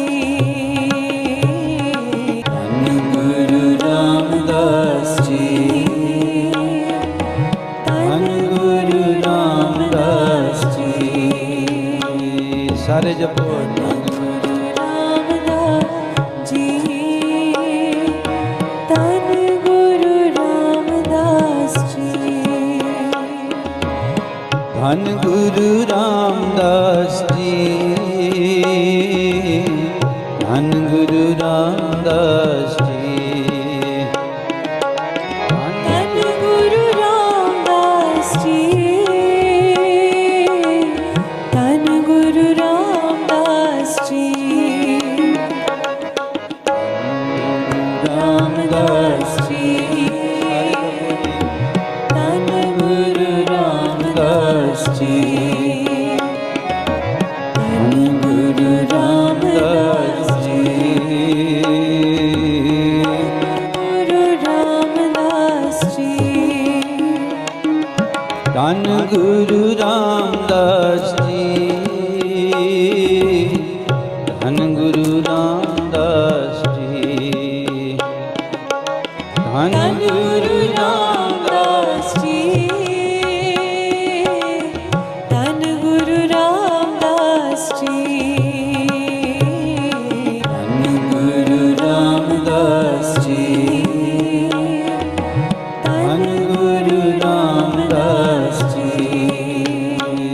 Sare japo Dhan Guru Ramdas ji, Dhan Guru Ramdas ji, Dhan Guru Ramdas ji, Dhan Guru Ramdas ji, Dhan Guru Ramdas ji, Dhan Guru Ramdas ji, Ramdas ji, Dhan Guru Ramdas ji, Dhan Guru Ramdas ji, Guru Ramdas ji, Dhan Guru Ramdas ji, Dhan Guru Ramdas ji, Dhan Guru Ramdas ji,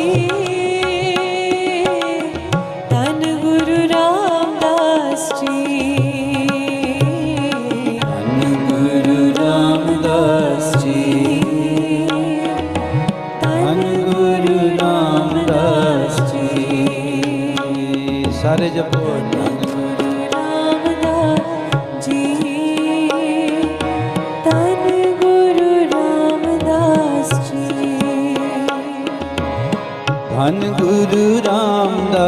ਜੀ ਧੰਨ ਗੁਰੂ ਰਾਮਦਾਸ ਜੀ ਧੰਨ ਗੁਰੂ ਰਾਮਦਾਸ ਜੀ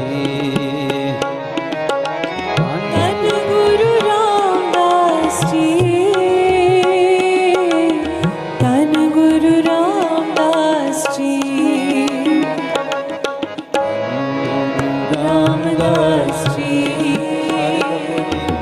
ਧੰਨ ਗੁਰੂ ਰਾਮਦਾਸ ਜੀ ਧੰਨ ਗੁਰੂ ਰਾਮਦਾਸ ਜੀ ਗੁਰੂ ਰਾਮਦਾਸ ਜੀ ਧੰਨ ਗੁਰੂ ਰਾਮਦਾਸ ਜੀ ਧੰਨ ਗੁਰੂ ਰਾਮਦਾਸ ਜੀ ਧੰਨ ਗੁਰੂ ਰਾਮਦਾਸ ਜੀ ਧੰਨ ਗੁਰੂ ਰਾਮਦਾਸ ਜੀ ਧੰਨ ਗੁਰੂ ਰਾਮਦਾਸ ਜੀ ਧੰਨ ਗੁਰੂ ਰਾਮਦਾਸ ਜੀ ਸਾਰੇ ਜਪੋ ਧੰਨ ਗੁਰੂ ਰਾਮਦਾਸ ਜੀ ਧੰਨ ਗੁਰੂ ਰਾਮਦਾਸ ਜੀ ਧੰਨ ਗੁਰੂ ਰਾਮਦਾਸ ਜੀ ਧੰਨ ਗੁਰੂ ਰਾਮਦਾਸ ਜੀ ਧੰਨ ਗੁਰੂ ਰਾਮਦਾਸ ਜੀ ਧੰਨ ਗੁਰੂ ਰਾਮਦਾਸ ਜੀ ਰਾਮਦਾਸ ਜੀ ਧੰਨ ਗੁਰੂ ਰਾਮਦਾਸ ਜੀ ਧੰਨ ਗੁਰੂ ਰਾਮਦਾਸ ਜੀ ਗੁਰੂ ਰਾਮਦਾਸ ਜੀ ਧੰਨ ਗੁਰੂ ਰਾਮਦਾਸ ਜੀ ਧੰਨ ਗੁਰੂ ਰਾਮਦਾਸ ਜੀ ਧੰਨ ਗੁਰੂ ਰਾਮਦਾਸ ਜੀ ਧੰਨ ਗੁਰੂ ਰਾਮਦਾਸ ਜੀ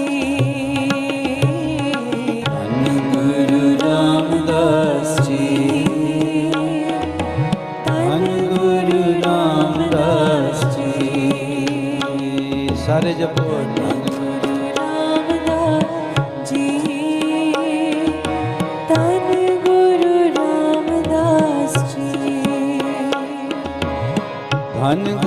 ਰਾਮਦਾਸ ਜੀ ਧੰਨ ਗੁਰੂ ਰਾਮਦਾਸ ਜੀ ਧੰਨ ਗੁਰੂ ਰਾਮਦਾਸ ਜੀ ਧੰਨ ਗੁਰੂ ਰਾਮਦਾਸ ਜੀ ਧੰਨ ਗੁਰੂ ਰਾਮਦਾਸ ਜੀ ਰਾਮਦਾਸ ਜੀ ਧੰਨ ਗੁਰੂ ਰਾਮਦਾਸ ਜੀ ਧੰਨ ਗੁਰੂ ਰਾਮਦਾਸ ਜੀ ਗੁਰੂ ਰਾਮਦਾਸ ਜੀ ਧੰਨ ਗੁਰੂ ਰਾਮਦਾਸ ਜੀ ਧੰਨ ਗੁਰੂ ਰਾਮਦਾਸ ਜੀ ਧੰਨ ਗੁਰੂ ਰਾਮਦਾਸ ਜੀ ਧੰਨ ਗੁਰੂ ਰਾਮਦਾਸ ਜੀ ਧੰਨ ਗੁਰੂ ਰਾਮਦਾਸ ਜੀ ਧੰਨ ਗੁਰੂ ਰਾਮਦਾਸ ਜੀ ਸਾਰੇ ਜਪੋ ਧੰਨ ਗੁਰੂ ਰਾਮਦਾਸ ਜੀ ਧੰਨ ਗੁਰੂ ਰਾਮਦਾਸ ਜੀ ਧੰਨ ਗੁਰੂ ਰਾਮਦਾਸ ਜੀ ਧੰਨ ਗੁਰੂ ਰਾਮਦਾਸ ਜੀ ਧੰਨ ਗੁਰੂ ਰਾਮਦਾਸ ਜੀ ਧੰਨ Guru Ramdas ji Ram Ramdas ji, Dhan Guru Ramdas ji, Dhan Guru Ramdas ji, Guru Ramdas ji, Dhan Guru Ramdas ji, Dhan Guru Ramdas ji, Dhan Guru Ramdas ji, Dhan Guru Ramdas ji, Dhan Guru Ramdas ji, Dhan Guru Ramdas ji. Sare japo Dhan Guru Ramdas ji, Dhan Guru Ramdas ji, Dhan Guru Ramdas ji, Dhan Guru Ramdas ji, Dhan Guru Ramdas ji, Dhan Guru Ramdas ji, Ramdas ji, Dhan Guru Ramdas ji, Dhan Guru Ramdas ji, Guru Ramdas ji, Dhan Guru Ramdas ji, Dhan Guru Ramdas ji, Dhan Guru Ramdas ji, Dhan Guru Ramdas ji, Dhan Guru Ramdas ji, Dhan Guru Ramdas ji. Sare japo Dhan Guru Ramdas ji, Dhan Guru Ramdas ji, Dhan Guru Ramdas ji, Dhan Guru Ramdas ji, Dhan Guru Ramdas ji, Dhan Guru Ramdas ji, Ramdas ji, Dhan Guru Ramdas ji, Dhan Guru Ramdas ji, Guru Ramdas ji, Dhan Guru Ramdas ji, Dhan Guru Ramdas ji, Dhan Guru Ramdas ji,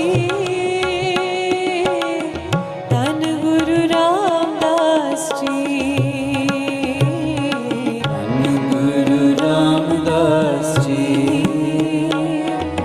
Dhan Guru Ramdas ji. Sare japo Dhan Guru Ramdas ji,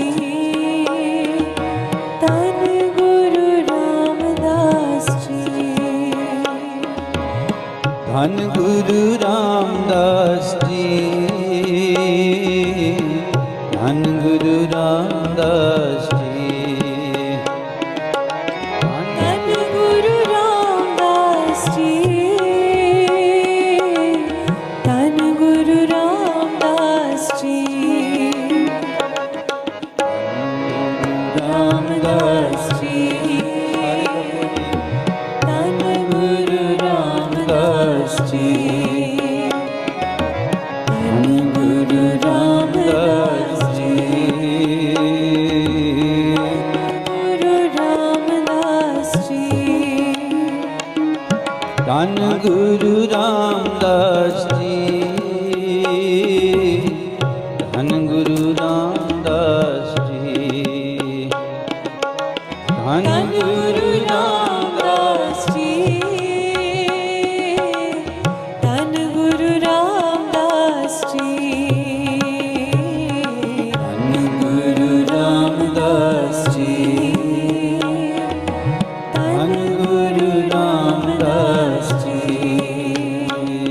ਸਾਰੇ ਜਪੋ ਧੰਨ ਗੁਰੂ ਰਾਮਦਾਸ ਜੀ ਧੰਨ ਗੁਰੂ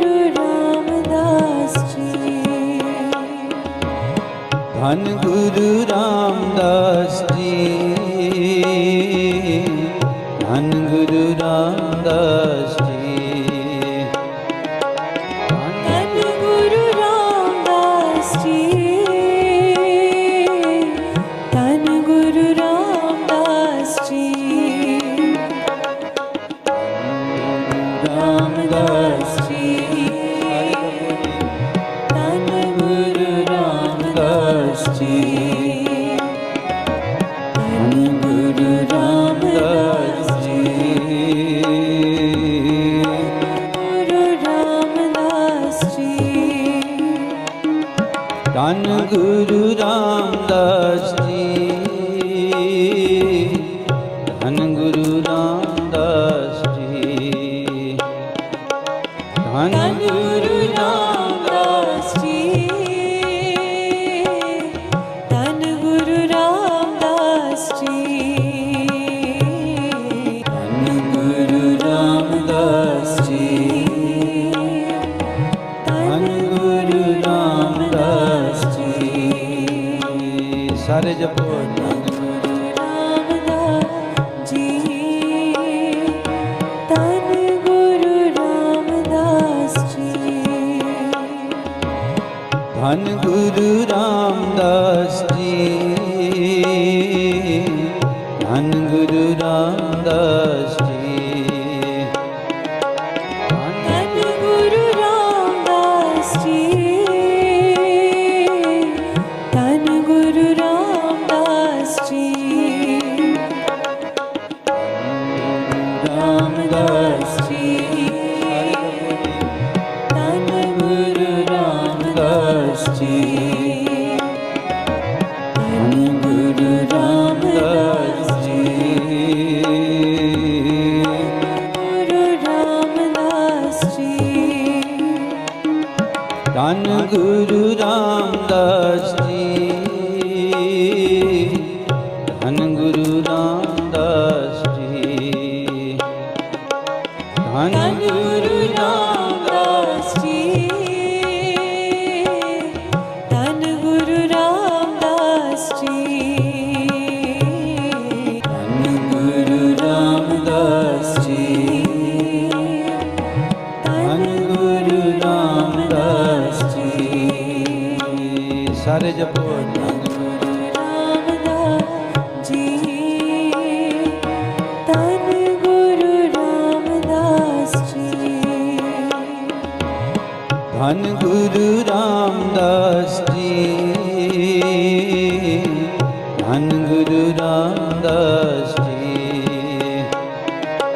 ਧੰਨ ਗੁਰੂ ਰਾਮਦਾਸ ਜੀ ਧੰਨ ਗੁਰੂ ਰਾਮਦਾਸ ਜੀ ਰਾਮਦਾਸ ਜੀ ਧੰਨ ਗੁਰੂ ਰਾਮਦਾਸ ਜੀ ਧੰਨ ਗੁਰੂ ਰਾਮਦਾਸ ਜੀ ਗੁਰੂ ਰਾਮਦਾਸ ਜੀ ਧੰਨ ਗੁਰੂ ਰਾਮਦਾਸ ਜੀ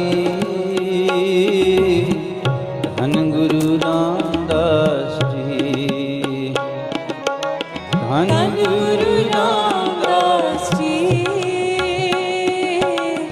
ਧੰਨ ਗੁਰੂ ਰਾਮਦਾਸ ਜੀ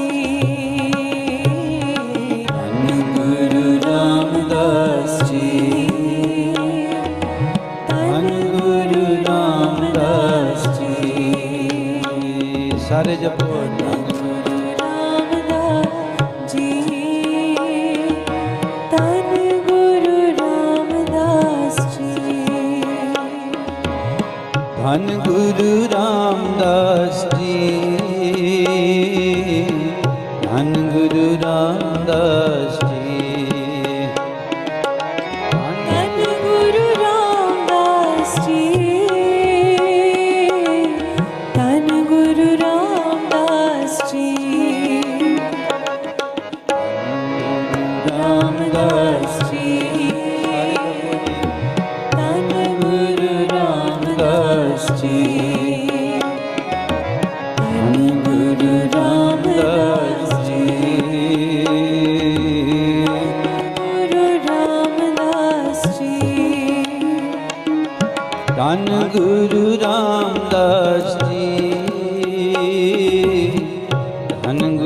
रामदास जी, धन गुरु रामदास जी,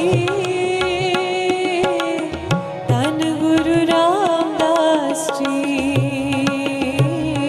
धन गुरु रामदास जी, धन गुरु रामदास जी। सारे जपो धन गुरु रामदास जी, धन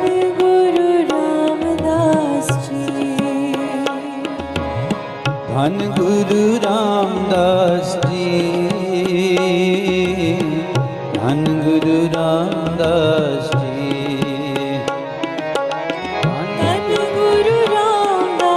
जी, धन गुरु रामदास जी, रामदास जी, धन गुरु रामदास जी, धन गुरु रामदास जी, गुरु रामदास जी, धन गुरु रामदास जी, धन गुरु रामदास जी, धन गुरु रामदास जी, धन गुरु रामदास जी, धन गुरु रामदास जी, धन गुरु रामदास जी। सारे जपो धन गुरु रामदास जी, धन गुरु रामदास जी, धन गुरु रामदास जी, धन गुरु रामदास जी, धन गुरु रामदास जी, धन गुरु रामदास जी, रामदास जी, धन गुरु रामदास जी, धन गुरु रामदास जी, गुरु रामदास जी, धन गुरु रामदास जी, धन गुरु रामदास जी, धन गुरु रामदास जी, धन गुरु रामदास जी, धन गुरु रामदास जी, धन गुरु रामदास जी। सारे जपो धन गुरु रामदास जी, धन गुरु रामदास जी, धन गुरु रामदास जी, धन गुरु रामदास जी, धन गुरु रामदास जी, धन गुरु रामदास जी, रामदास जी, धन गुरु रामदास जी, धन गुरु रामदास जी, गुरु रामदास जी, धन गुरु रामदास जी, धन गुरु रामदास जी, धन गुरु रामदास जी, धन गुरु रामदास जी, धन गुरु रामदास जी, धन गुरु रामदास जी। सारे जपो धन गुरु रामदास जी, धन गुरु रामदास जी, धन गुरु रामदास जी, धन गुरु रामदास जी, धन गुरु रामदास जी, धन गुरु रामदास जी, रामदास जी, धन गुरु रामदास जी, धन गुरु रामदास जी, गुरु रामदास जी, धन गुरु रामदास जी, धन गुरु रामदास जी, धन गुरु रामदास जी, धन गुरु रामदास जी, धन गुरु रामदास जी, धन गुरु रामदास जी, सारे जपो धन गुरु रामदास जी, धन गुरु रामदास जी, धन गुरु रामदास जी, धन गुरु रामदास जी, धन गुरु रामदास जी, धन गुरु रामदास जी, रामदास जी, धन गुरु रामदास जी, धन गुरु रामदास जी, गुरु रामदास जी, धन गुरु रामदास जी, धन गुरु रामदास जी, धन गुरु रामदास जी, धन गुरु रामदास जी, धन गुरु रामदास जी, धन गुरु रामदास जी, सारे जपो धन गुरु रामदास जी, धन गुरु रामदास जी, धन गुरु रामदास जी, धन गुरु रामदास जी, धन गुरु रामदास जी, धन गुरु रामदास जी, रामदास जी, धन गुरु रामदास जी, धन गुरु रामदास जी, गुरु रामदास जी, रामदास जी, धन गुरु रामदास जी, धन गुरु रामदास जी, धन गुरु रामदास जी, धन गुरु रामदास जी, धन गुरु रामदास जी, सारे जपो धन गुरु रामदास जी,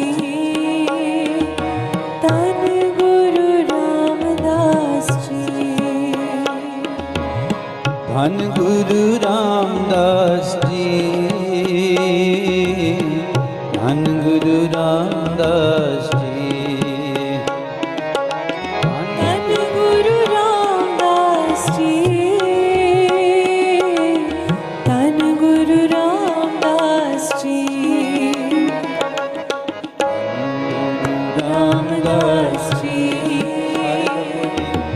धन गुरु रामदास जी, धन गुरु रामदास जी,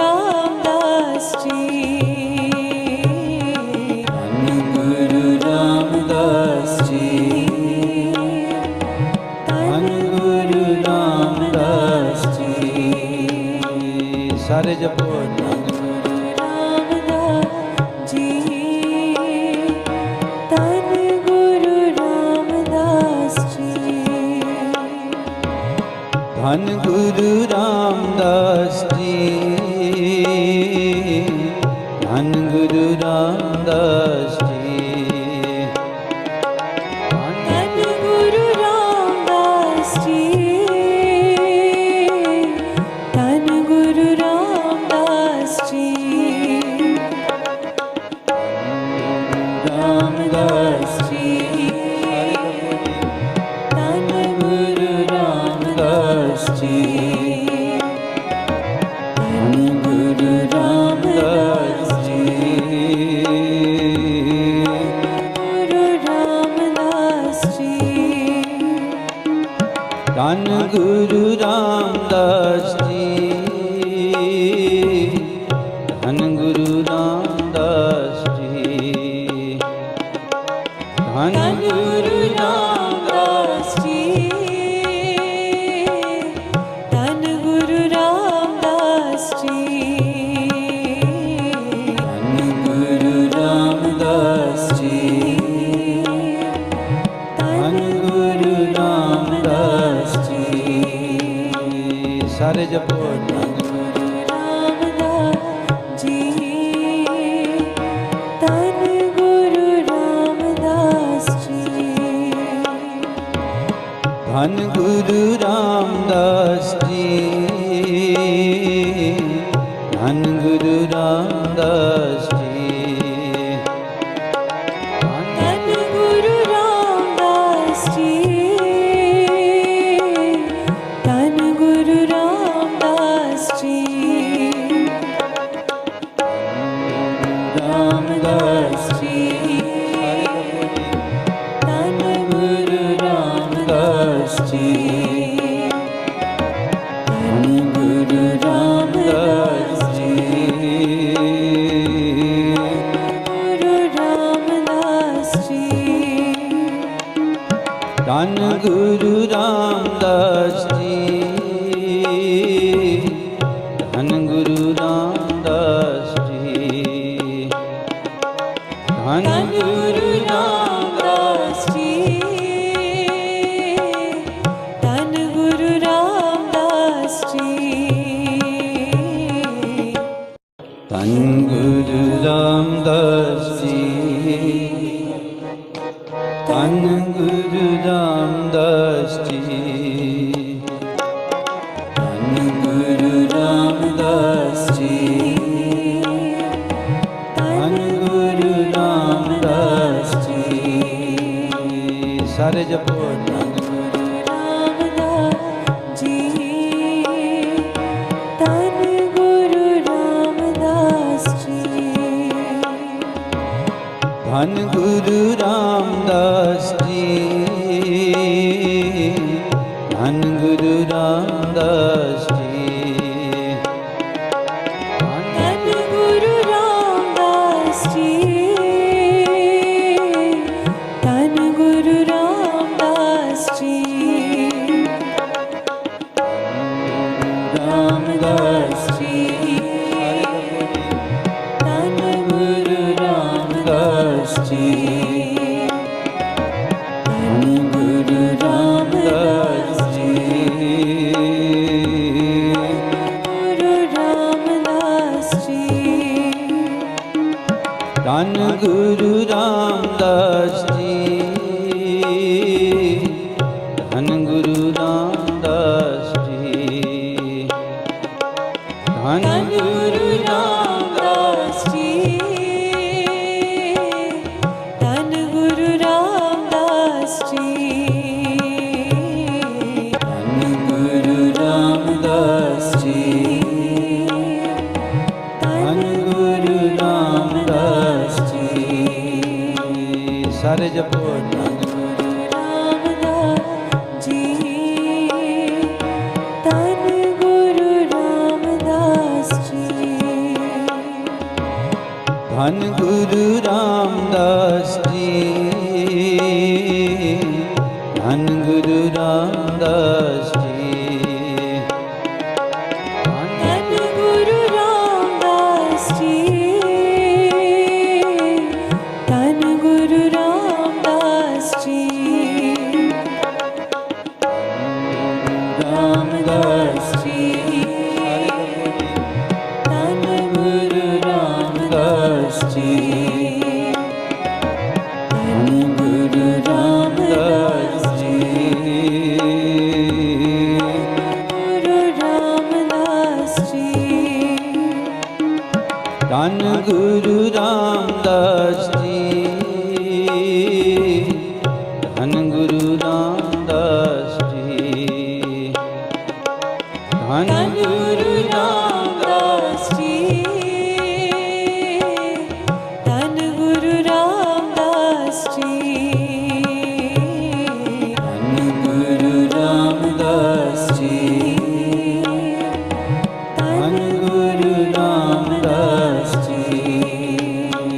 ਸਾਰੇ ਜਪੋ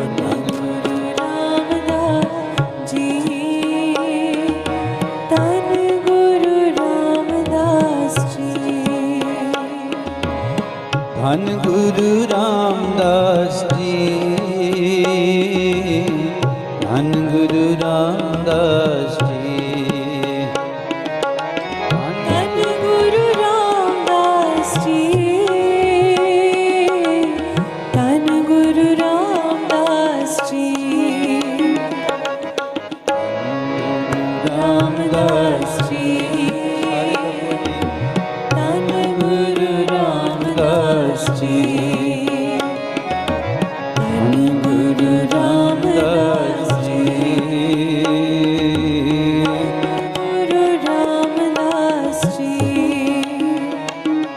ਧੰਨ ਗੁਰੂ ਰਾਮਦਾਸ ਜੀ ਧੰਨ ਗੁਰੂ ਰਾਮਦਾਸ ਜੀ ਧੰਨ ਗੁਰੂ ਰਾਮਦਾਸ ਜੀ ਧੰਨ ਗੁਰੂ ਰਾਮਦਾਸ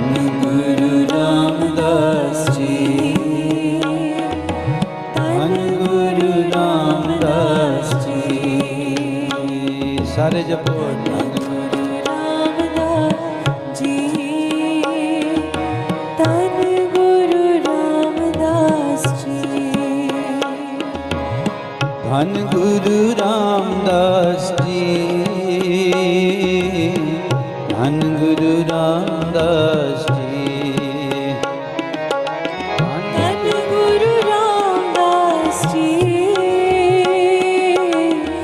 ਧੰਨ ਗੁਰੂ ਰਾਮਦਾਸ ਜੀ ਰਾਮਦਾਸ ਜੀ ਧੰਨ ਗੁਰੂ ਰਾਮਦਾਸ ਜੀ ਧੰਨ ਗੁਰੂ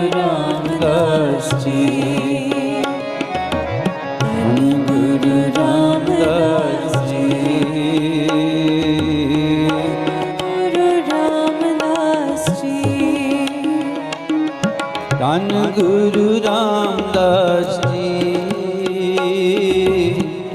ਧੰਨ ਗੁਰੂ ਰਾਮਦਾਸ ਜੀ ਧੰਨ ਗੁਰੂ ਰਾਮਦਾਸ ਜੀ ਧੰਨ ਗੁਰੂ ਰਾਮਦਾਸ ਜੀ ਧੰਨ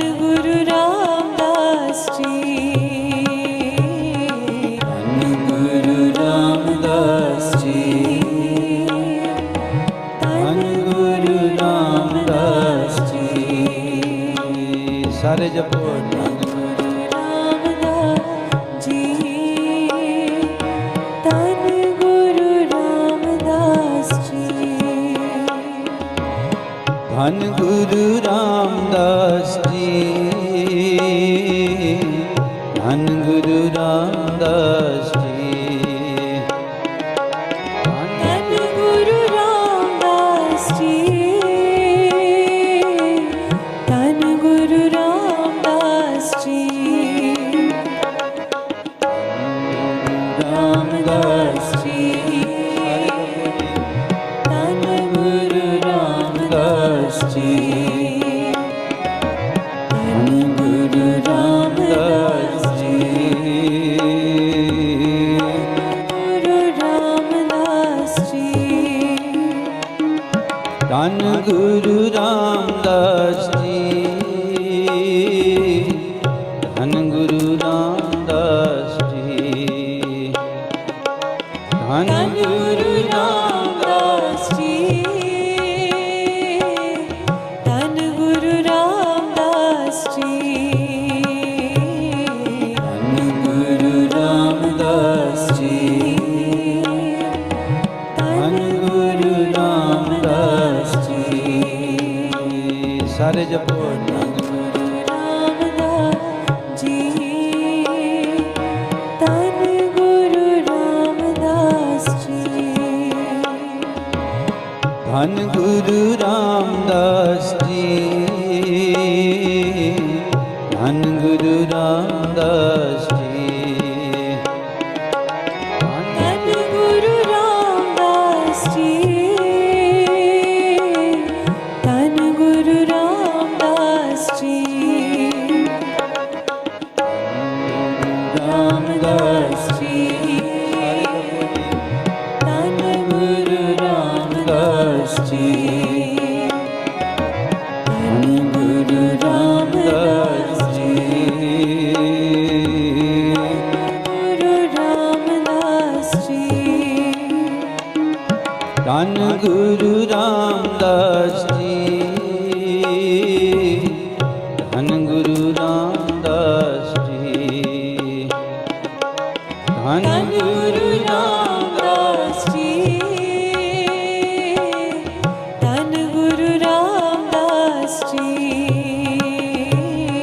Dhan Guru Ramdas ji, Dhan Guru Ramdas ji. Sare japo Dhan Guru Ramdas ji, Dhan Guru Ramdas ji, Dhan Guru Ramdas ji, Dhan Guru Ramdas ji, Dhan Guru Ramdas ji, Dhan Guru Ramdas ji, Ramdas ji, Dhan Guru Ramdas ji, Dhan Guru Ramdas ji, Guru Ramdas ji, Dhan Guru Ramdas ji, Dhan Guru Ramdas ji, Dhan Guru Ramdas ji, Dhan Guru Ramdas ji, Dhan Guru Ramdas ji, Dhan Guru Ramdas ji. Sare japo Dhan Guru Ramdas ji, Dhan Guru Ramdas ji, Dhan Guru Ramdas ji, Dhan Guru Ramdas ji, Dhan Guru Ramdas ji, Dhan Guru Ramdas ji, Ramdas ji, Dhan Guru Ramdas ji, Dhan Guru Ramdas ji, Guru Ramdas ji, Dhan Guru Ramdas ji,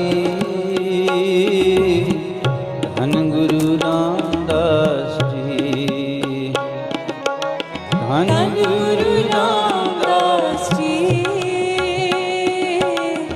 Dhan Guru Ramdas ji, Dhan Guru Ramdas ji, Dhan Guru Ramdas ji. Sare japo Dhan Guru Ramdas ji, Dhan Guru Ramdas ji, Dhan Guru Ramdas ji, Dhan Guru Ramdas ji,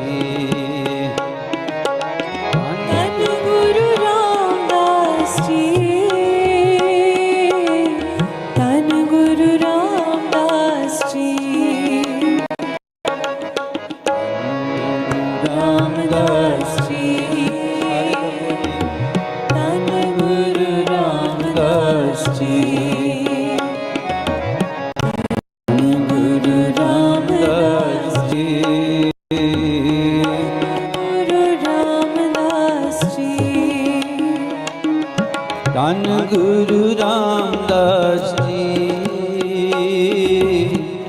Dhan Guru Ramdas ji, Dhan Guru Ramdas ji,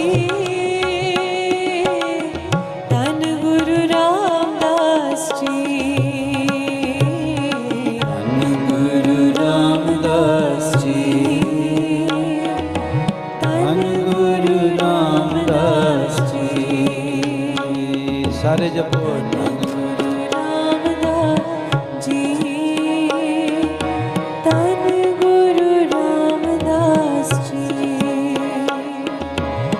ਧੰਨ ਗੁਰੂ ਰਾਮਦਾਸ ਜੀ ਧੰਨ ਗੁਰੂ ਰਾਮਦਾਸ ਜੀ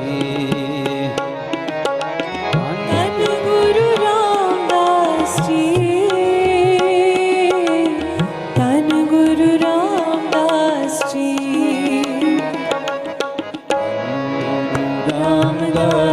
ਜੀ ਧੰਨ ਗੁਰੂ ਰਾਮਦਾਸ ਜੀ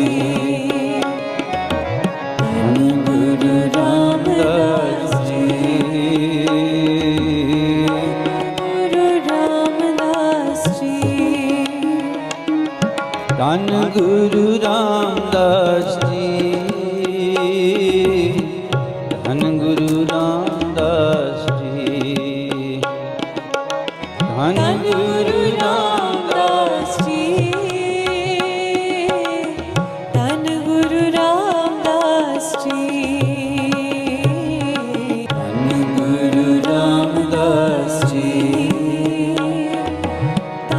ਗੁਰੂ ਰਾਮਦਾਸ ਸਾਰੇ ਜਪੋ ਧੰਨ ਗੁਰੂ ਰਾਮਦਾਸ ਜੀ ਧੰਨ ਗੁਰੂ ਰਾਮਦਾਸ ਜੀ ਧੰਨ ਗੁਰੂ ਰਾਮਦਾਸ ਜੀ ਧੰਨ ਗੁਰੂ ਰਾਮਦਾਸ ਜੀ ਧੰਨ ਗੁਰੂ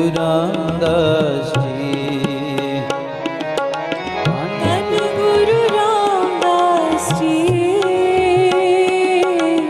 ਧੰਨ ਗੁਰੂ ਰਾਮਦਾਸ ਜੀ ਰਾਮਦਾਸ ਜੀ ਧੰਨ ਗੁਰੂ ਰਾਮਦਾਸ ਜੀ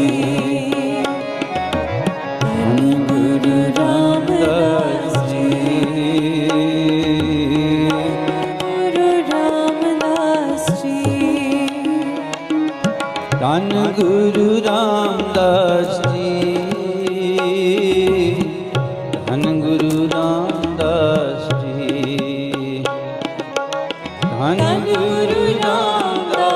ਜੀ ਧੰਨ ਗੁਰੂ ਰਾਮਦਾਸ ਜੀ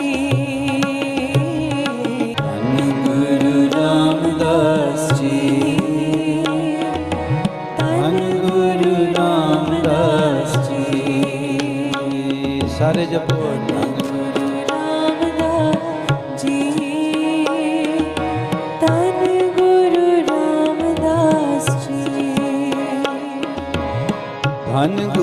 ਰਾਮਦਾਸ ਜੀ ਧੰਨ ਗੁਰੂ ਰਾਮਦਾਸ ਜੀ ਧੰਨ ਗੁਰੂ ਰਾਮਦਾਸ ਜੀ ਧੰਨ ਗੁਰੂ ਰਾਮਦਾਸ ਜੀ ਧੰਨ ਗੁਰੂ ਰਾਮਦਾਸ ਜੀ ਰਾਮਦਾਸ ਜੀ ਧੰਨ ਗੁਰੂ ਰਾਮਦਾਸ ਜੀ ਧੰਨ ਗੁਰੂ ਰਾਮਦਾਸ ਜੀ ਗੁਰੂ ਰਾਮਦਾਸ ਜੀ ਧੰਨ ਗੁਰੂ ਰਾਮਦਾਸ ਜੀ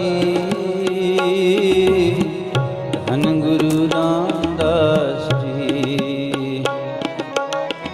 ਧੰਨ ਗੁਰੂ ਰਾਮਦਾਸ ਜੀ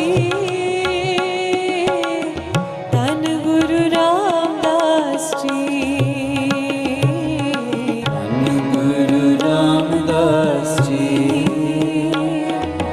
ਧੰਨ ਗੁਰੂ ਰਾਮਦਾਸ ਜੀ ਸਾਰੇ ਜਪੋ ਧੰਨ Guru Ramdas ji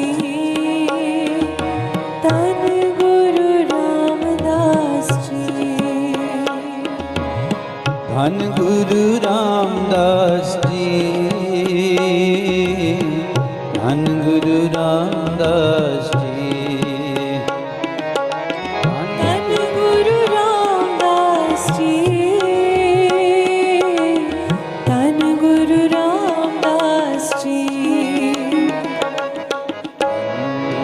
Ramdas ji, Dhan Guru Ramdas ji, Dhan Guru Ramdas ji, Guru Ramdas ji, Dhan Guru Ramdas ji, Dhan Guru Ramdas ji, Dhan Guru Ramdas ji, Dhan Guru Ramdas ji, Dhan Guru Ramdas ji, Dhan Guru Ramdas ji. Sare japo Dhan Guru Ramdas ji, Dhan Guru Ramdas ji, Dhan Guru Ramdas ji, Dhan Guru Ramdas ji, Dhan Guru Ramdas ji, Dhan Guru Ramdas ji, Ramdas ji, Dhan Guru Ramdas ji, Dhan Guru Ramdas ji, Guru Ramdas ji, Dhan Guru Ramdas ji, Dhan Guru Ramdas ji, Dhan Guru Ramdas ji, Dhan Guru Ramdas ji, Dhan Guru Ramdas ji, Dhan Guru Ramdas ji. Sare japo Dhan Guru Ramdas ji,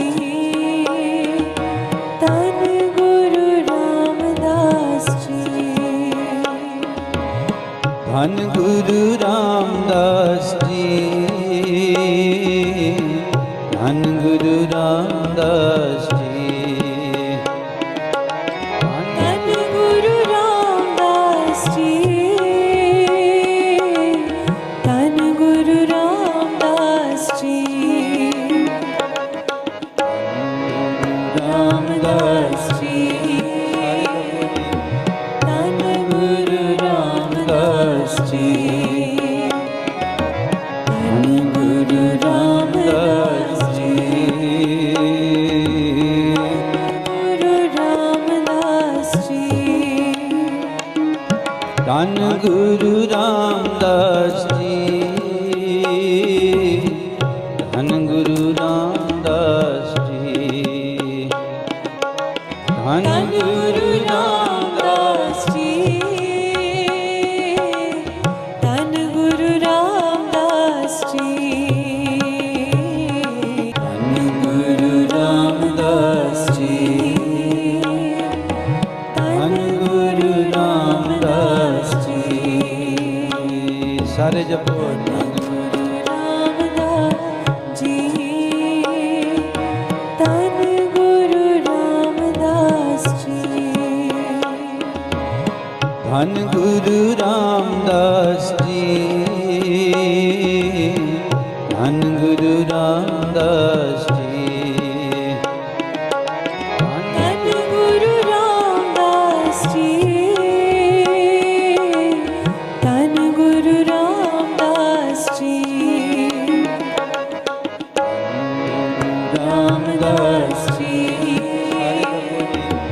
Dhan Guru Ramdas ji, Dhan Guru Ramdas ji, Guru Ramdas ji, Dhan Guru Ramdas ji, Dhan Guru Ramdas ji, Dhan Guru Ramdas ji,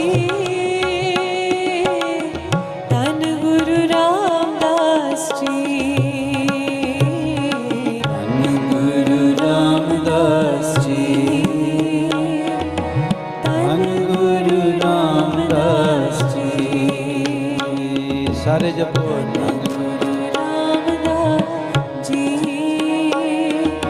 ਧੰਨ ਗੁਰੂ ਰਾਮਦਾਸ ਜੀ ਧੰਨ ਗੁਰੂ ਰਾਮਦਾਸ ਜੀ ਧੰਨ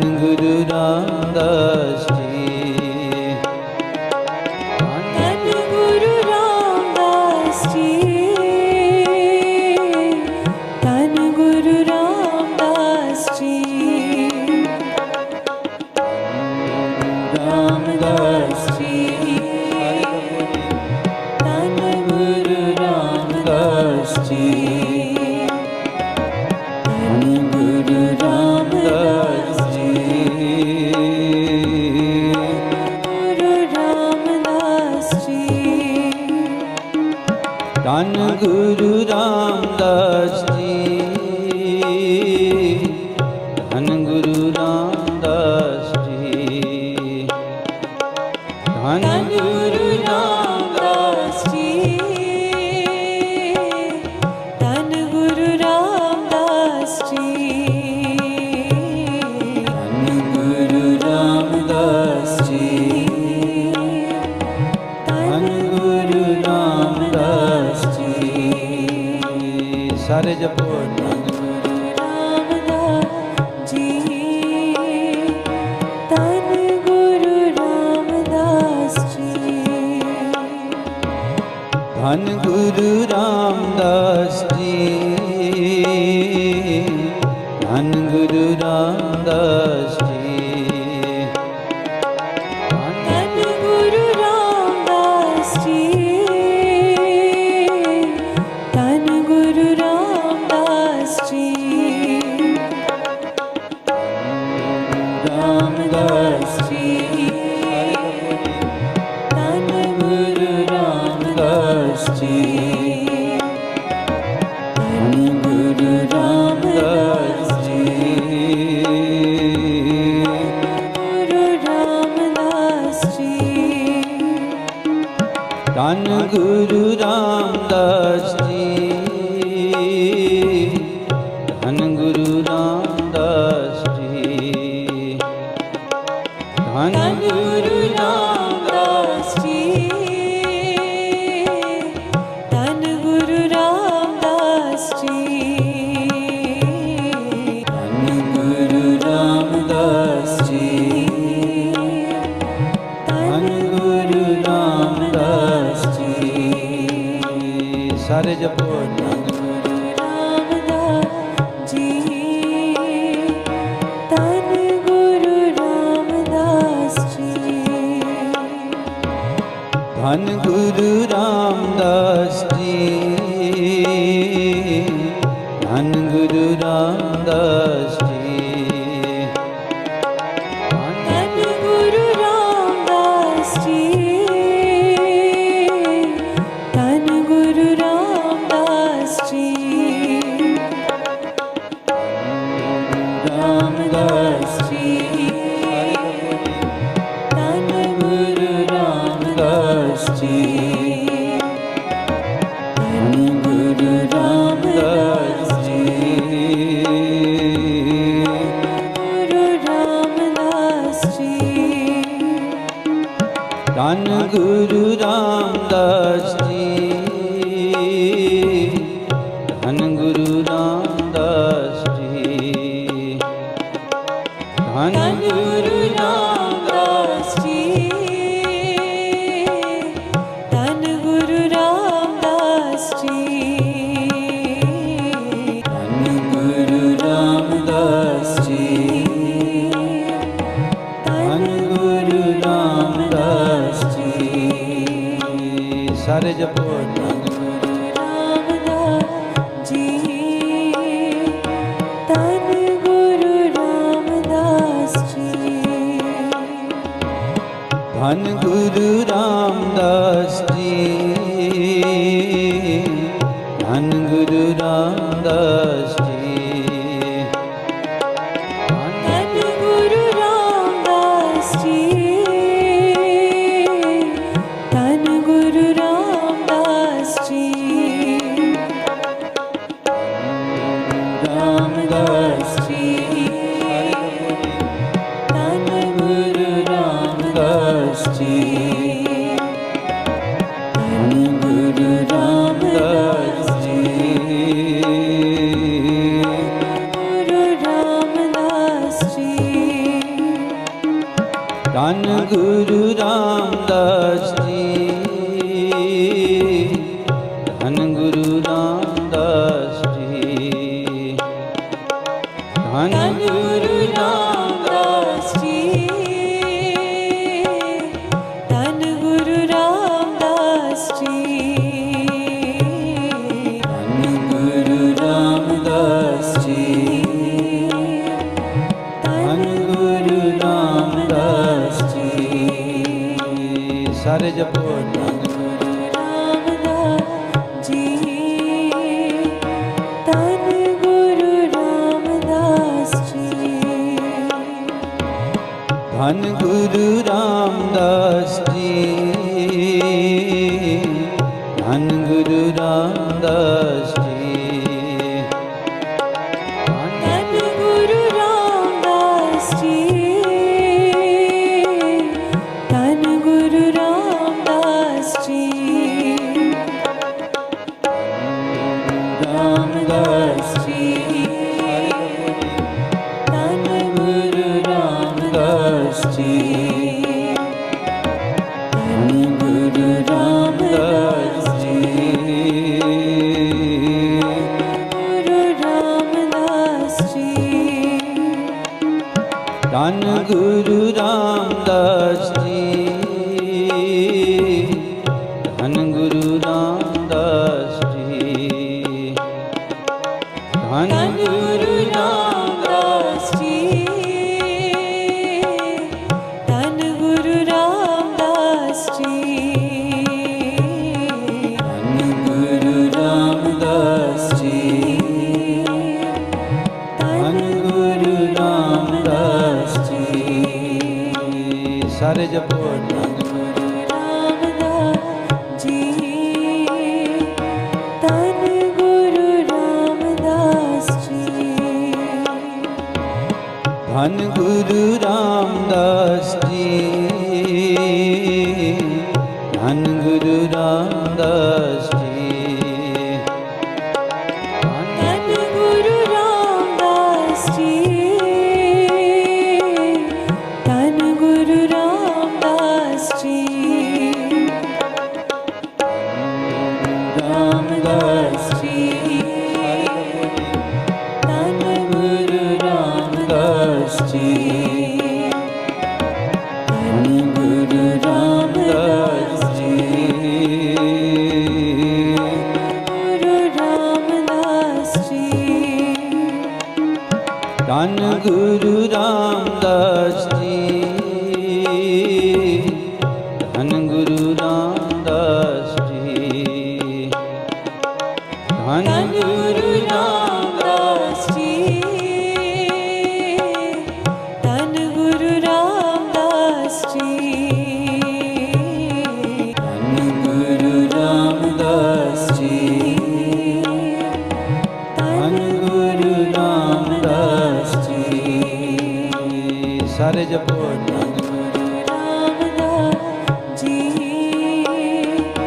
Dhan Guru Ramdas ji, Dhan Guru Ramdas ji, Dhan Guru Ramdas ji, Dhan Guru Ramdas ji, Dhan Guru Ramdas ji, Ramdas ji, Dhan Guru Ramdas ji, Dhan Guru Ramdas ji, Guru Ramdas ji, Dhan Guru Ramdas ji, Dhan Guru Ramdas ji, Dhan Guru Ramdas ji,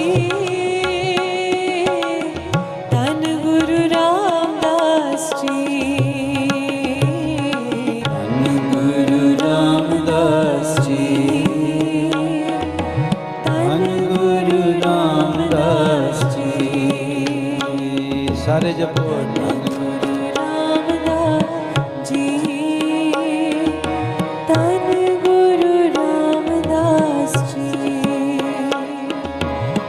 ਧੰਨ ਗੁਰੂ ਰਾਮਦਾਸ ਜੀ ਧੰਨ ਗੁਰੂ ਰਾਮਦਾਸ ਜੀ ਧੰਨ ਗੁਰੂ ਰਾਮਦਾਸ ਜੀ ਧੰਨ ਗੁਰੂ ਰਾਮਦਾਸ ਜੀ ਰਾਮਦਾਸ ਜੀ ਧੰਨ ਗੁਰੂ ਰਾਮਦਾਸ ਜੀ ਧੰਨ ਗੁਰੂ ਰਾਮਦਾਸ ਜੀ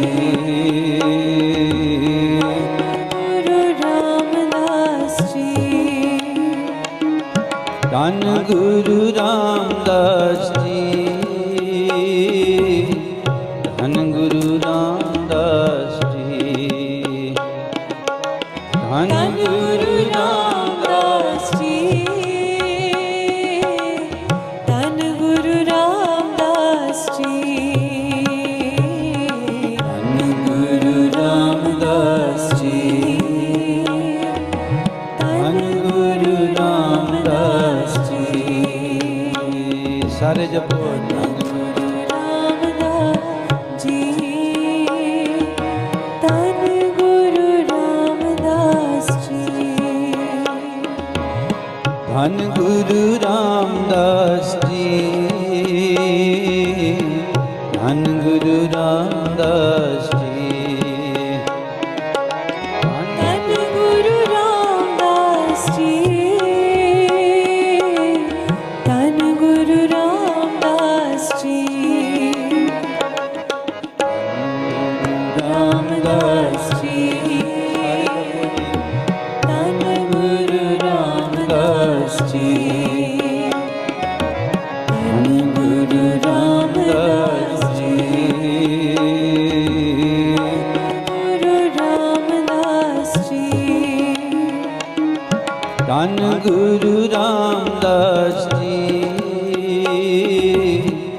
ਧੰਨ ਗੁਰੂ ਰਾਮਦਾਸ ਜੀ ਧੰਨ ਗੁਰੂ ਰਾਮਦਾਸ ਜੀ ਧੰਨ ਗੁਰੂ ਰਾਮਦਾਸ ਜੀ ਧੰਨ ਗੁਰੂ ਰਾਮਦਾਸ ਜੀ ਧੰਨ ਗੁਰੂ ਰਾਮਦਾਸ ਜੀ ਸਾਰੇ ਜਪੋ ਧੰਨ ਗੁਰੂ ਰਾਮਦਾਸ ਜੀ ਧੰਨ ਗੁਰੂ ਰਾਮਦਾਸ ਜੀ ਧੰਨ ਗੁਰੂ ਰਾਮਦਾਸ ਜੀ ਧੰਨ ਗੁਰੂ ਰਾਮਦਾਸ ਜੀ ਧੰਨ ਗੁਰੂ ਰਾਮਦਾਸ ਜੀ ਧੰਨ ਗੁਰੂ ਰਾਮਦਾਸ ਜੀ ਰਾਮਦਾਸ ਜੀ ਧੰਨ ਗੁਰੂ ਰਾਮਦਾਸ ਜੀ ਧੰਨ ਗੁਰੂ ਰਾਮਦਾਸ ਜੀ ਗੁਰੂ ਰਾਮਦਾਸ ਜੀ ਧੰਨ ਗੁਰੂ ਰਾਮਦਾਸ ਜੀ ਧੰਨ ਗੁਰੂ ਰਾਮਦਾਸ ਜੀ ਧੰਨ ਗੁਰੂ ਰਾਮਦਾਸ ਜੀ ਧੰਨ ਗੁਰੂ ਰਾਮਦਾਸ ਜੀ ਧੰਨ ਗੁਰੂ ਰਾਮਦਾਸ ਜੀ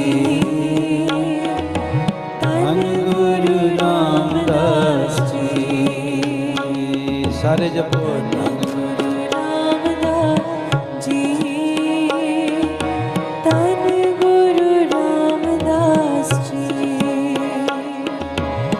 ਧੰਨ ਗੁਰੂ ਰਾਮਦਾਸ ਜੀ ਧੰਨ ਗੁਰੂ ਰਾਮਦਾਸ ਜੀ ਧੰਨ ਗੁਰੂ ਰਾਮਦਾਸ ਜੀ ਧੰਨ ਗੁਰੂ ਰਾਮਦਾਸ ਜੀ ਰਾਮ